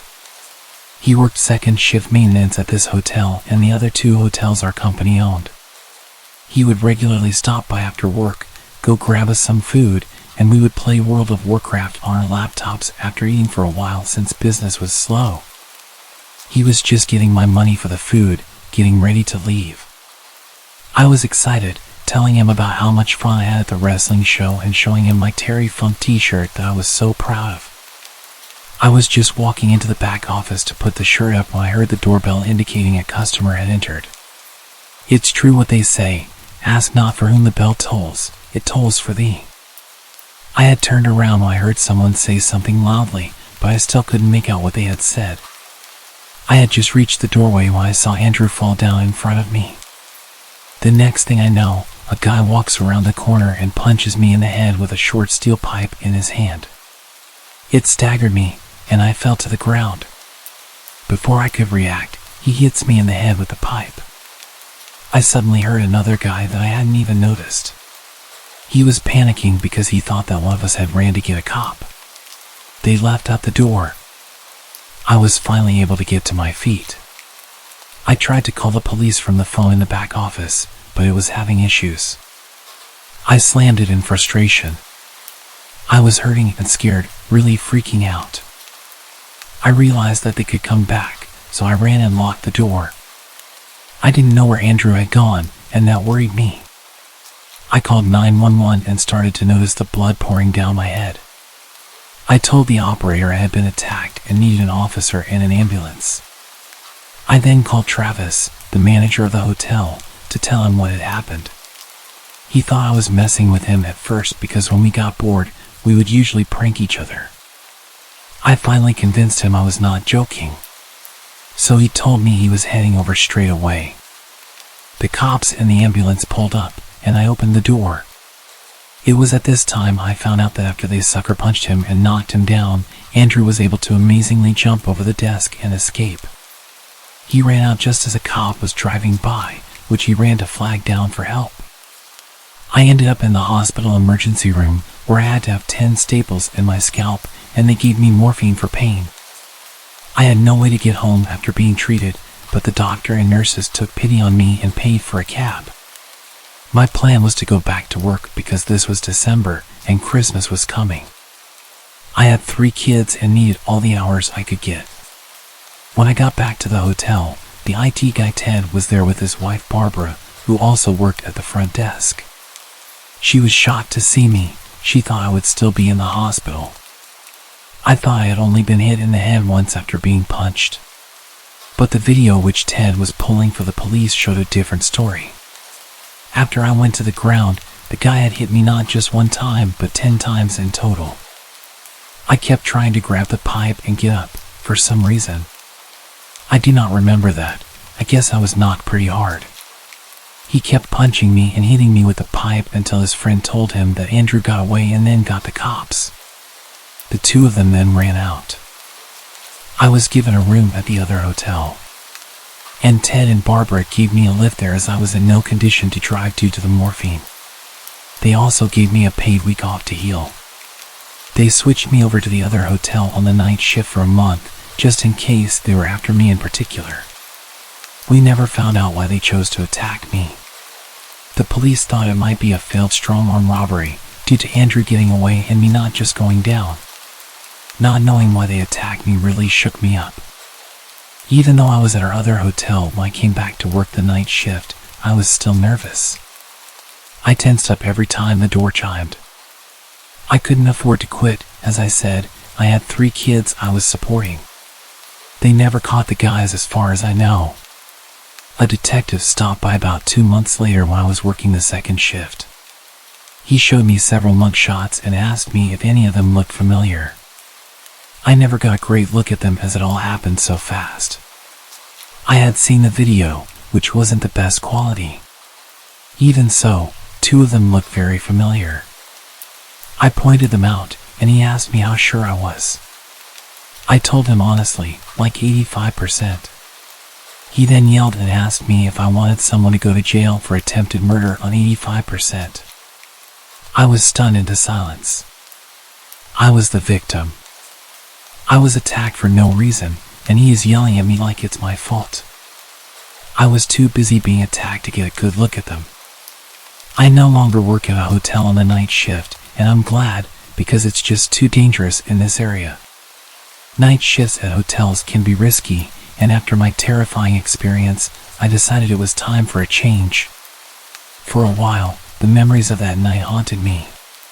The feeling of being so vulnerable, the pain from the attack, and the lingering questions about the attacker's motives all weighed heavily on my mind. But over time, I began to heal, both physically and emotionally. I found a new job with better working hours and conditions, which provided me with the opportunity to spend more time with my kids. The sense of safety and security that had been shattered during that fateful night gradually returned. Life moved on, and I left the hotel industry behind. I learned that sometimes it's necessary to prioritize your well-being over financial concerns.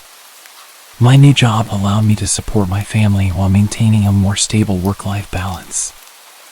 I never did find out what motivated the attackers that night.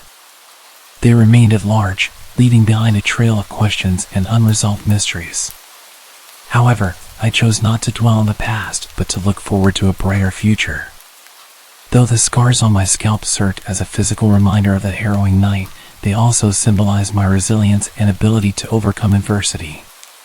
It was a chapter of my life that had come to an end, and I was determined to write a new, safer, and happier story for myself and my family.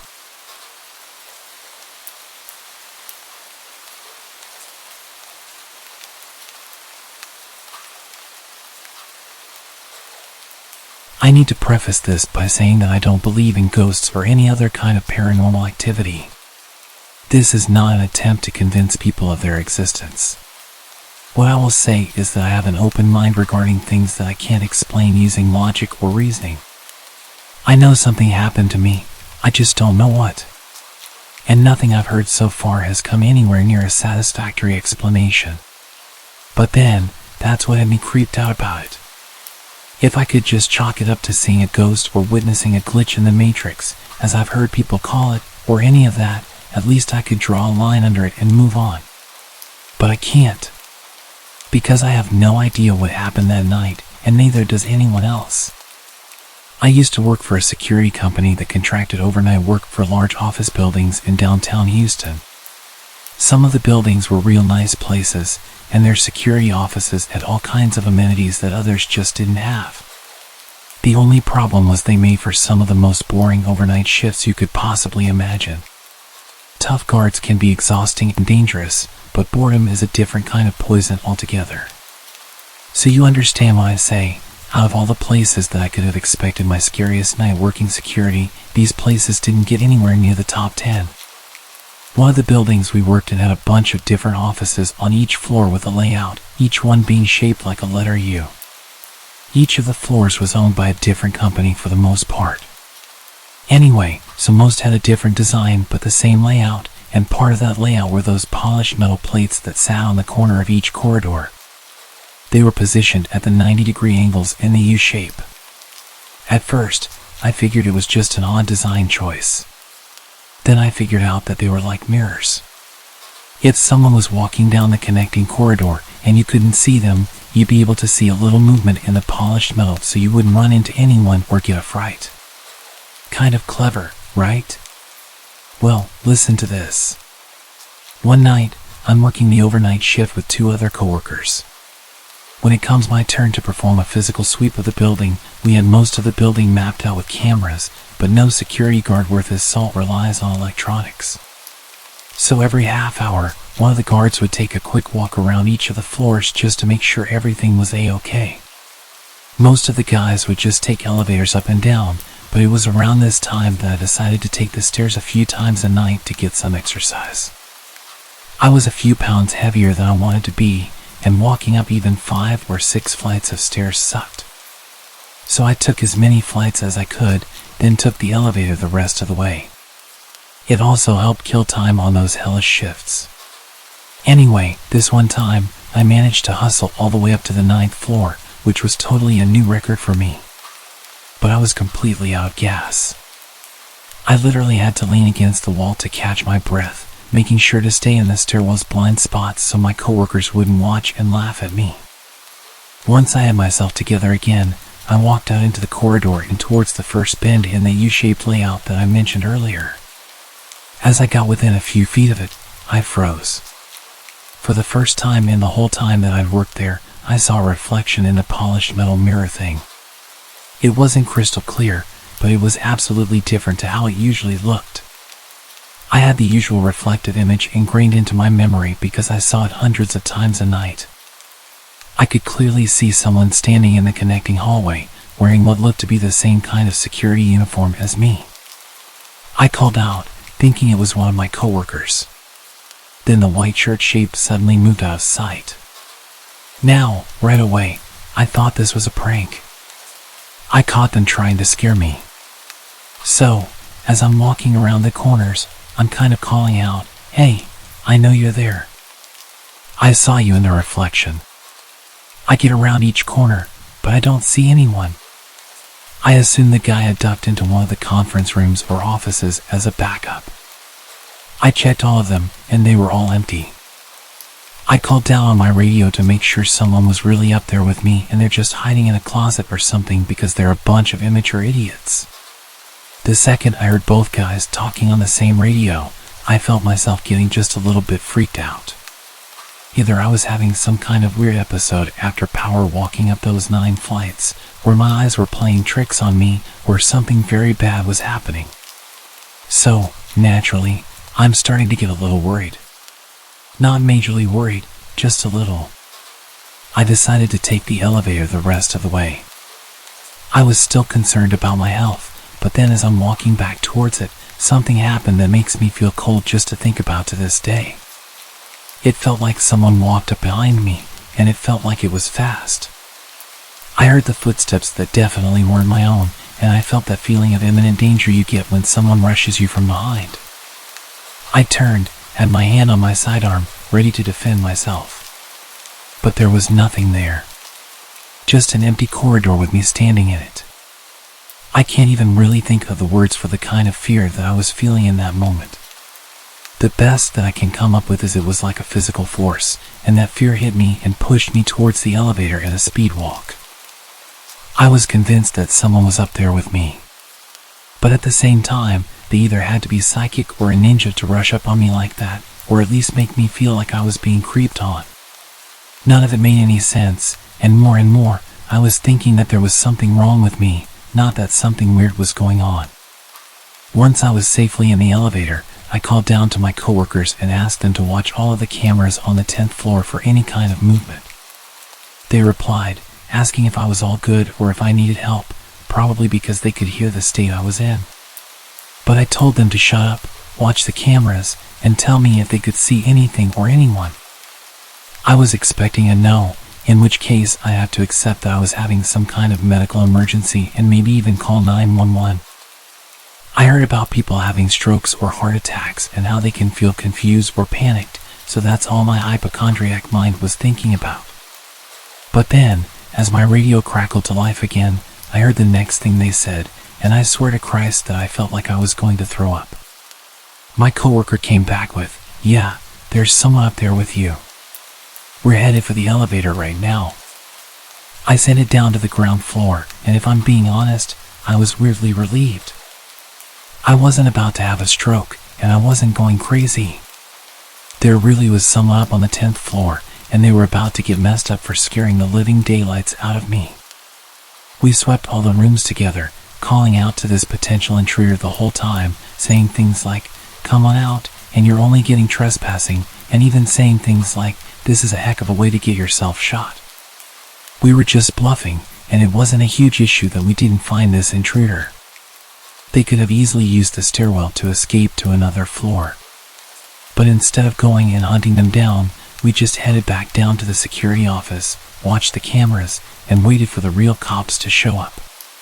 On the way back to the office, I asked my coworker what exactly he'd seen on those security cameras, and it turns out he hadn't seen anything definitive, just enough blurry movement on the edges of a monitor to know that someone was definitely up there. And they seemed like they knew where the camera's blind spots were. This is what really sent alarm bells ringing for my coworkers. Stuff like that suggests someone has cased the place, done a little recon in the daytime, possibly disguised as a client or employee. They'd know where to go to get whatever they'd come for, as well as how to get there without being spotted straight away. A lot of people have asked me how this person could have gotten into the building in the first place, and didn't that bother me at all? The question did bother me, but we're not trained to waste time thinking about how. We're trained to react to intruders as and when they occur, to focus on either locking them down for the cops or getting them out of the building without anyone getting hurt. You focus on the how afterward. In the moment, you focus on the intruder. Anyway, we watched the cameras, called the cops, and tried to work out where this intruder could have gotten to, while avoiding all the security cameras. We stared at the cameras for maybe 15 to 20 minutes before the cops showed up, and we didn't see any movement. When the cops arrived, we helped them sweep all the floors and offices to make sure no one was around. They were pretty thorough about it, opening up closets and checking under desks. But still, we found no one. Even the cops said that it must have been spooky for whoever was up there alone, which sounded like the understatement of the century. But right then, when we were dealing with the situation, I was sure that it wasn't just me going nuts. The situation was resolving itself, so I was relatively calm again. When the cops left, we switched on the alarm systems for floors 9 to 13, meaning if anyone entered those floors again, we'd be instantly alerted, and a 911 call would automatically be issued. No alarms were triggered that night, so we figured the episode was pretty much over and done with. We'd have to talk to the head of security about it, and there was no doubt that he'd be very interested in how he let something like that happen. But no one expected to get fired. In the weeks afterward, I realized how much the experience had affected me. The longer I went on wondering about it, the worse the feeling got. I thought I had put it behind me, but it turned out to be a major error in judgment on my part. Or maybe I just ignored my feelings. I thought about what could have made those noises and reflections. What could have given me that feeling like someone was rushing up behind me? After thinking about it for long enough, I decided that I didn't want to work there anymore. When I was told that I couldn't pick and choose which guard shifts I was on, I was left with no choice but to seek employment elsewhere. I'm not afraid to admit that I was scared of whatever happened up there. Rather than going down some crazy rabbit hole trying to explain it, I thought it was better just to walk away and start fresh someplace else. It's never happened again, nor anything like it, but you can bet your bottom dollar that if it does, I'm out of there.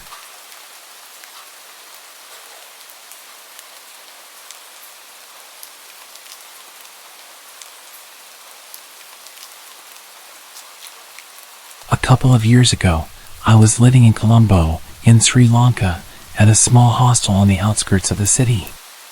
The hostel catered to long-term guests, so I got to know everyone who lived there pretty well. Among the residents, there was a guy named Raj, and Raj served as a middleman of sorts in the local casinos. The casinos in the area were incredibly shady places, filled with Russian mobsters and other low-life criminals from China and India. While the casinos were technically illegal, they managed to continue their operations through bribery and government coercion. I visited one of them once, and it was a surreal experience. Now, my friend Raj's job was to take online bets from Indian clients and then place those bets physically in the casino. Essentially, he played with their money and acted as the intermediary, allowing individuals to play from another location. He participated in some high-stakes games, handling large sums of money for some powerful people. It was a recipe for disaster waiting to happen. One night, Raj messed up big time. One of his clients managed to gain access to his online system and stole all the money his other clients had deposited to play with. The amount stolen was significant, with some losing well over $50,000, a fortune in this area. We only found out about the theft after Raj's sudden disappearance, and we discovered a cryptic note left in his bed, saying, "It's sad, don't look for me, I'm leaving." Among other things. The guy had vanished overnight. We filed a police report and waited to hear anything. After a few days, the police returned to the hostel, asking if someone who knew Raj could join them. The locals in the hostel were afraid to go with the police, so I volunteered. They took me to their headquarters, leading me to the back where I was shown photos of a body cut into pieces. It was Raj, brutally dismembered and dumped into the nearby sewer canal by an unknown assailant. They brought me there to identify the body, but they never found out who was responsible for this gruesome act. The images from those photos have haunted me, and I'll never forget them. I left the hostel shortly afterward. Raj might have been involved in some shady activities, but he didn't deserve such a gruesome fate.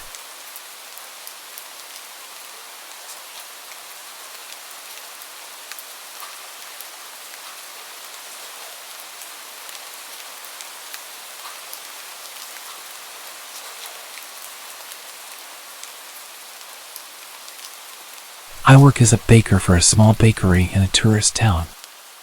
I'm regularly at work around midnight most nights. I'm pretty close to the local strip of bars and clubs, so I hear late night partygoers, sirens a few times a night, and people yelling.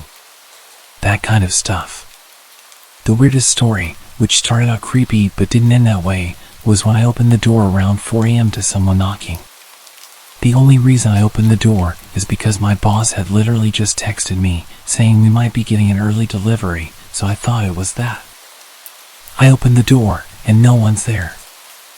I glanced around, thinking they knocked, and ran back to their truck to start unloading.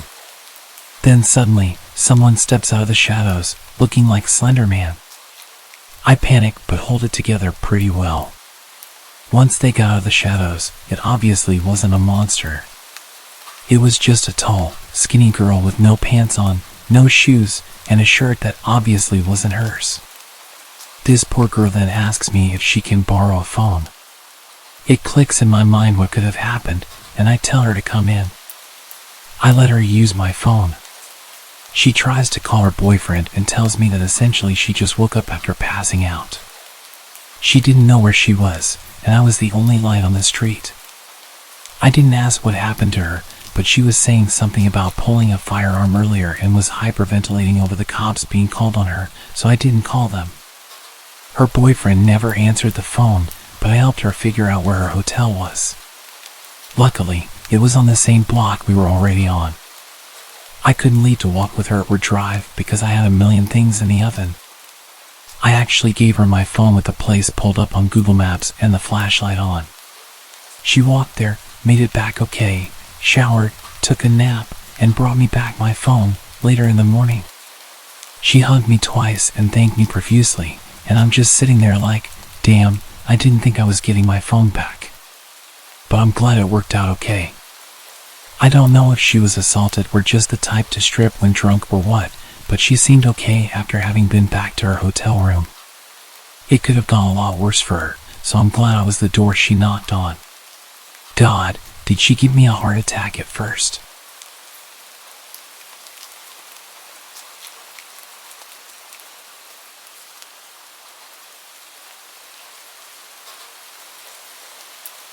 A few years back, when I was doing any work I could get, I took up this gig at the 24/7 Walmart. It was a bit more rundown than your typical Walmart.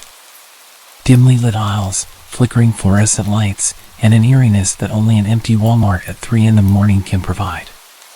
So picture this, I'm stocking shelves in the cereal aisle, just trying to keep myself awake with the monotonous routine. And then, out of nowhere, this guy saunters in. He's tall, I mean basketball player tall, with long strides that make him seem like he's on some sort of mission. There's hardly anyone around, and this dude's pacing down the aisles like he owns the place. Kind of weird, but not out of the ordinary Walmart weird. Just a late night shopper with a peculiar vibe. I'm busy stacking cereal boxes when I catch sight of him again. He's standing at the end of the aisle, staring at me with this grin that could send shivers down your spine. The lighting's wonky, casting these creepy shadows that don't help my nerves. Before I can even process what's happening, he's right there, right in front of me. Close enough that I can smell the alcohol on his breath. He shoots me this look, like he's got the juiciest secret in the world, and then he says, "I've done something very naughty." What the hell? I try to laugh it off, brush it away with a nervous chuckle. But he's not having it. He keeps staring, that grin still plastered on his face. It's late, it's quiet, and the place is kind of creepy already. But this guy, he's turned it up to 10. He starts following me, aisle after aisle. Every time I turn around, there he is, watching and grinning. It's like he's playing a twisted game of hide and seek, and I'm not even a player. More like the unwilling target. I try to go about my work, but I can feel his eyes on me, like they're drilling holes into my back. Then, out of nowhere, he starts humming this tune. It's faint, just under his breath, but it's off-putting as hell. I can't put my finger on where I've heard it before, but it's that famously creepy whistling song. I decide to take a breather and head to the break room. Maybe I can shake him off and catch a few moments of normalcy. My coworker's in there, and we're shooting the breeze about assignments and exams, trying to keep things light. But the whole time, I can't shake the feeling that I'm being watched. And guess what? I was right. I spot him at the entrance to the break room, just standing there, staring right at me. I freeze, and I swear the room got colder in that moment. I point him out to my coworker, and when he turns around, the guy's vanished. I glance at my coworker. I couldn't read his expression. I ask him, "Did you see that?" He looks at me. The confusion is obvious in his eyes. See what? Clearly he saw nothing. I realize that he missed the entire encounter. It was only me who saw him. I run my fingers through my hair, feeling a mixture of paranoia and frustration. "Never mind," I mutter, dismissing the topic. Maybe I'm just letting my imagination get the best of me. It was late and I'd not slept properly in days. My coworker's not as intrigued as I am. He's focused on the task at hand, more interested in getting his work done than in delving into whatever nonsense I was talking about. We head back to our posts, and I'm still rattled. I can't shake the image of that guy's grin. Hours pass, and I try my best to concentrate on my tasks, but the unease is a constant presence in the back of my mind. I keep glancing around, half expecting him to reappear. That creepy grin plastered on his face. And then, out of nowhere, he's back. My heart skips a beat, and my hands tremble. It's like a nightmare come true. He's standing there, that same grin on his face. My breath catches in my throat. Before I can even react, he's sprinting towards me, his steps quick and purposeful. Panic surges through me, and I freeze. What does he want? My mind races, but my body is paralyzed. He grabs me and easily picks me up. He starts shaking me and shouting in my face. And then, as if from a distance, I hear a shout. My coworker's voice cuts through the fear. "Hey, what's going on?" He's running towards us, his footsteps echoing in the aisle. The guy releases his grip on me, his attention shifting to my coworker. And in that split second, I find my voice. I scream as loud as I can and start beating on the guy.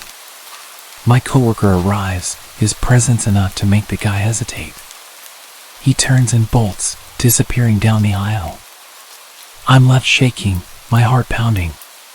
My coworker rushes to my side. He looks seriously concerned. "Are you okay?" he asks me. I nod. I'm completely out of breath from the screaming. We're both shaken, both trying to make sense of the madness that just unfolded. We call the police, and as we wait for them to arrive, I can't help but replay the encounter in my mind. What was that guy's deal? Why did he attack me? The police arrive and we recount the bizarre events. They search the area, but the guy is long gone. I tell him what happened and try to describe just how creepy and weird he was, and I mention that he said he'd done something naughty that night. Suddenly there's like 4 more cop cars pulling up, and they're taking this real seriously. My manager sent me home for the night and told me I didn't have to come in tomorrow. I checked the news the next day and saw that there had been a hit and run nearby with a suspected drunk driver killing a family of 3. The description of the suspect was almost exactly the same as the guy who attacked me. What the hell was this guy's problem? As far as I know, they never found him. I check the news occasionally just to see if he comes up, but I've not seen anything since. My name is Danny, and I was 19 when this happened. I lived with my parents and wanted to move out, so I bought a car with the money I'd saved and eventually got a job for Uber Eats. I'd seen their advertisements all over. Apparently it was easy money with flexible hours. All you had to do was pay for fuel. I had a few friends tell me how good it was, so I figured I'd go through the sign-up process and give it a shot. However, the reality was quite different. Driving around on a tight schedule made the job pretty stressful, and the payouts were often just a few bucks. If you didn't claim the orders with high tips or payouts, then you'd barely make enough to cover the fuel. Being a teenager, I only had to cover my car payments and insurance, so I didn't need to make a fortune. But it did feel like I was getting shortchanged given the time and effort required. I pushed the idea of finding another job to the back of my mind because I was a bit lazy, but everything changed after a particular incident. I accepted an order from KFC and set off to deliver it to the customer's location. It was a pretty large order, enough for maybe 4 or 5 people, but the pay for this delivery was much higher than usual and the tip was $20, which was unheard of. It tells you on the app when you accept an order how much you'll get paid. While en route to the destination, I received a text through the Uber Eats app. The customer was asking about my whereabouts. The app said delivery time was about 30 minutes and I was on track to be there in about 15. They could literally see my live location on there, so I didn't understand why they were asking. I didn't see the point in pulling over to reply, so I just kept driving, as I'd be there in about 5 minutes. Within pretty much a few seconds, they sent another message, impatiently asking me why it's taking so long. I had only picked up the order a couple of minutes ago, and they could literally see this on the app, so it wasn't as if I was running late. I ignored the weird messages, thinking it was probably a mistake on their part, or that they were drunk or just a typical Karen. I knew the area reasonably well, but I'd never really been to this part of town. It was located in, I guess, what you'd call the hood.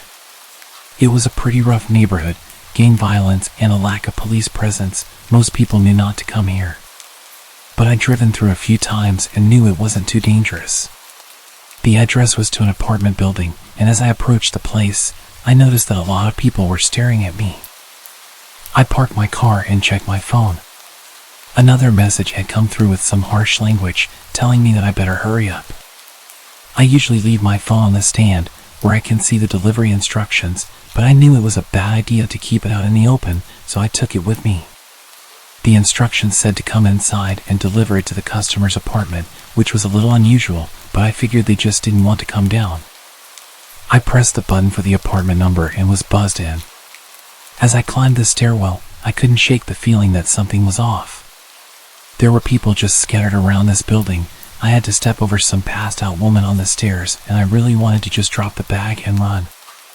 I reached the door to the apartment, and a voice from inside told me to come in. I hesitated for a moment, confused as to why they couldn't just come and grab it. But I was on the clock and wanted to get this delivery done. I walked into the apartment, and as the door closed behind me, I realized my mistake. All the lights were off, and the only source of visibility in the room was the massive TV they had on the wall. I looked around and saw a couple of shady-looking characters. I offered them the bag, and they looked at me like I was disgusting. The guy who seemed to be the leader gestured for someone else to take it from me. He started circling me as I stood there, completely frozen. I had no idea what the hell I was doing or how I'd ended up in such a dangerous situation. He didn't hesitate to start poking at me, asking me what I got. I told him I just had the food and that I've gotta go. He laughed and told me to sit. I was completely shitting myself at this point. He starts quizzing me about why I took so long and what can I do to make up for it. I told him I could refund the tip, and this made him freak out. Tip? What tip? I ain't pay you no tip. I stupidly pulled out my phone to show him that he put down a $20 tip. He snatched it out of my hand and told me that he's taking the refund. Everyone else started laughing. I was being completely humiliated in front of these people and I was powerless. I passively asked for my phone back, but I'm not the biggest guy in the world and I was really trying not to die, so when he refused I just accepted my fate.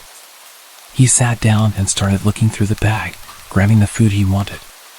He looked over at me and asked me what the F I was still doing there, jumping up and pulling out a knife as he said it. I apologized and quickly made my way to the door and ran down the stairs. I almost tripped over the unconscious woman on my way out. I got in the car and I've never driven so fast in my life. I drove to somewhere safe and immediately broke down into tears. My whole body was shaking and I was hyperventilating. I was a complete mess. What the hell was I thinking, walking up and going inside someone's apartment, never mind a place like that? I'd literally been told to never go inside anywhere, but all I could think of was that big tip. I drove home and told my parents what had happened. They were really supportive and glad that I was okay, but they were furious that I'd not followed their advice about going into dangerous places. We got the phone locked remotely, so he probably can't use it for much, but I know I'm never getting it back. I found out weeks later when I got a new phone that Uber also suspended my account because he said the order wasn't delivered. In their defense, as far as they could see, I just disappeared with the delivery and never showed up again. So he got a full refund and free food and my phone. Losing my phone and my job really sucked, but I was grateful that I got away unharmed. I had no interest in working as a delivery driver after that and got a job at a restaurant instead.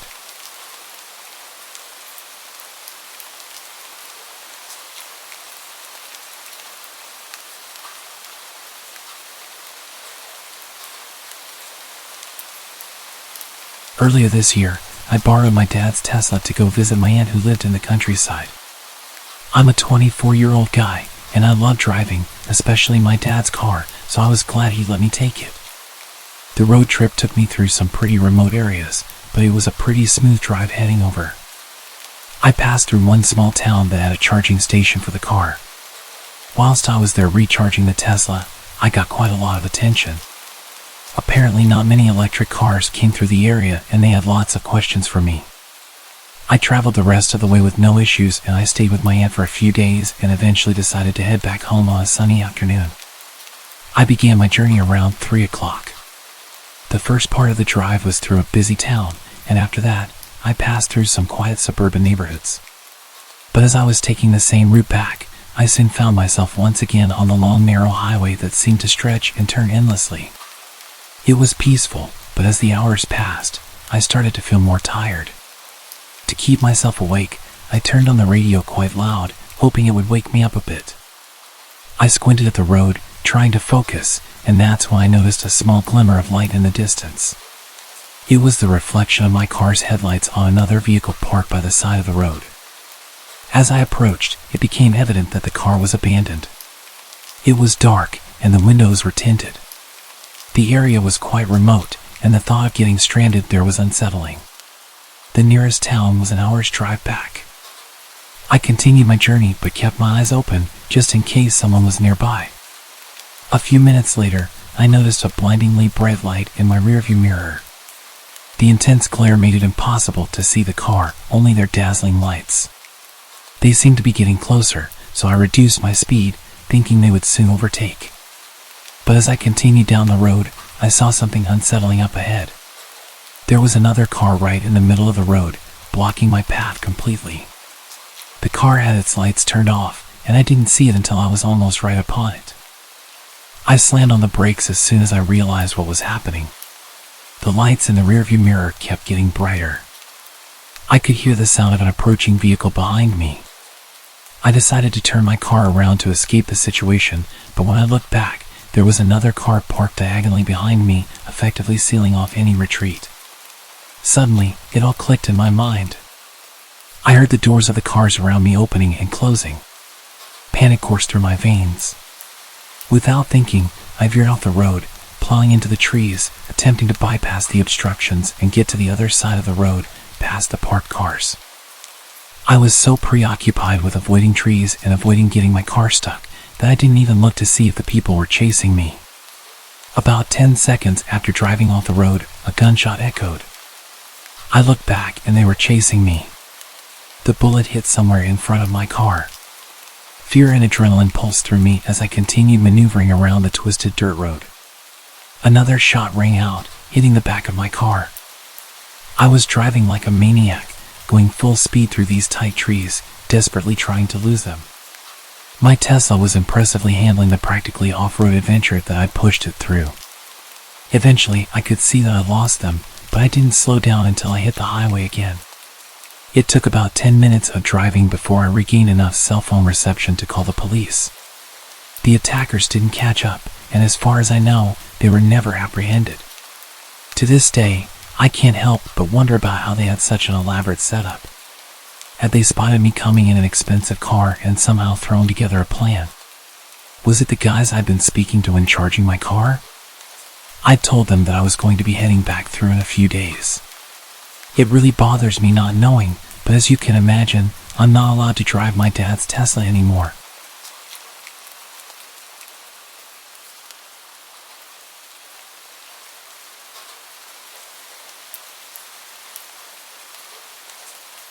My name is Christine, and I was 23 years old when this unforgettable New Year's Eve story happened. I was out with my beloved dog, Max.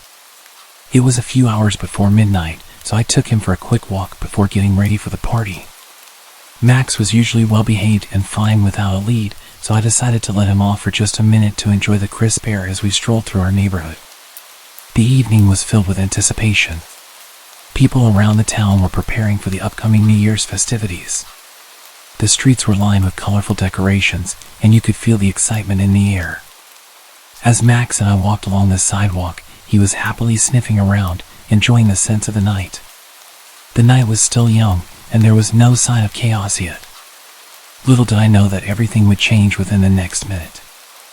It was then that the first firework exploded in the sky, lighting up the darkness with brilliant colors and a deafening bang. I instinctively grabbed Max, pulling him close, but it was too late. The sudden noise startled him, and in an instant, he broke free from my grip and bolted down the street. I called out his name frantically, but he didn't respond. The barrage of fireworks drowned out my cries, and I watched in panic as he disappeared into the night. My heart raced as I realized I had to find him amidst the chaos of the celebrations. I spent hours driving around the neighborhood, searching for my dog. The fireworks kept lighting up the sky, and the noise was deafening. It was hard to focus with all the bright lights and explosions, but I had to find him. If I was distracted by the fireworks, then he was probably going through hell. Every corner I turned, every street I drove through, I called out his name. I was desperate to bring him back home, to keep him safe from the fireworks. The celebration was all around me, but all I wanted was to find my furry friend. I told my friends and family that I wouldn't be coming out as I was looking for my dog. A few of them volunteered to look for him too, but even if they found him, I wasn't convinced that he'd go with them. Finally, as I turned down a dimly lit street, I spotted a crowd of people surrounding a public bus, as if there were some sort of disturbance. My heart leaped with hope. I parked the car and rushed towards the crowd. I could tell by the chatter and the body language that they were reacting to some kind of animal on the bus. I made my way to the door and climbed on. He was there hiding in the corner, barking frantically at every firework whistling through the sky. I spoke to him gently, and he recognized my voice. The fireworks kept going off, but I didn't care. I reached down and picked him up, cradling him in my arms. He nestled against my chest, seeking comfort from the frightening night. I thanked everyone for trying to help him and rushed him back to my car. I got back in my car, holding Max securely. The drive home was a little quieter, the sound of fireworks slowly fading. Max had been found, and the new year could finally begin with both of us safe and sound. I sat in the car with Max, watching the fireworks through the window. The bright lights that had once scared him now seemed to twinkle in celebration of our reunion. It was a New Year's Eve we'd never forget, one that sent me on a wild late-night drive, looking for my best friend.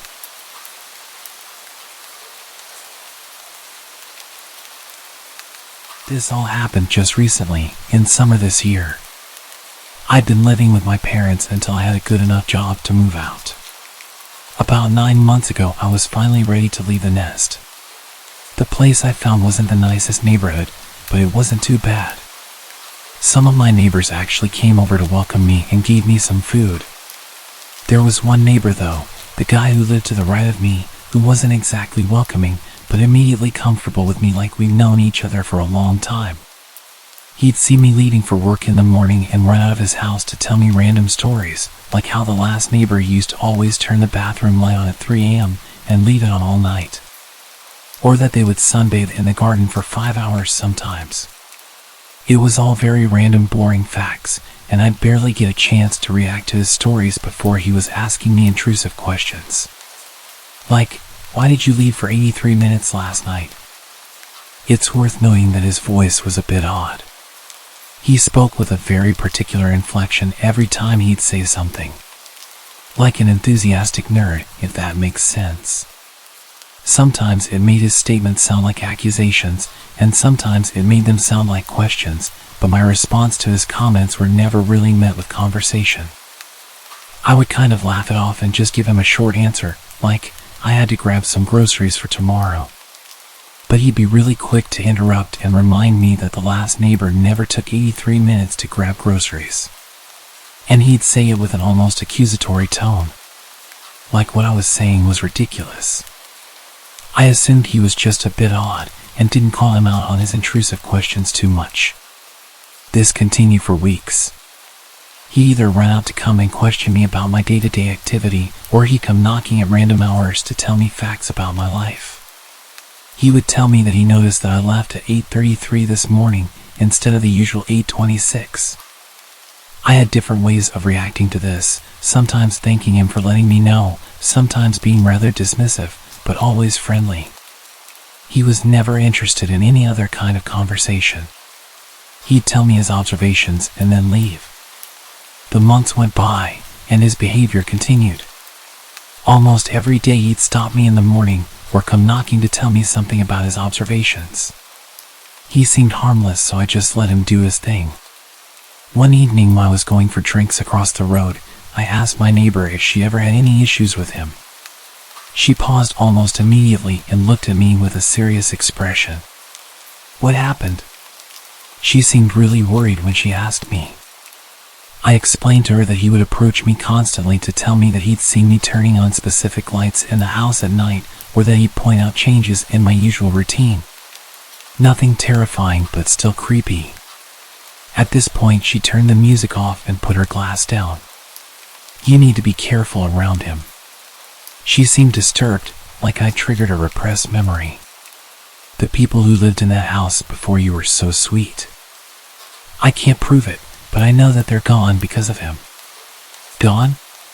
What did she mean, gone? I pushed her to tell me more, but she apologized and turned the music back on and changed the subject, ending the conversation. She did stop at one point to just make sure I locked my doors and not to invite him in at any point. That night, as I made my way back home, I watched his house closely as I crossed the road. It was noticeably dark. I'd never really paid it much attention, but I don't think I ever saw his lights on after dark. Whereas every other house on the street had at least a few lights in different rooms. I got to my door and paused. I looked towards his house one more time. I saw exactly what I was hoping not to. A glimpse of light. He was peeking at me. How long had he been watching the neighbor's house to know that I was over there? Was this all he did? Watch me? I went inside and remembered what my neighbors said. How often did I not even think about locking the door? Honestly, I think most nights I wouldn't even check. I clicked the lock and made my way to the back door. I took the key from the side and made sure it was locked. I put the key back in its usual place and made my way upstairs. As I dressed down into my underwear and made my way under my covers, I reached over and turned off the lamp. It had been a long night, so I started to drift off quite fast.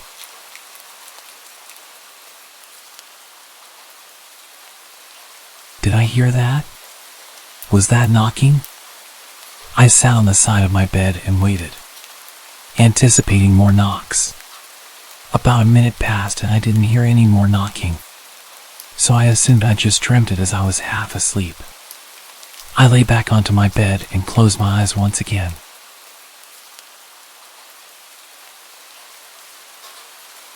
No, I definitely heard something. I was in a weird state of being half asleep and a little bit tipsy, so I threw the light on and made my way to the window. I couldn't see anything or anyone outside.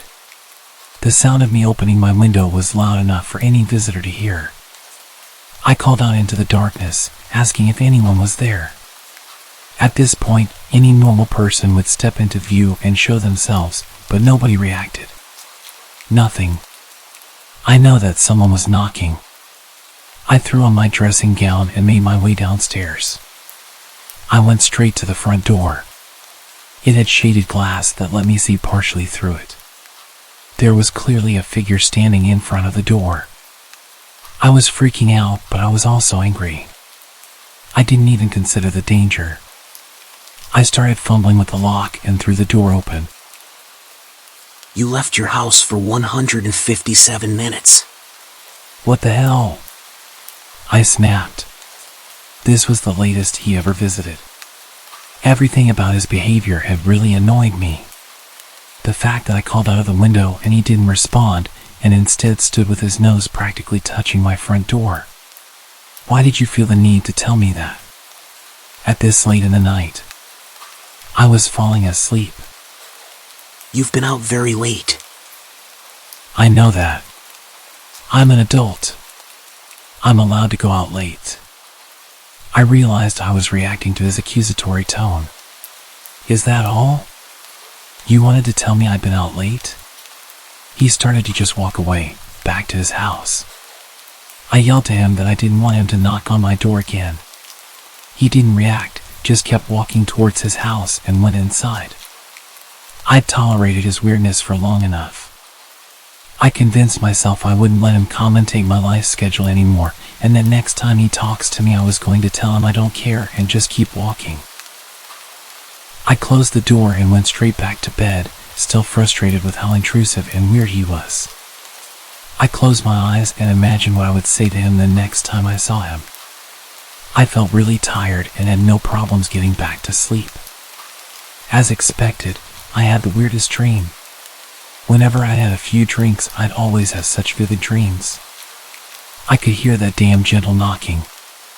I didn't jolt awake this time. I almost convinced my subconscious dream state to ignore the imaginary knocking. But I was fully aware of every creepy little thing that was happening.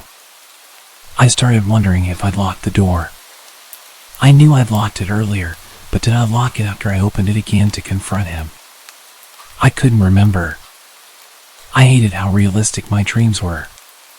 Of all the scenarios I could think about, did I really have to imagine him breaking into my house and walking up my stairs? I feel like I'd never been so consciously aware during any of my dreams. I was dreaming that I was locked in place, sleeping on my side, with my back to the door. His breathing sounded so real. If it wasn't for the alcohol in my system, I would have definitely woken up. This was by far the creepiest dream I ever had. I dreamt that he was climbing into bed with me, wrapping his arm around my waist and playing with my hair. I felt absolutely disgusted, but the soft touches also felt relaxing and pushed me deeper into the dream. I was urging myself to wake up at this point. My mind kept racing back to the thought that I actually hadn't locked the door. I needed to get up. His breathing was so intense. It felt so real. His touch felt real. This was unlike any dream I'd ever had. I was urging myself to wake up. I felt paralyzed. Wake up. Wake the hell up. My eyes finally opened and I could still feel his touch. Why didn't you lock the door? I jumped up. His voice immediately jolted me awake. He was in my bed. I screamed and ran straight down the stairs and out into the night. I was still screaming as I ran across the road and started banging on my neighbor's door. I was freezing, only wearing my underwear and completely barefoot. I banged aggressively on her door and shouted her name until she came down. She opened the door in a daze and I pushed my way in. I frantically explained what had happened whilst begging her to lock the door and call the police. We watched out of the window. My front door was wide open, just as I'd left it. The cops were on their way and my friend was comforting me as I got into some of her clothes and told her all of the details. Minutes passed as we stared out of that window. My friend asked if I was sure he was there and it wasn't just a bad dream. I started to doubt myself when we didn't see him leaving. I wasn't the sensitive type. I wouldn't make up that whole scenario out of fear. I had a vivid memory of him lying in bed with me and touching me and talking to me. It was real. I know it was. The cops showed up after about 15 minutes and started to enter the house, guns drawn. We watched intently, waiting for them to bring him out in cuffs. They were in there for quite a while and I started to think that he'd locked himself in my room or something. After what felt like forever, the cops started to leave my house. They were alone. He wasn't with them. I couldn't believe it. I was not crazy. He was in my house. I know he was. I made my way outside to speak to the cops and ask where he was, but they confirmed that they found nothing and searched everywhere. I frantically told them that I was not going back into that house with him still in there. That's when the worst thing that could have happened. He walked out of his house. He stood there, just watching. I was freaking out, demanding that they arrest him and insisting that he was in my house. His expression didn't change, he didn't even flinch. He just turned and walked back inside. Yes, I was drunk and I was pretty emotional at this point, but I couldn't believe that they didn't listen to me. They told me that they'd searched the entire place and there was no intruder. They said that the person who I claimed was an intruder was clearly in their own home, so I should just go inside and get some sleep. There were no signs of forced entry and no damage or evidence of an intruder, so there was nothing they could do. After a while of me practically begging them to at least go and interview him, one officer did go over and speak to him, but it seemed like a very short conversation. He confirmed that he did come over initially to check on me as I looked drunk, but then went straight home. I was furious, but also terrified. I eventually went back inside and searched the house for any evidence that he was there. I was almost starting to doubt myself until I checked the back door. It was unlocked, and the key was still in the door. I never left the key in the door, ever. He'd left through the back whilst I was hiding across the street. He'd been in my house and there was nothing I could do about it. I made my way upstairs after properly locking every door. The sick freak had made my bed. It was perfectly tidy and the covers and pillows were placed perfectly. He didn't even rush out after I woke up. He just tidied my bed and then left through the back door.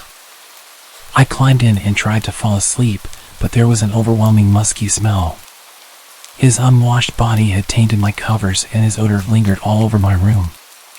It took me hours to replace all of my bedding and finally get to sleep. The next morning I couldn't shake the feeling of being violated, but I also doubted the whole night. The police had been inside my house, a bunch of men in heavy uniform. That could explain the smell. The key being in the back door, maybe they were checking to see if it was the right key for that lock, confirming that nobody had stolen it. Even the tiny pillows had an explanation. I told them he was in my bed. So it makes sense that they'd throw my bedding onto the floor if they were looking for him, and then maybe one of them just put it back and tidied it up for me. I followed my usual morning routine, and then at 8:30 as I approached my front door, I took a deep breath, anticipating his presence. I left my house and headed towards the road, looking in his direction as soon as I stepped outside. There he was, walking out of his house to greet me. Like clockwork. I froze and tensed up, ready to scream or punch him if he got too close. You're running 3 minutes later than usual. Did you remember to lock your door this time?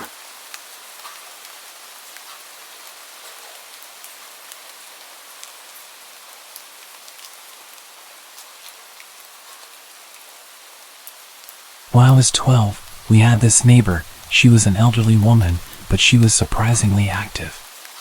We'd always see her around, carrying weeks' worth of groceries up the hill like it was no big deal. She was outside doing her gardening almost every day. She was a tough old lady. The unfortunate thing was that she was the opposite of friendly. If you said hello to her, she'd tell you to run into the road. She hated people and was a very bad neighbor. She would complain about every little thing and show up late at night to tell you that you're too loud and threaten to call the cops. Our family got into quite a few arguments with her.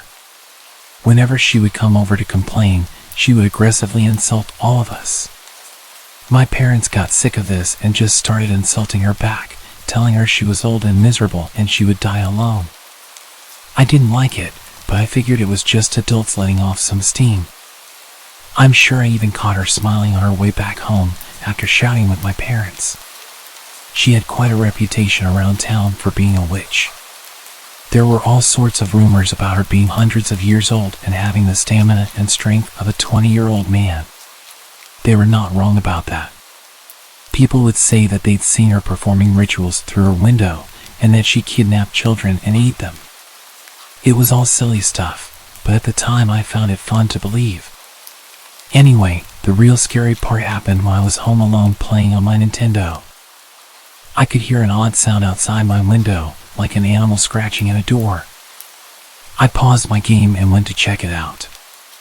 I couldn't believe my eyes when I saw it. She was in our backyard, clawing at a window with a screwdriver, trying to get into the house.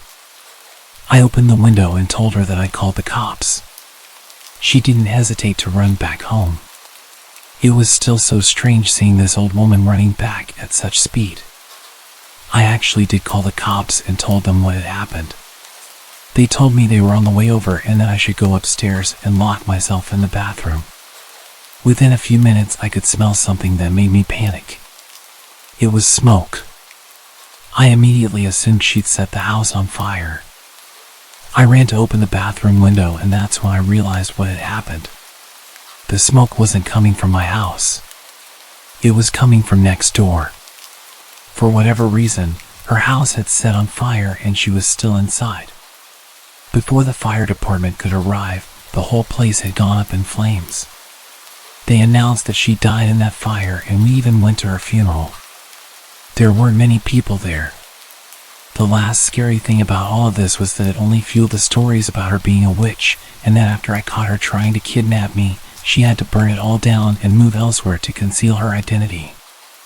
I don't know what to believe, but I do enjoy telling this story every Halloween.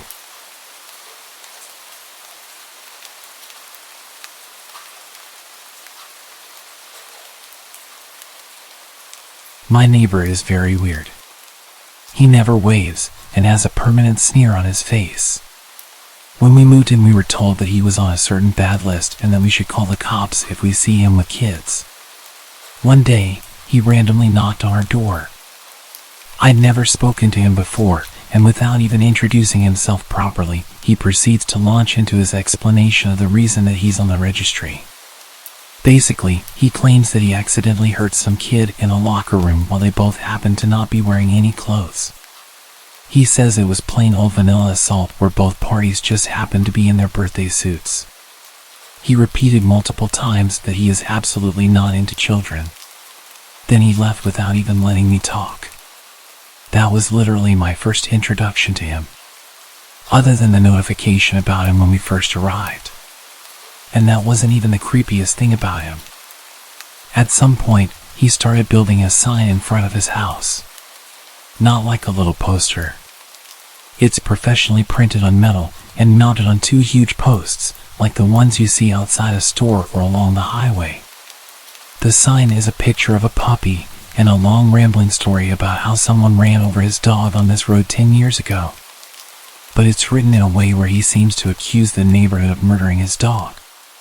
Next to this sign, covering his entire fence, is an enormous banner saying, "We miss you." I don't know why it says that, since he lives alone. And finally, an even larger picture of the puppy, which isn't necessary, because directly in front of the banner, sitting on a folding card table, is the actual puppy. He must have had the dog stuffed when it was ran over. I could see from my window that he would hide behind his fence for literally hours, peeking at the puppy on the table, as if he were waiting for someone to mess with it. He did this for days, until finally bringing the stuffed animal inside. The puppy and the banner disappeared, but the metal sign was permanent. It stayed up for years, until a storm ripped it down. I always wondered what he does with the dog. Did it stay in a closet, or does he keep it out in his house? Well, one day I got my answer. I have a friend who does construction, and funnily enough, he was hired by the creepy neighbor to build a shed. Without even asking, he tells me that the guy keeps an ugly stuffed puppy in the living room like a piece of furniture, and then he talks to it constantly. There were plenty of other creepy things, but the big puppy shrine was the most notable. I never did see him with any children, but I'm constantly on the lookout.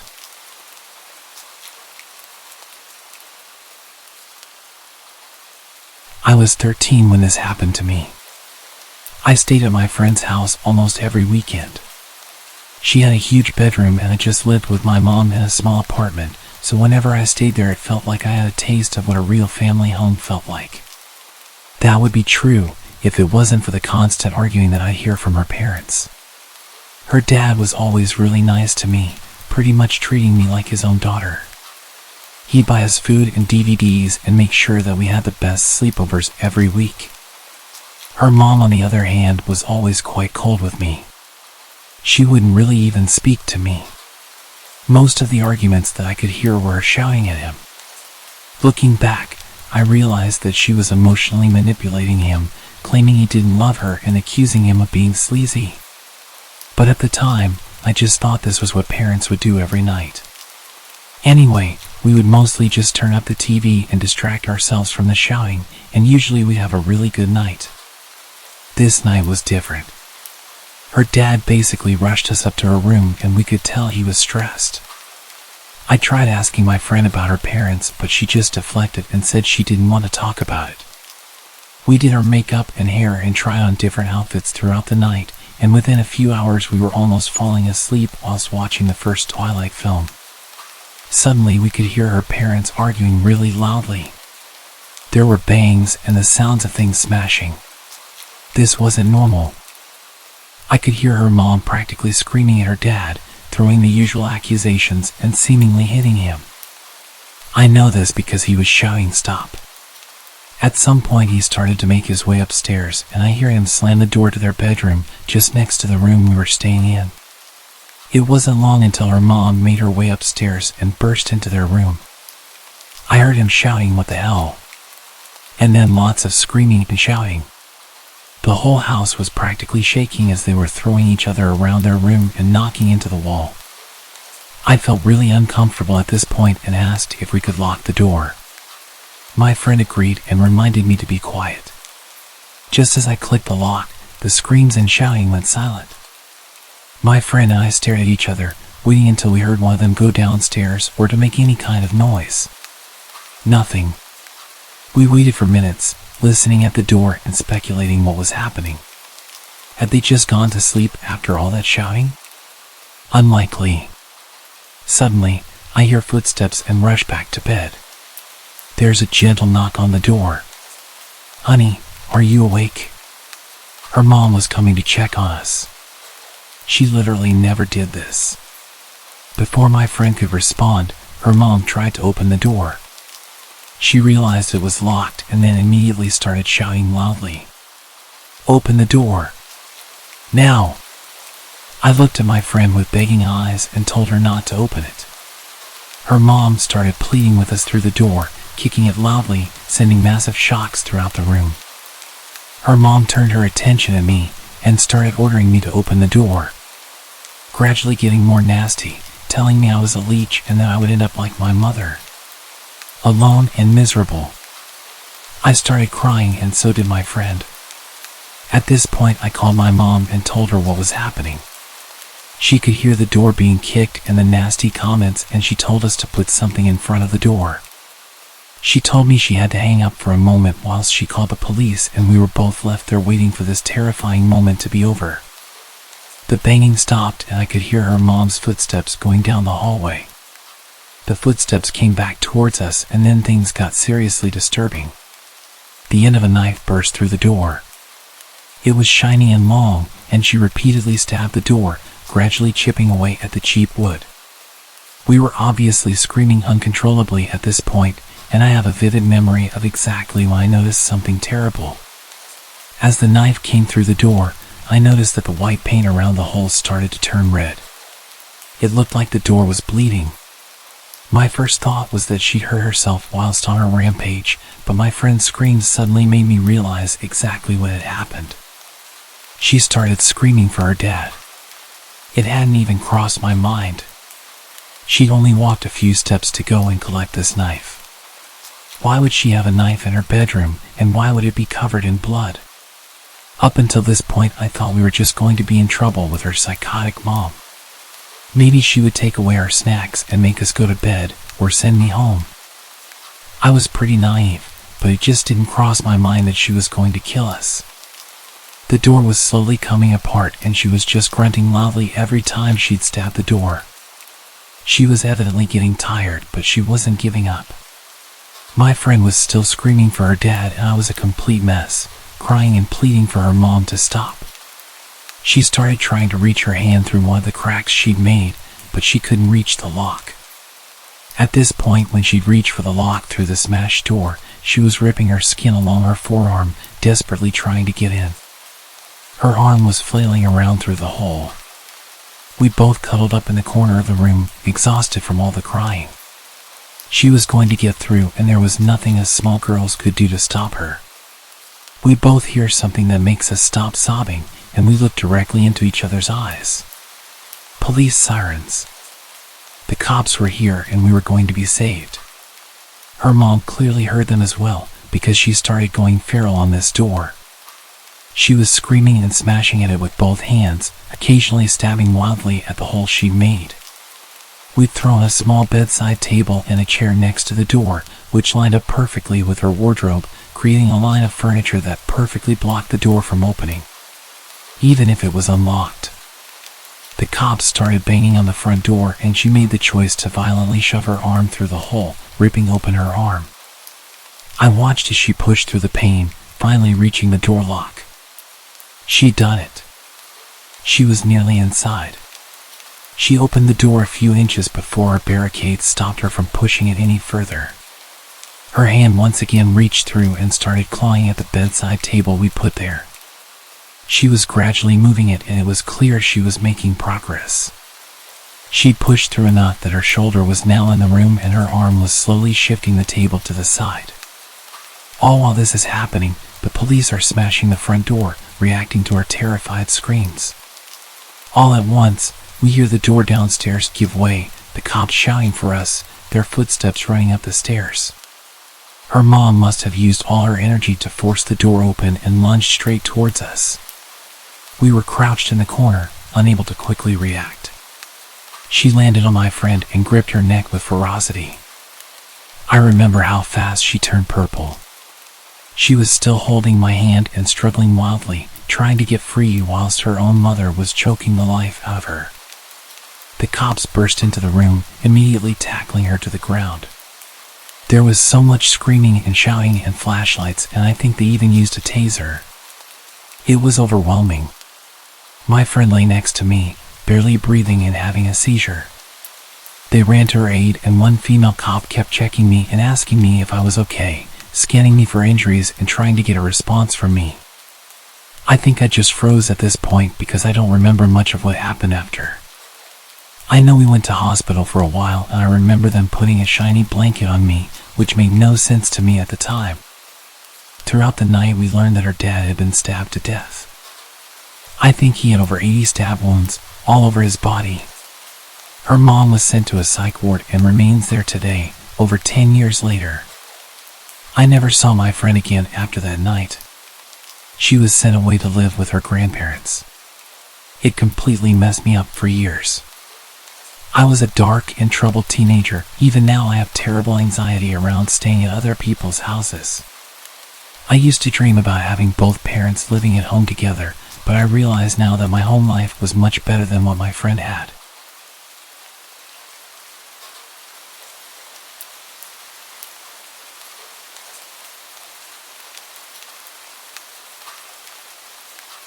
Even though this happened 12 years ago, I still remember it very vividly. When I was 14, I was visiting a friend I hadn't seen in a few years, and we were pretty excited to hang out again. His parents always treated me like I was their own son, so I was pretty stoked. He lived on a 20-acre ranch with 2 dogs and a cat.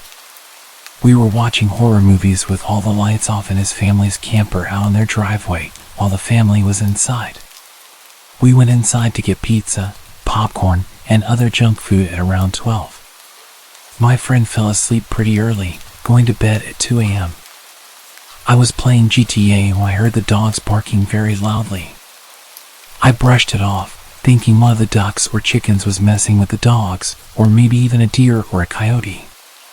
Fast forward about 20 to 30 minutes, I needed to take a piss, so I went out, and I will never forget the face that looked back at me. The person ran off into the dark toward the entrance to the ranch. Sure, I was alarmed, but I still had to take a piss. I finished my business and went back inside, making sure to lock the camper door before returning to what I was doing.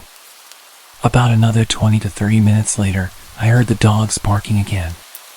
This time, I woke up my friend and told him everything. He was skeptical at first, but then he looked out the blinds of the camper, and I will never forget the look on his face when he looked back at me. We called his parents, and his dad answered. He told him everything, but he thought we were trying to pull a prank. He laughed, saying, "Y'all boys aren't gonna get me." Nice try though. I started to confirm that we were being honest, and when he heard the panic in my voice, he realized we were being serious. He quickly rushed out with his gun and threatened to shoot whoever was on their property. We heard all this from inside the camper, and we were terrified. We heard a blood-curdling scream, and then 3 gunshots went off. We went outside, and we saw a guy on the ground. My friend's mom called the cops while all this unfolded. They lived out in the country, so it took about 25 to 30 minutes for the cops to show up. Now the entire family was outside, terrified. The youngest of them all, whom we'll call Jacqueline, was crying. Not just because of the dead man about 20 feet ahead of her, but because the man had killed one of the dogs, maybe because it was very loud.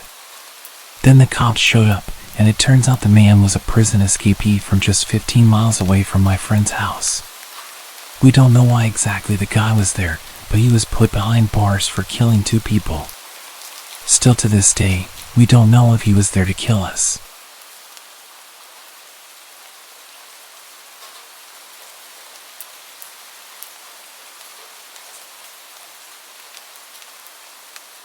My best friend was sleeping over when we were about 11 or 12, and we were hanging out in my room.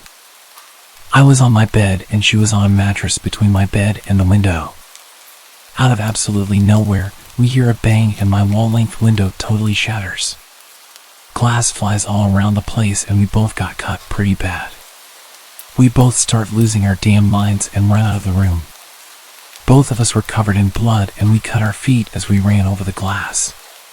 My dad flies into action mode and locks us in the pantry, grabs a kitchen knife and runs into the backyard to look for anyone who may have been behind the window smashing. There was no one, so he calls the police and tends to our injuries. When the police arrive, they search my room for a cause and discover a huge solid ball bearing, presumably from a truck. It had landed less than 20 centimeters from where my friend's foot had been. If it had hit one of us, it could have killed us. There is no roads or anything near us, and my room faced into the back fence, so to this day we still have no clue where it came from or how it was traveling at such a speed. It cleared multiple fences and smashed a window, easily traveling at least half a mile to the nearest road, if that's where it came from. My mom had been out getting us McDonald's while this whole ordeal went on, so she was more than a little shocked when she arrived home. It still makes no sense to me how something like that could have been launched so far, at such an angle to hit my window. My dad thinks it fell off a plane, but what are the odds of it landing on us?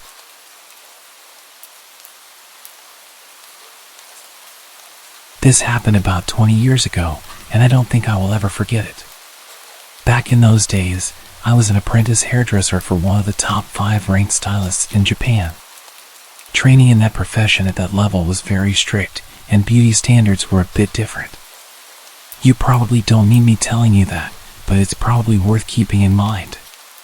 Back to training, it was long, and the time off between sessions was pretty much non-existent. We were expected to be at training even during national holidays.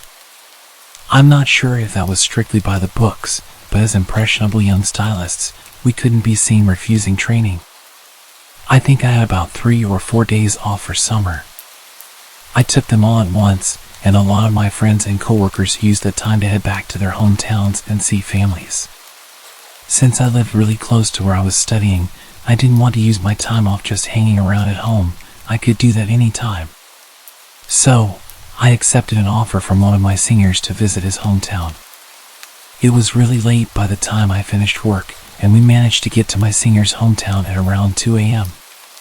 The satellite navigation system told me that we were about 15 minutes away from arrival. The roads were dark and empty. We were the only ones on the road that late. He lived in the middle of nowhere, so that could have been a reason. I remember seeing empty fields on either side of the road.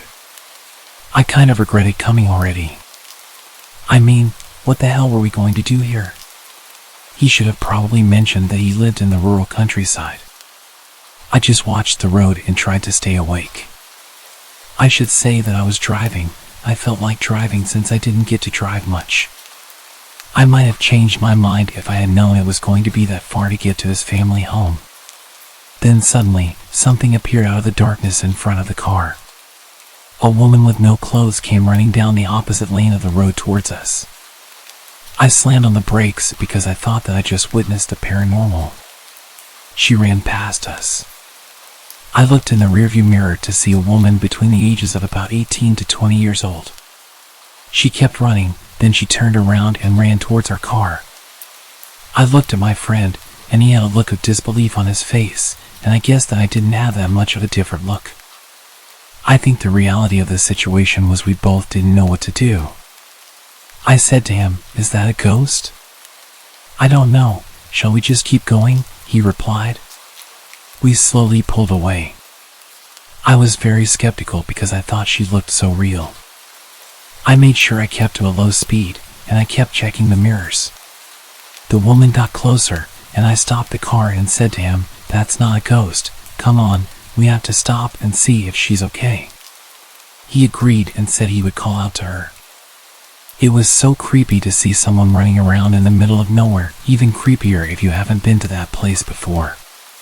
She kept on running past our car, so I tried to match her speed as my friend rolled down the window and tried to speak to her.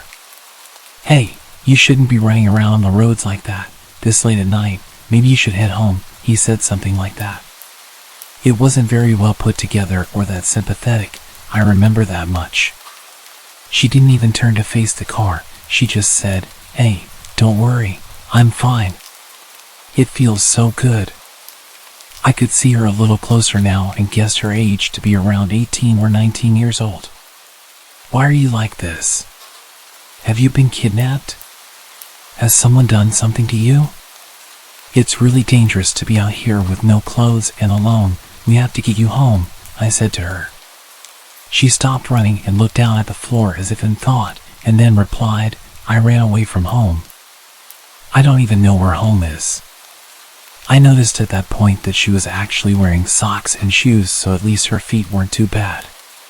She stood there with her hands behind her back, looking completely lost and confused. It was very odd. I couldn't leave her out here. I told my friend in a hushed voice that we had to help her, and he sighed but then nodded. We decided to take her to the nearest police station. I had a dress that belonged to one of my female colleagues at work in the back of my car. Long story short, I told the woman to throw it on, and she reluctantly agreed. Once she was dressed and in the back seat, I turned to her and said, "Right, if you can't remember where home is, I can take you to the police, and we can figure it out from there, okay?" To that, she responded with something outrageous. "I hate the police. They're always on my dad's side. Please, can you just take me to a hotel? Hotels are safer than police for sure. You can stay there with me. Hold me tonight. I'm a virgin." We were young, but even though we were young and often threw caution to the wind, we knew that we had to get her somewhere safe. It's a scary world out there. If she said that to another pair of guys like us in the next car that came along, well, I don't even want to think about it. We told her that wasn't going to happen. She didn't say anything for a while, but then she handed me a piece of paper. I don't know where she got it from, but it had a name, a number, and the address of a hospital. My friend saw the address and said, "Oh, I know that place." It was a psychiatric hospital.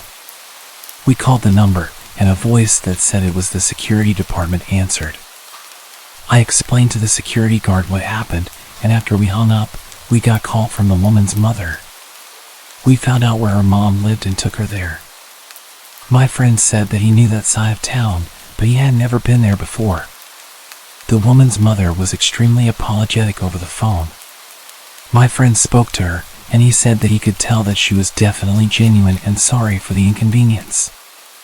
I felt sorry for her. It wasn't her fault. When we got to the house, we heard more about this situation from her mother. The woman we found out in the middle of nowhere had only just turned 18. She had been assaulted by her biological father when she was 16. A few days after he did what he did, she stabbed him in the neck with a box cutter knife. She was admitted to a mental asylum because of this attack. No one seems to know how she keeps getting out, but the mother said to us that this was the third time she'd successfully broken free. What a sensational story, I remember thinking. We drove the mother and daughter to the hospital at the mother's request. I could see how mentally tired she was by all of what had been going on. She was so polite and grateful, she really impressed me. I mean, with all that happened, she seemed to be incredibly in control of her own emotions. The girl didn't seem to say much, she seemed to like the dress we gave her.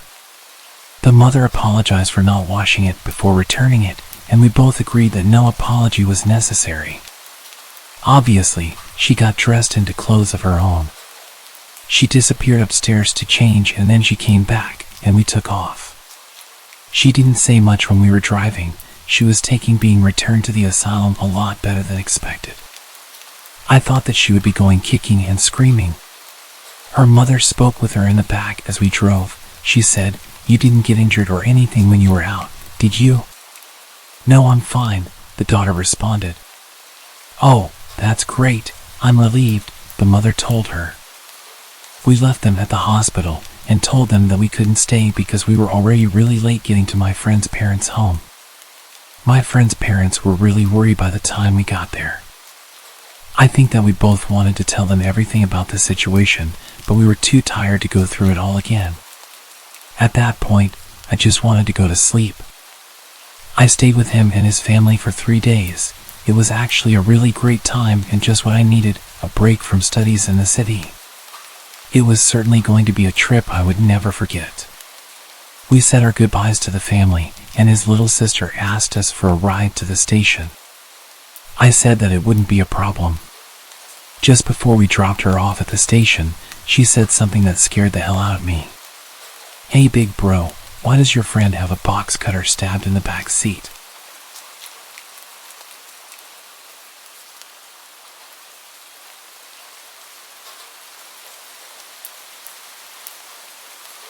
So, a quick backstory. I used to live in a very small town, predominantly safe for kids, with only some drug issues. My house was located in a small upscale part of the town. Most people who lived there were families. A small pond with lots of greenery in the neighborhood was about a 5-minute walk from my house.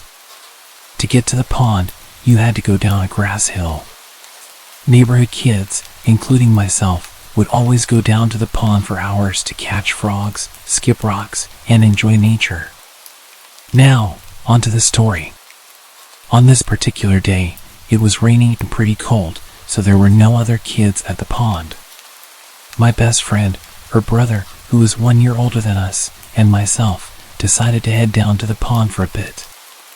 After about half an hour, we saw a minivan pull up at the top of the hill. We thought nothing of it, assuming it was probably someone stopping at the neighborhood mailbox. A man, probably in his 60s, got out. In our small town, everyone knew everyone, or at least recognized each other. I found it strange that I had never seen this man before in town or the neighborhood.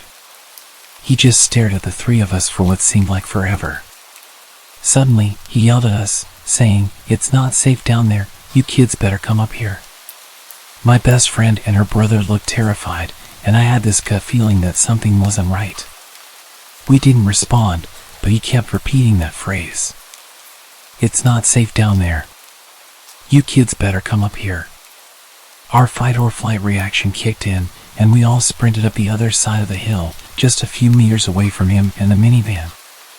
As soon as he saw us running, he got into his minivan and started driving slowly behind us, literally following us until we reached my house.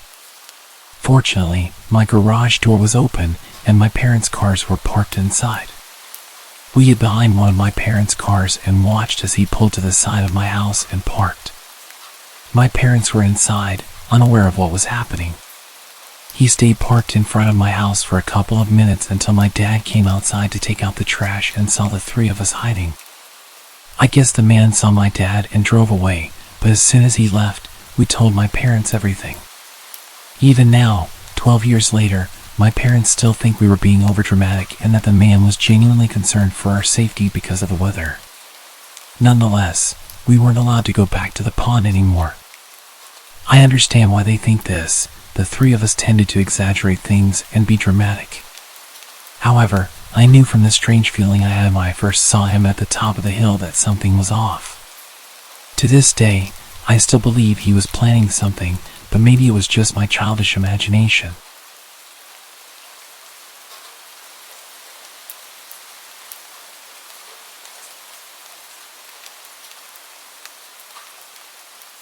I used to work in a hole-in-the-wall gas station in the sticks of North Carolina.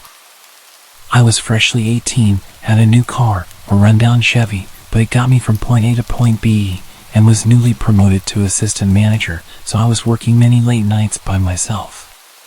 Truthfully, I loved working alone. My boss was super laid back, and his philosophy was, as long as the work gets done, do whatever you please. We even had a shotgun behind the counter, which he taught me to shoot on my first day there. So even though I would be there late, I always felt safe. On this particular night, it was extremely dead, so with my boss's permission, I closed the store early and hopped in my car. It was probably 11:30 to 12 a.m. at this point. Other than being able to get out of work early, this was my usual routine. Nothing seemed out of the ordinary. I texted my roommate to let her know I was getting home early. We always looked out for each other like that, lit up a cigarette, and then started on my way home. For those of you who don't know North Carolina very well, I'm going to provide a little bit of detail regarding the terrain. From where I worked at the gas station to where I lived, I had to drive down the back roads. These roads consisted of very dense woods on both sides. Sometimes, the woods would seem so thick that you really couldn't tell where you were, especially at night. This could be intimidating to those who don't know the area, but honestly, I was more worried about deer jumping out in front of me, which was a common occurrence in this area. I'm driving down the road, blaring Nirvana, my favorite band at the time, and just being a typical 18-year-old grunge kid who had newly discovered the freedom of being an adult and getting off work. When all of a sudden, I see something in the middle of the road, probably 75 to 100 feet ahead. At first, I thought it was a deer, but it looked too small. So I started to gradually slow down, ultimately coming to a stop. I have to wear glasses when I drive. I mainly need them at night, but my eyesight isn't terrible enough for me to make it a habit. I grabbed my glasses and put them on. Now being able to see much more clearly, I almost shat myself at what I saw. It was a woman. An older woman, wearing what looked like a nightgown of some kind. Her hair was in disarray, she had her hands behind her back, and she was just standing there, in the middle of the road, just staring at me in my car. Let me remind you, we are practically in the middle of nowhere. There are trees as far as my headlights can shine, and it's midnight. I'm naturally paranoid, so all sorts of questions were running through my head. Who is this woman? Where did she come from? It's midnight. Are my doors locked? Why is she out here at midnight? Should I honk my horn at her? Should I call the police? What if she has Alzheimer's and doesn't know where she is? Or what if she's an escaped patient? Even though the closest mental facility was 3 to 4 cities away, I didn't exclude that possibility. I thought about calling the cops, but I got my phone and of course, there was no cell service. This encounter went on for a while, just sitting in the middle of the road, mentally questioning what was happening. It's now way past midnight. She's still standing there, just staring at me with this zoned out look, hands behind her back as if she's observing me. I'm starting to get tired of this, considering that I had to be up early for work the next morning. So I honked my horn at her. I didn't expect what happened next. This woman's face turns from being spaced out to complete rage. And she raised her arms up. It looked like she was holding something in her hand. She lets out this horrid animalistic scream and charges at my car. As she ran closer, I realized she was holding something sharp. It looked like a kitchen knife or a piece of jagged glass. During this moment of horror, I had a brief flashback to my stepdad giving me advice when I first got my license. If an animal ever runs out in front of you, turn it into a speed bump. I love animals, so I couldn't bear to hear that. But this time, I was taking my stepdad's advice. I was going to turn this psycho into a speed bump. Serve the Servants by Nirvana started playing on the radio. I mention this because the song has much to do with the aura of the moment. As if it was in sync with this instance in time, the intensity of the song enabled me to let out the most intimidating primal scream that I could. Loud enough for her to hear it. The window was open because I had been smoking, and I hit the gas. She was running towards my car like she was going to jump on my hood. I guess she realized I had the utmost intent to hit her, in which at this point, the woman zigzags away from my car and runs off into the woods. Still in fight mode, I didn't question where this woman went. I was just glad that she was gone, so I accelerated on the gas and sped the entire way home. I got home at almost 1:30 a.m. My roommate was still awake, waiting up for me the entire time. She was extremely worried because it was way past the time I said I was going to be home. She had been texting and calling me. When I pulled up to her house, I got all of her texts and missed calls at once, so I started to explain to her what happened. My body went from fight mode to panic as I was recounting everything that happened. My roommate's mother was a 911 operator who also happened to be working that night. So she decided to text her mom to see if there were any silver alerts in the area. Immediately, her mom texted back and said there wasn't. That alone gave me goosebumps to the core of my being. There was no explanation as to where this lady came from.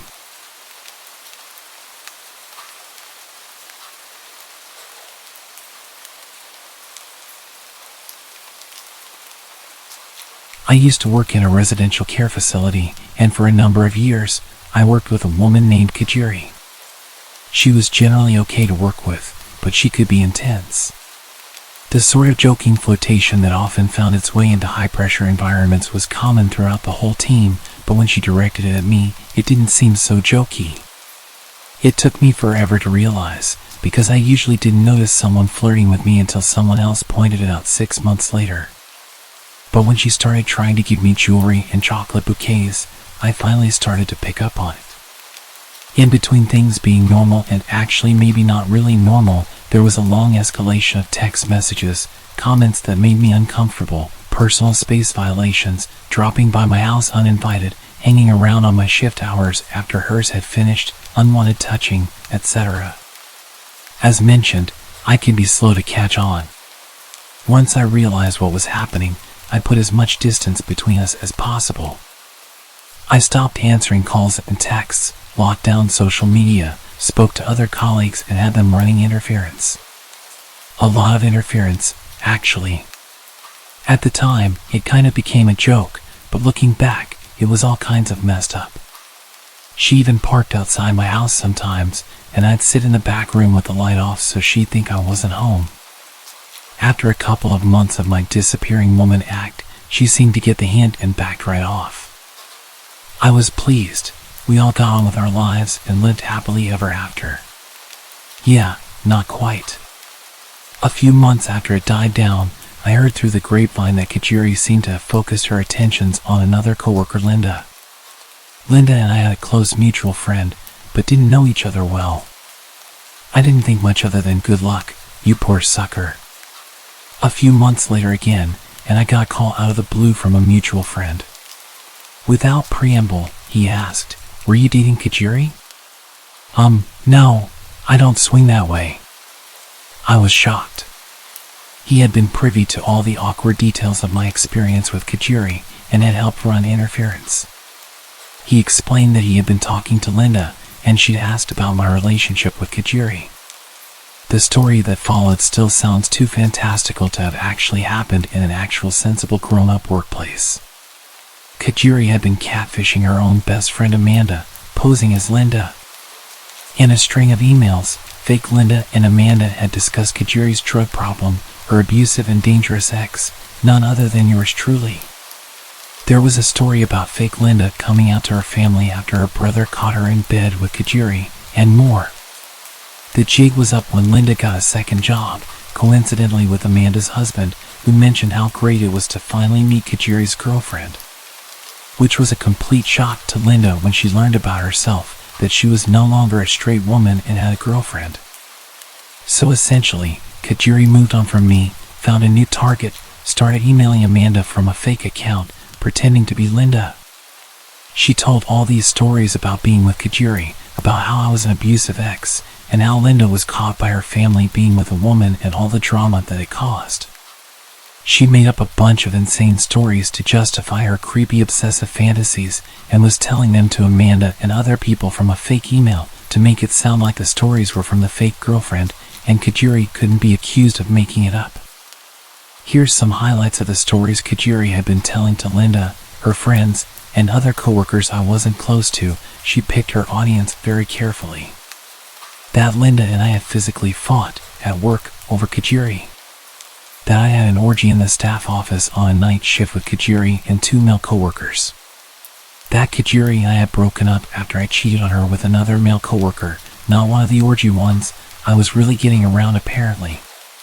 That I would drug her against her will. That we had planned to have children using a sperm donor, but that I couldn't decide who would have the baby. This woman had been living out a full-on soap opera and using her coworkers and friends as characters. Linda and I reported her to management, and she was immediately suspended, pending investigation. She quit 2 days later. Unfortunately, HR decided they needed to continue their investigation of the allegation that I had an orgy at work, because that was totally plausible and not at all made up by a crazy woman.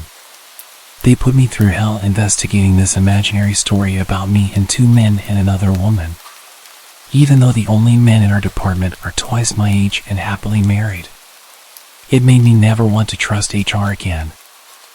I left that job a month later myself, and when I interviewed for my current job, she had interviewed half an hour before me, and they were looking to hire 2 people. She didn't get the job, but there have been 2 other openings since, and she applied for both of them. I'm terrified of meeting her again. It turned out she has a history of inpatient psych treatment for delusional behavior and was known to be obsessive about people she took a liking to. According to Facebook, her current girlfriend has a similar first name as me and shares more than a few physical similarities. She still knows where I live. So I'm pretty sure that the current situation is that she's still telling people that I'm her girlfriend, all while she's desperately applying for any job she can get at my new workplace.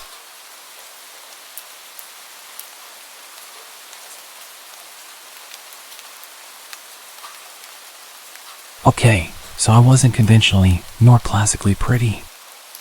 I was the duff in any friend group I found myself in. I never worried about being hit on, disrespected, or kidnapped. Safety concerns were never an issue for me when going out because I was never the one anyone wanted to get to know or be around. I was just too plain. It was always me who had to look out for my friends, male and female alike.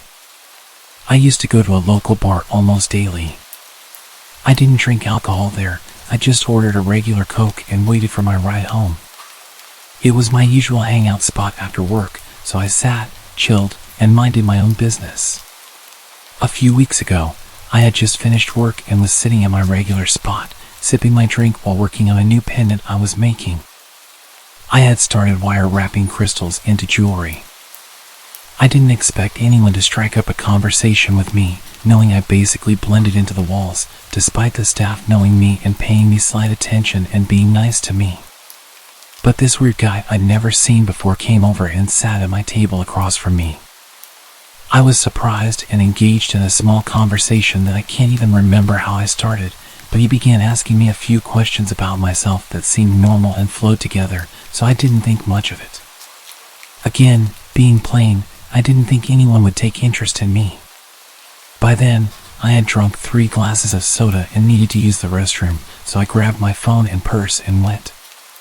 When I returned a few minutes later, I resumed working since none of my stuff had been touched. I called a waitress over, asked for a new drink, and she nodded. It had always been engraved in me that you never leave your drink unattended. If you do, either have it remade or leave it to the bartender. As the waitress was reaching for my old drink, which only had a few sips taken out of it, the guy got a bit agitated, saying I was being wasteful for ordering a new drink. I looked at him, eyebrows raised in confusion, and asked why it was his concern. It was my money after all, and refills were free. He then accused me of making more work for the waitress for no reason. Annoyed, I told him firmly that it was my business, and if he didn't like it, he could leave. He attempted to wave off the waitress changing my drink, but I had enough of his nonsense and flatly said, "You drink it, if you think it's such a waste." It seemed to catch him off guard. He looked shocked, then a bit angry, before storming off.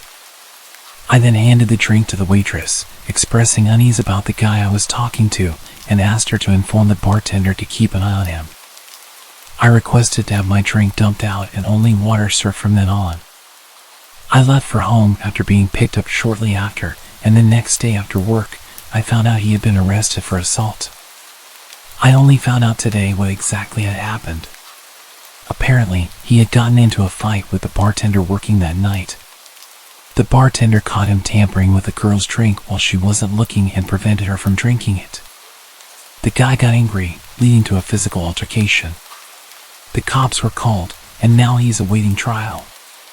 It turns out he was trying to see if he could take advantage of someone like me, someone who always let her guard down due to low confidence. He thought I'd be an easy target with just a little attention. When I didn't consume my drink upon returning, he targeted another girl. If he truly was targeting me, I had to question his sanity and sobriety. Late nights at Walmart had their own peculiar aura. The store's emptiness, the quiet hum of the cooling units, and the distant hum of the highway combined to create an unsettling atmosphere. But I needed the job, and my shift wasn't ending until I restocked the shelves and tidied up. As I took my 15-minute break, I stood outside getting some fresh air. There was a regular stray dog that would always be lingering around the area. I'd actually gotten into the habit of throwing him whatever scraps I could muster up from inside. I started to make my way in and I noticed a man in his 40s pacing near the entrance. His eyes darted around, as if searching for someone. As I passed by, he looked at me, his gaze unnerving.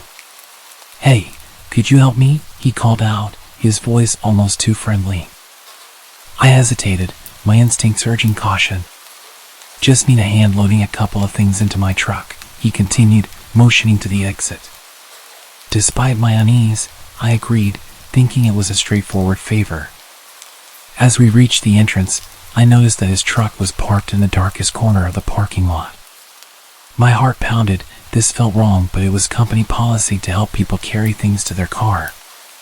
He gestured to a couple of boxes in the bed of the truck. "Could you just hand me those?" he asked. My fingers twitched with unease, my gut telling me something was off. But I tried to push the thoughts aside and focused on helping. Just as I reached out to grab a box, a shiver ran down my spine. I heard the faintest whisper behind me, the rustling of fabric. It was the sound of movement, of someone stepping out from the shadows. Panic surged through me, and I glanced back. And that's when I saw them, two more men, emerging from the darkness, their faces obscured by shadows. My heart raced, my body tensing, and I dropped the box instinctively. My mind screamed at me to run, to get back inside the store, to safety. I turned to bolt, but the man in front of me grabbed my arm, his grip like a vice. "Where do you think you're going?" he sneered, his friendly demeanor now replaced with a menacing grin. Adrenaline surged through me, and I fought to break free. The men were closing in, their intentions unmistakable. I struggled, my heart pounding in my chest, my thoughts a jumbled mess.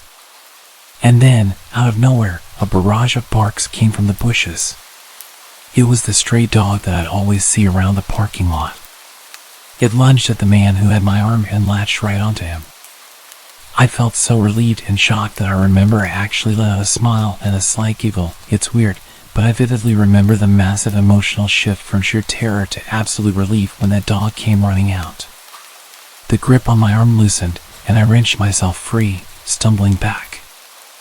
I started sprinting back to the store, followed only by the sound of the growling, barking, and moans of pain from the man. At this point, my coworker came running out to check on me. I could see the men getting into the truck and driving towards us as I told him what happened. "Get lost," my coworker growled, his voice full of authority. The men hesitated for a moment longer before retreating, disappearing into the darkness. My coworker turned to me, clearly concerned for me. "You okay?" he asked. I nodded, my heart still racing, my mind was still racing, and I was on an adrenaline high. That's when the dog ran over, peaceful as ever, wagging his tail and pushing himself into my legs. I gave him the biggest hug and told him how much of a good boy he was. My coworker and I watched as the men disappeared into the night. "We need to call the police," he said firmly, his eyes focused on where the men had vanished. We retreated back into the store and dialed 911. Within minutes, the police arrived, and I recounted the chilling encounter to them. They assured us they would patrol the area and keep an eye out for any suspicious activity. The dog stayed with me the whole time as the police took our statements. We had narrowly escaped a potentially dangerous situation, and it was a sobering reminder of the risks that came with late-night shifts. In the days that followed, news spread about a group of individuals attempting to lure unsuspecting victims into their trap. The police were investigating, and I felt a mix of relief and gratitude that my new best friend had come to my rescue. Late nights at Walmart would never be the same for me.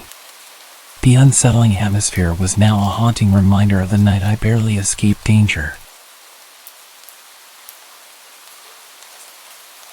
A few years back, while I was doing any work I could get, I took up this gig at the 24/7 Walmart.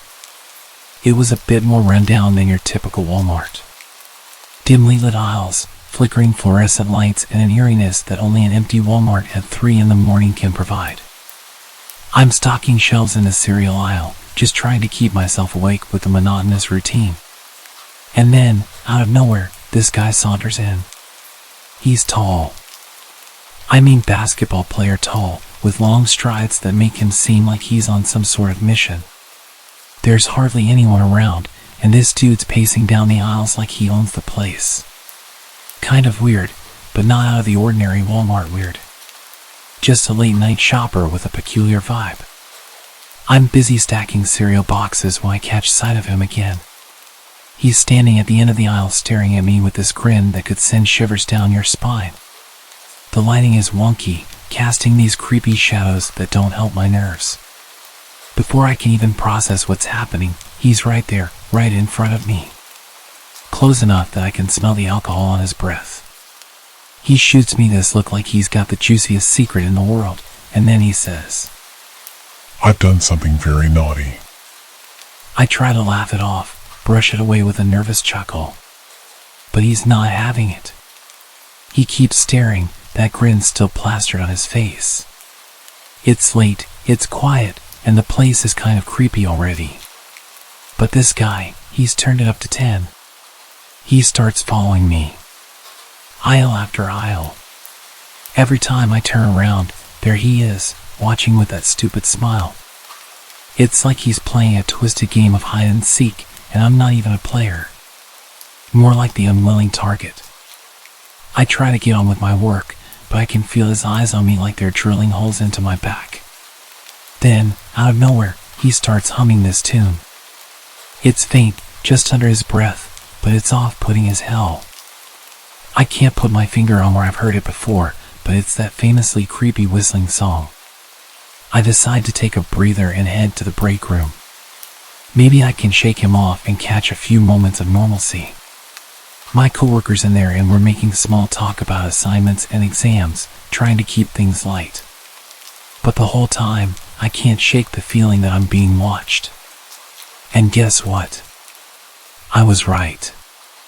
I spot him at the entrance to the break room, just standing there, staring right at me. I freeze and I swear the room got colder in that moment. I point him out to my coworker, and when he turns around, the guy's vanished. I glance at my coworker. I couldn't read his expression. I asked him, Did you see that? He looks at me. The confusion is obvious in his eyes. See what? Clearly, he saw nothing. I realized that he missed the entire encounter. It was only me who saw him. I run my fingers through my hair, feeling a mixture of paranoia and frustration. Never mind, I mutter, dismissing the topic. Maybe I'm just letting my imagination get the best of me. It was late and I had not slept properly in days. My coworker's not as intrigued as I am. He's focused on the task at hand, more interested in getting his work done than delving into whatever nonsense I was talking about. We head back to our posts and I'm still rattled. I can't shake the image of that guy's grin. Hours pass and I try my best to concentrate on my tasks, but the unease is a constant presence in the back of my mind. I keep glancing around, half expecting him to reappear. That creepy grin plastered on his face. And then, out of nowhere, he's back. My heart skips a beat and my hands tremble. It's like a nightmare come true. He's standing there, that same grin on his face. My breath catches in my throat. Before I can even react, he's sprinting towards me, his steps quick and purposeful. Panic surges through me and I freeze. What does he want? My mind races, but my body is paralyzed. He grabs me and easily picks me up. He starts shaking me and shouting in my face. And then, as if from a distance, I hear a shout. My coworker's voice cuts through the fear. Hey, get off her. He's running towards us, his footsteps echoing in the aisle. The guy releases his grip on me, his attention shifting to my coworker. And in that split second, I find my voice. I scream as loud as I can and start beating on him. My coworker arrives, his presence enough to make the guy hesitate. He turns and bolts, disappearing down the aisle. I'm left shaking, my heart pounding. My coworker rushes to my side. He looks seriously concerned. Are you okay? He asks me. I nod. I'm completely out of breath from the screaming. We're both shaken, both trying to make sense of the madness that just unfolded. We call the police, and as we wait for them to arrive, I can't help but replay the encounter in my mind. What was that guy's deal? Why would he attack me? The police arrive and we recount the bizarre events. They search the area, but the guy is long gone. I tell him what happened and try to describe just how creepy and weird he was, and I mention that he said he'd done something naughty that night. Suddenly there's like 4 more cop cars pulling up, and they're taking this real seriously. My manager sent me home for the night and told me I didn't have to come in tomorrow. I checked the news the next day and saw that there had been a hit and run nearby with a suspected drunk driver killing a family of 3.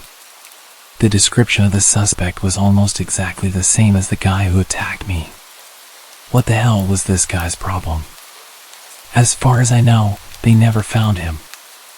I check the news occasionally just to see if he comes up, but I've not seen anything since.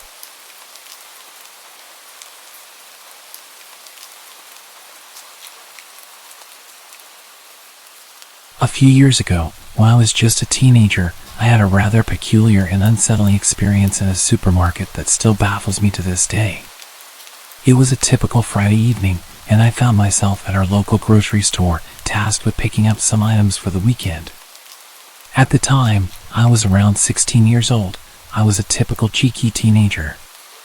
This supermarket was a place I had visited countless times, but this visit would be unlike any other. As I strolled through the aisles, I noticed a child's voice coming from somewhere nearby.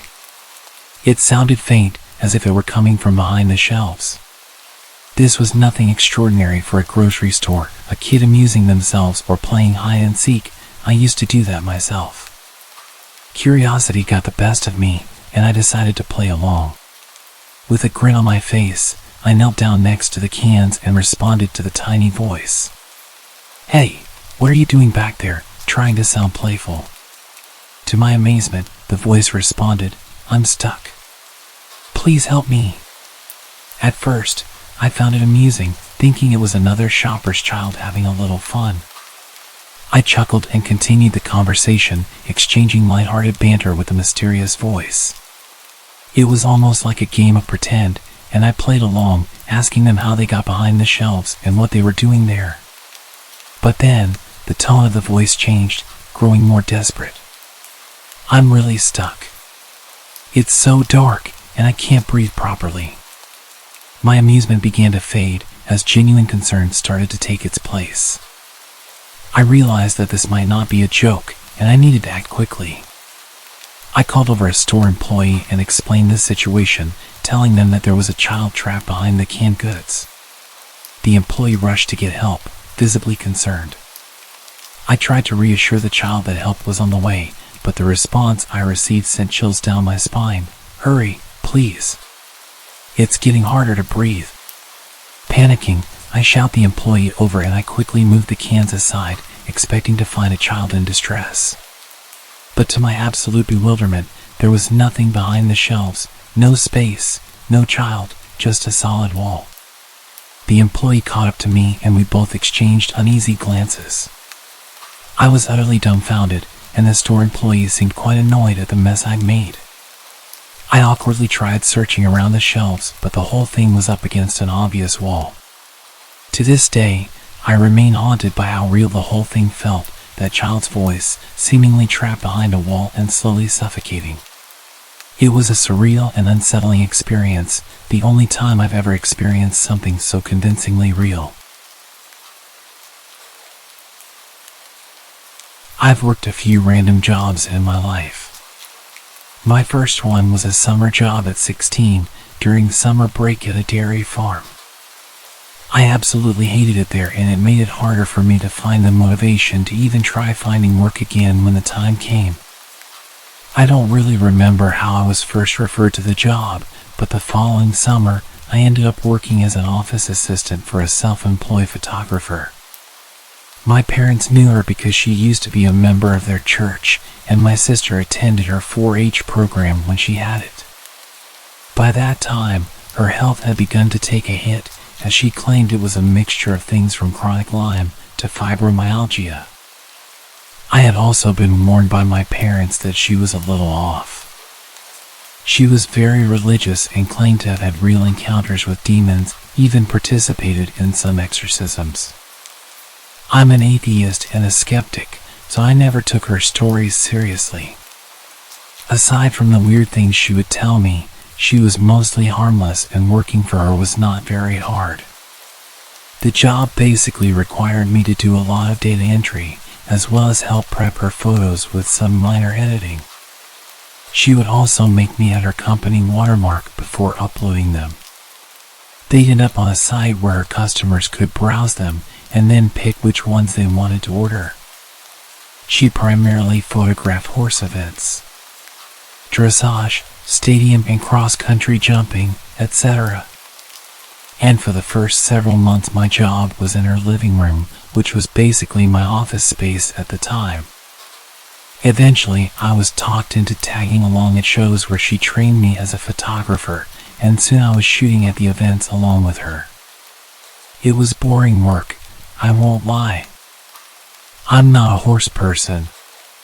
But things didn't get weird until a year later when I learned the hard way it was not her that I needed to worry about. She had 2 sons. One who was out of state, the other who was in the Navy. The latter of the 2, a guy called Nathan, I had only heard small things about. He was somewhere on the autism spectrum, but she was never clear on what exactly his diagnosis was.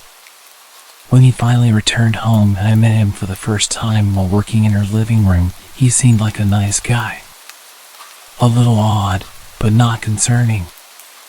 He was obsessed with movies, and being a bit of a movie buff myself, whenever he would venture to the living room to strike up a conversation, it would almost always be about whatever movies we were into or were excited to watch. I should point out here that I was 18 and he was in his mid-30s.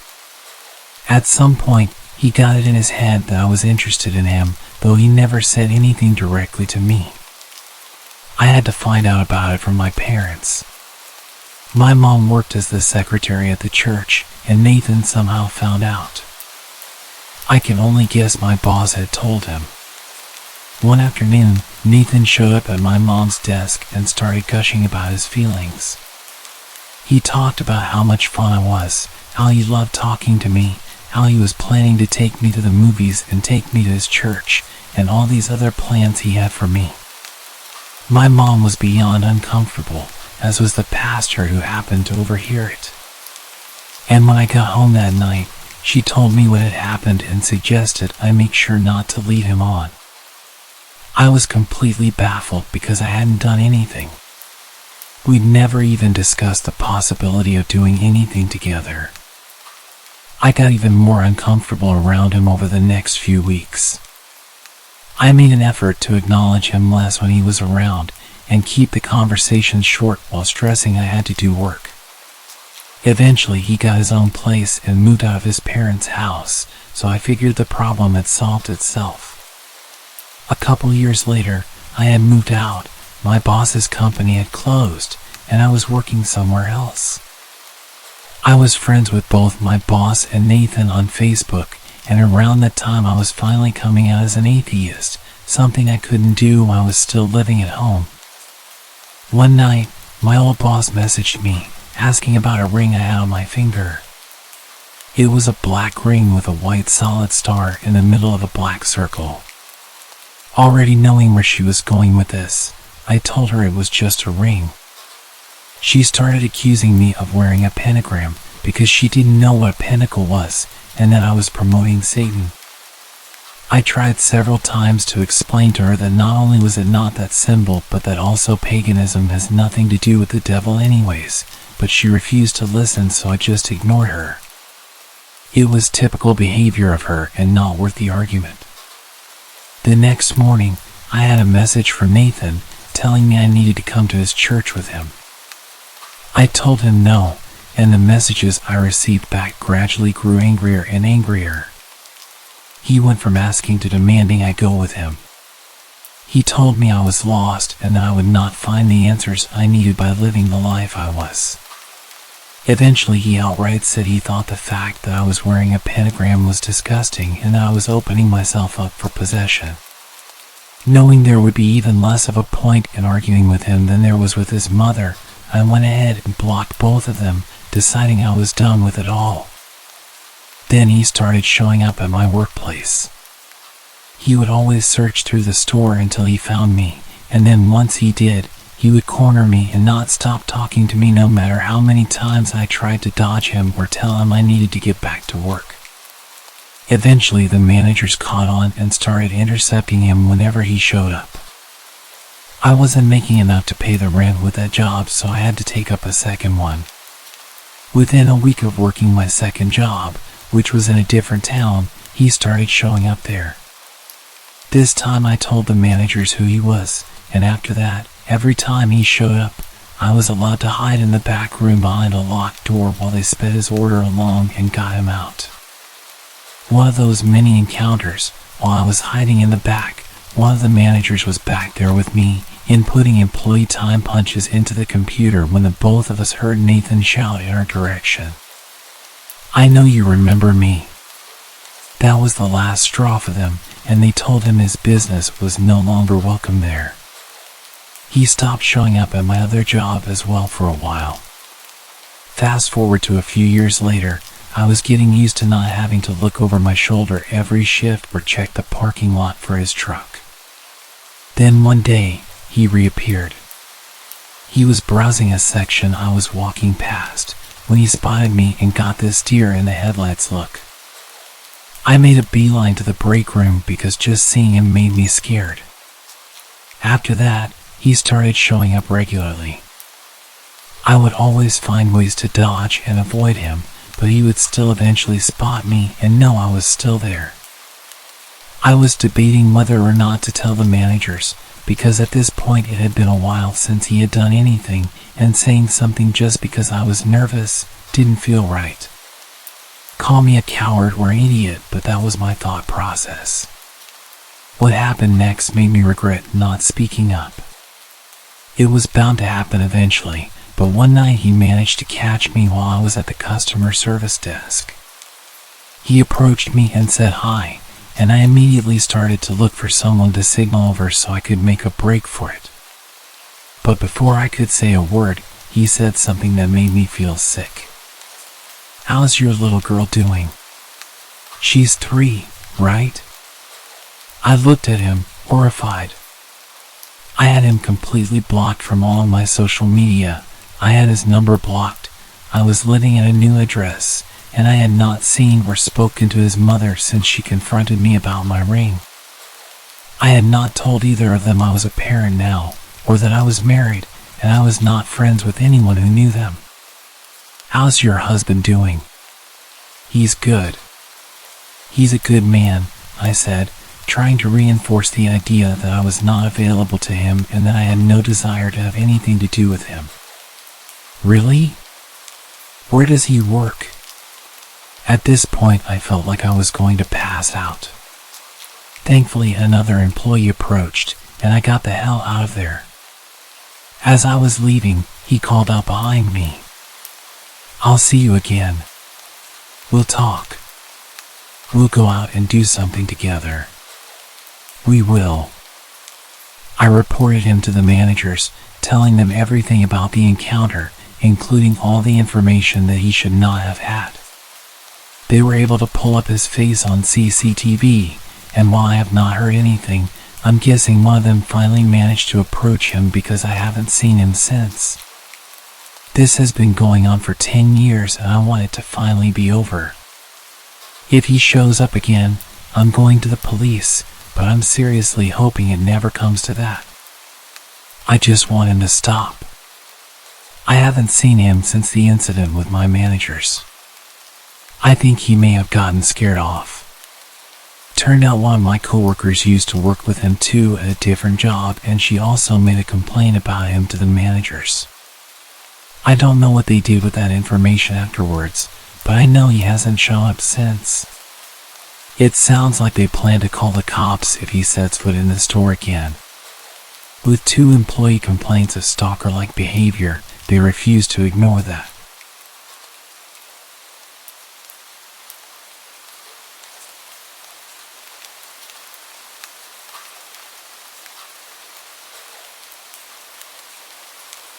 In 2002, I was 14 years old, starting freshman year. I was an awkward, nerdy girl that didn't know how to handle attention from boys, so you could say I made things worse for my situation. I had a knack for making friends with the weird people no one liked, but I tried to be friendly with everyone I met, so it wasn't a big deal to me. Unfortunately, that was also my downfall. Clubs were a big deal, and they actually had an anime club, so of course I was all about that. First club meeting, I sat next to a couple of friends and soaked it all up. I thought I was finally with my people. Then here comes Stalker Kid. I'd use his real name, but to this day I have no clue what it is. He sat in front of me, and being that person, I said hi. I could tell he was uncomfortable and didn't know anyone, so I was just being nice. And boy, did this guy cling to me for that one word. At first, he would just find me during lunch and just stand there mumbling things to me. He had such a soft voice, high-pitched, mousy little guy, that you just felt unnerved when he spoke to you. The way he would look at you as he spoke, I could never look him in the eyes. After a while, it became more asking about my personal life and what I was into. Me being dumb and naive, I tried to be friendly and chat while feeling incredibly uncomfortable. After a while, me and my friends would move to different tables, benches, even hallways to avoid him, but he always found me. After about a year of this, my best friend finally told me that if I didn't tell him to F off, he would. I really didn't want him around anymore, so, sure, go ahead. So one day during lunch, here comes Stalker Kid with his signature greeting. Barely above a whisper. "Hey Nancy." My buddy just goes, "Dude, she's not interested, F off." Looking hurt, He shuffled away. I was like, man, you didn't have to be so hard on him, but thanks.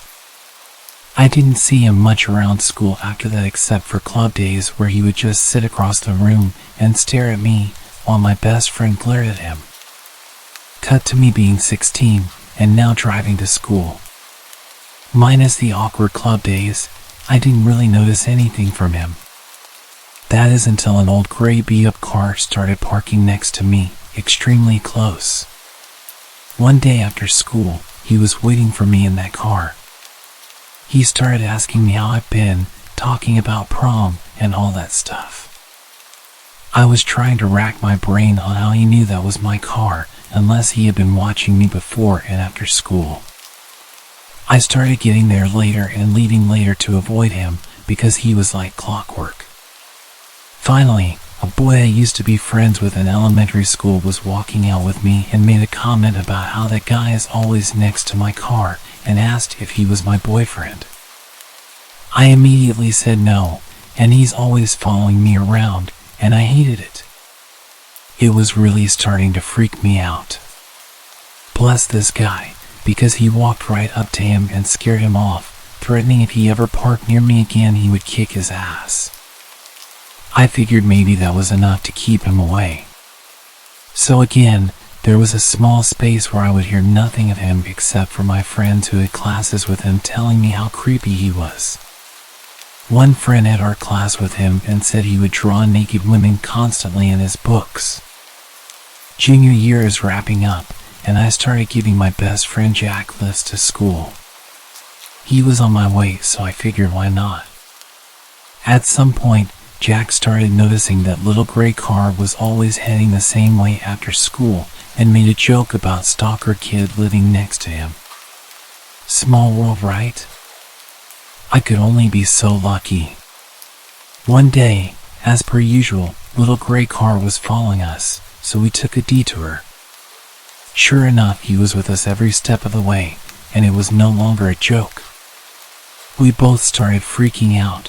I pushed the gas pedal as hard as my foot could push it and got the hell out of sight. A few other things happened. In order to get into prom, he had to ask someone from my year.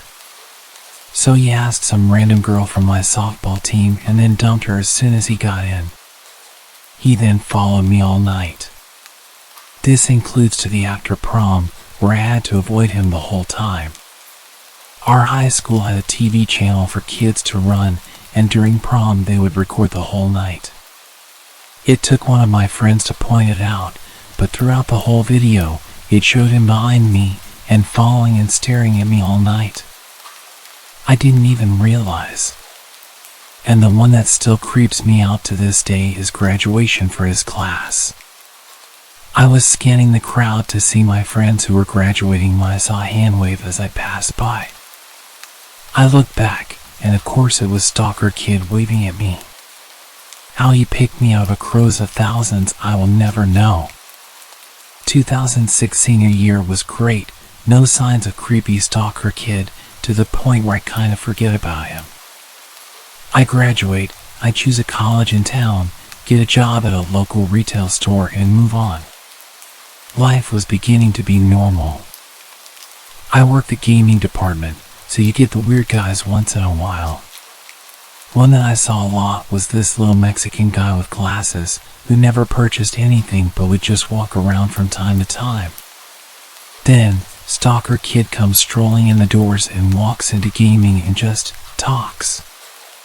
I ask how he knew I worked here. He says his friend saw me and knew we were friends. I tried to radio for help for someone to come and get him out. Finally, a big guy from computers walks by and asks for my help in the back.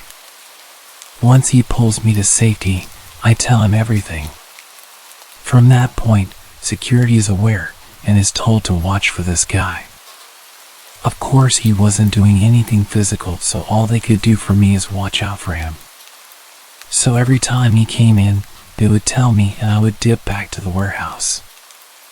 I started seeing his friend, who he called Ninja, constantly, and all he ever did was walked around on his phone. I began to suspect he was texting Stalker Kid to tell him I was at work, because sure enough, 10 minutes later, he would come in. So I tested this theory and started walking randomly around the store. At one point, a friend who worked register asked why I would do this, so I had her take a walk with me on her break. I told her this ninja guy would follow us everywhere, even just going down a random aisle. Sure enough, he did, and she began freaking out. A few minutes later, I told her my stalker would walk through those doors. So I'm making my way to the warehouse, and out steps Ninja Guy from an aisle and he shouts, "She's right here." I just stared at him, like, what the hell do you think you're doing? Stalker Kid walks up behind me and asks why I'm always running away from him, and says that he lost my number, and asks if I can give it to him again. I say sure, knowing damn well that I never gave it to him. I go to the warehouse to get a pen and paper. I wrote down, "This is where I work, don't ever come here again," and handed it to him.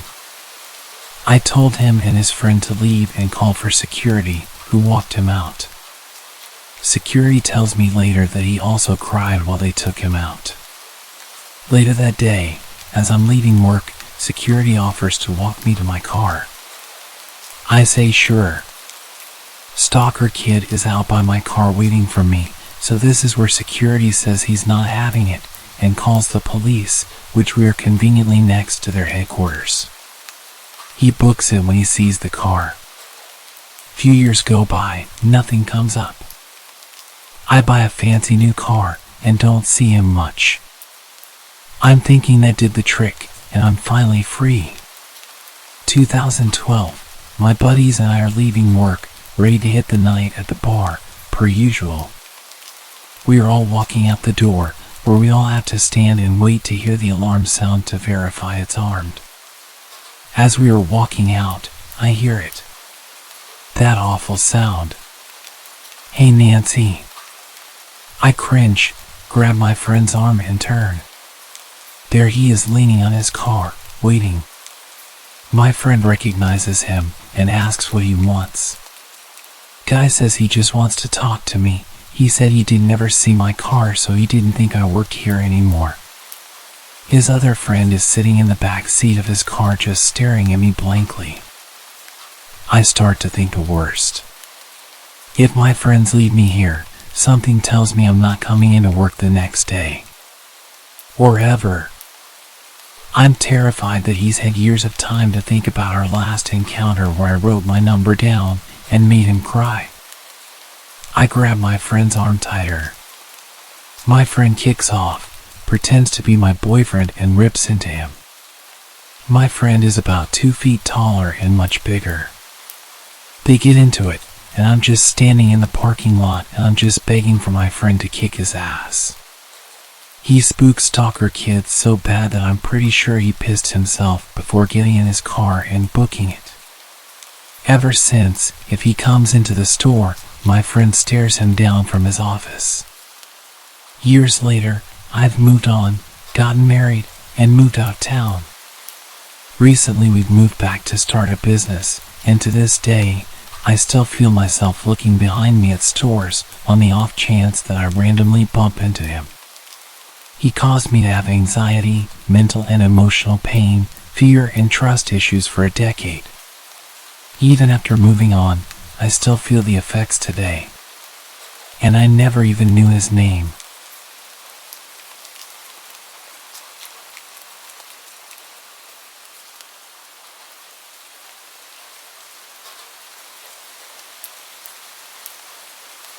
I'll begin by giving a little background.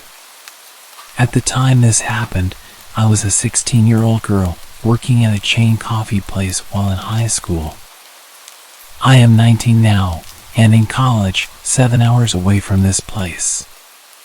This happened at a time in my life in which I was super shy and had a tough time standing up for myself. In retrospect, I could have handled it a lot better.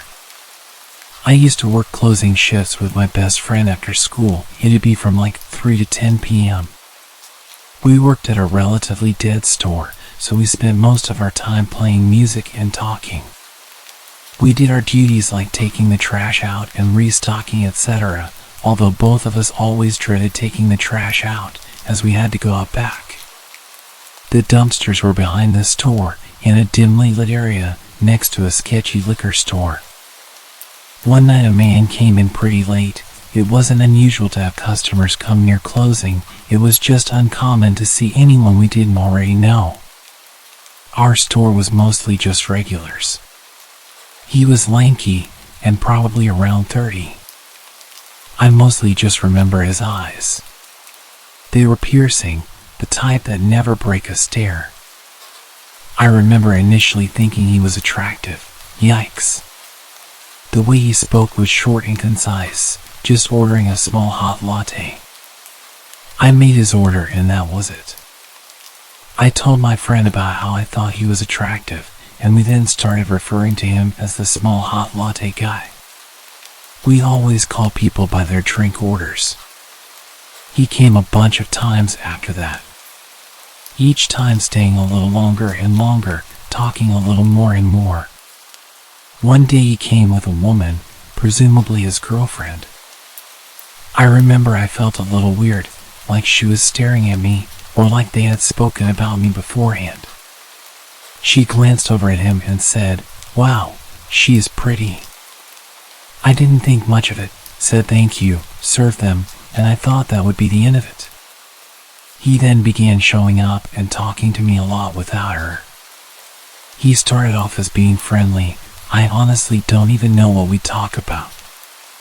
Then he got kind of flirty. Initially I was just flattered, but being underage and immature, I didn't even think about the fact that it was kind of alarming. He began to stay for a while. Sometimes he would bring a laptop or a notebook.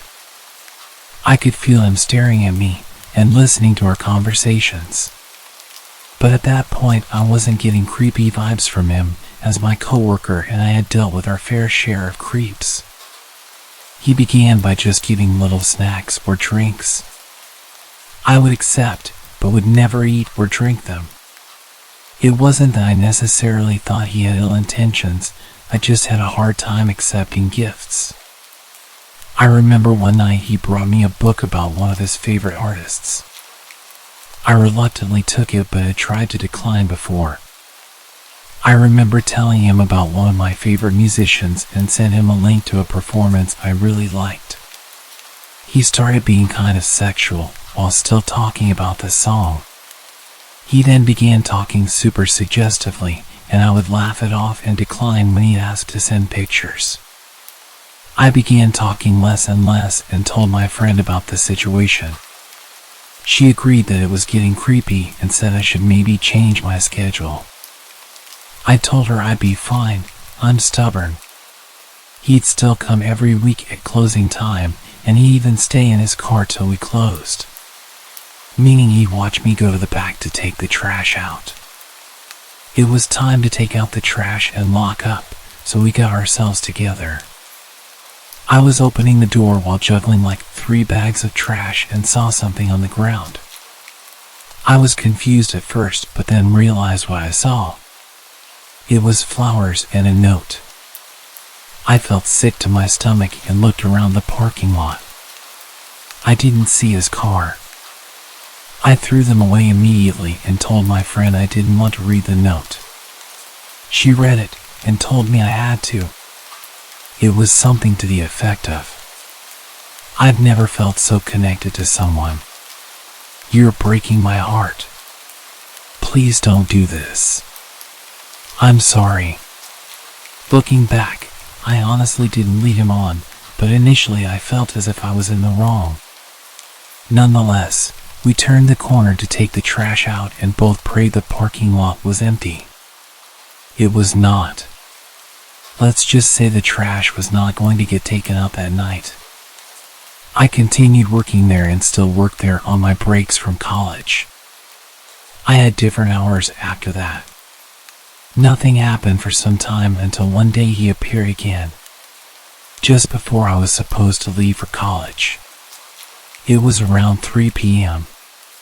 It was busy. He came in, stared at me, and then he left. That was the last time I saw him. Looking back, I was so naive and could have handled the situation so much better. I am forever thankful to my friend.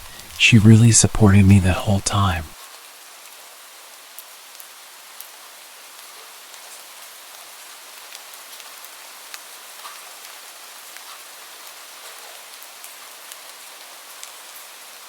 A year ago, I used to post my entire life to Snapchat. It was my go-to app for sharing bits of my life with friends and family. But then something happened that made me reconsider my online presence. One day, out of the blue, I received a friend request from an unfamiliar username. I didn't think much of it at the time and accepted the request without a second thought. It was just another random person, or so I assumed. Months passed, and I forgot about that peculiar friend request. My life went on, and I continued sharing snippets of my daily activities on Snapchat. Little did I know that someone was watching, very closely. It started innocently enough, with an unexpected snap. I opened it, thinking it was probably a friend sharing a funny meme or a cute pet photo. But as the image loaded, my heart almost stopped. It was an eerie, edited version of an old Snapchat story I had posted months ago. Floating love hearts surrounded the image, and the caption read, "Can't wait to see you." The chill running down my spine was hard to ignore. How did someone get access to my old stories? Who was behind this? Days turned into weeks, and more edited snaps kept arriving. Each one featured pictures taken from my past stories. The captions became increasingly unsettling, referring to my personal life. "How was your McDonald's on Friday?" And another said, "I loved that movie you watched last night." The sense of being watched was inescapable. I felt exposed and vulnerable, as though a stranger had invaded my privacy. It wasn't long before I decided to check Snap Maps, the feature that lets you see the real-time locations of your friends. My heart raced as I zoomed in on the map. There it was, a bit too close for comfort, the location of this creep.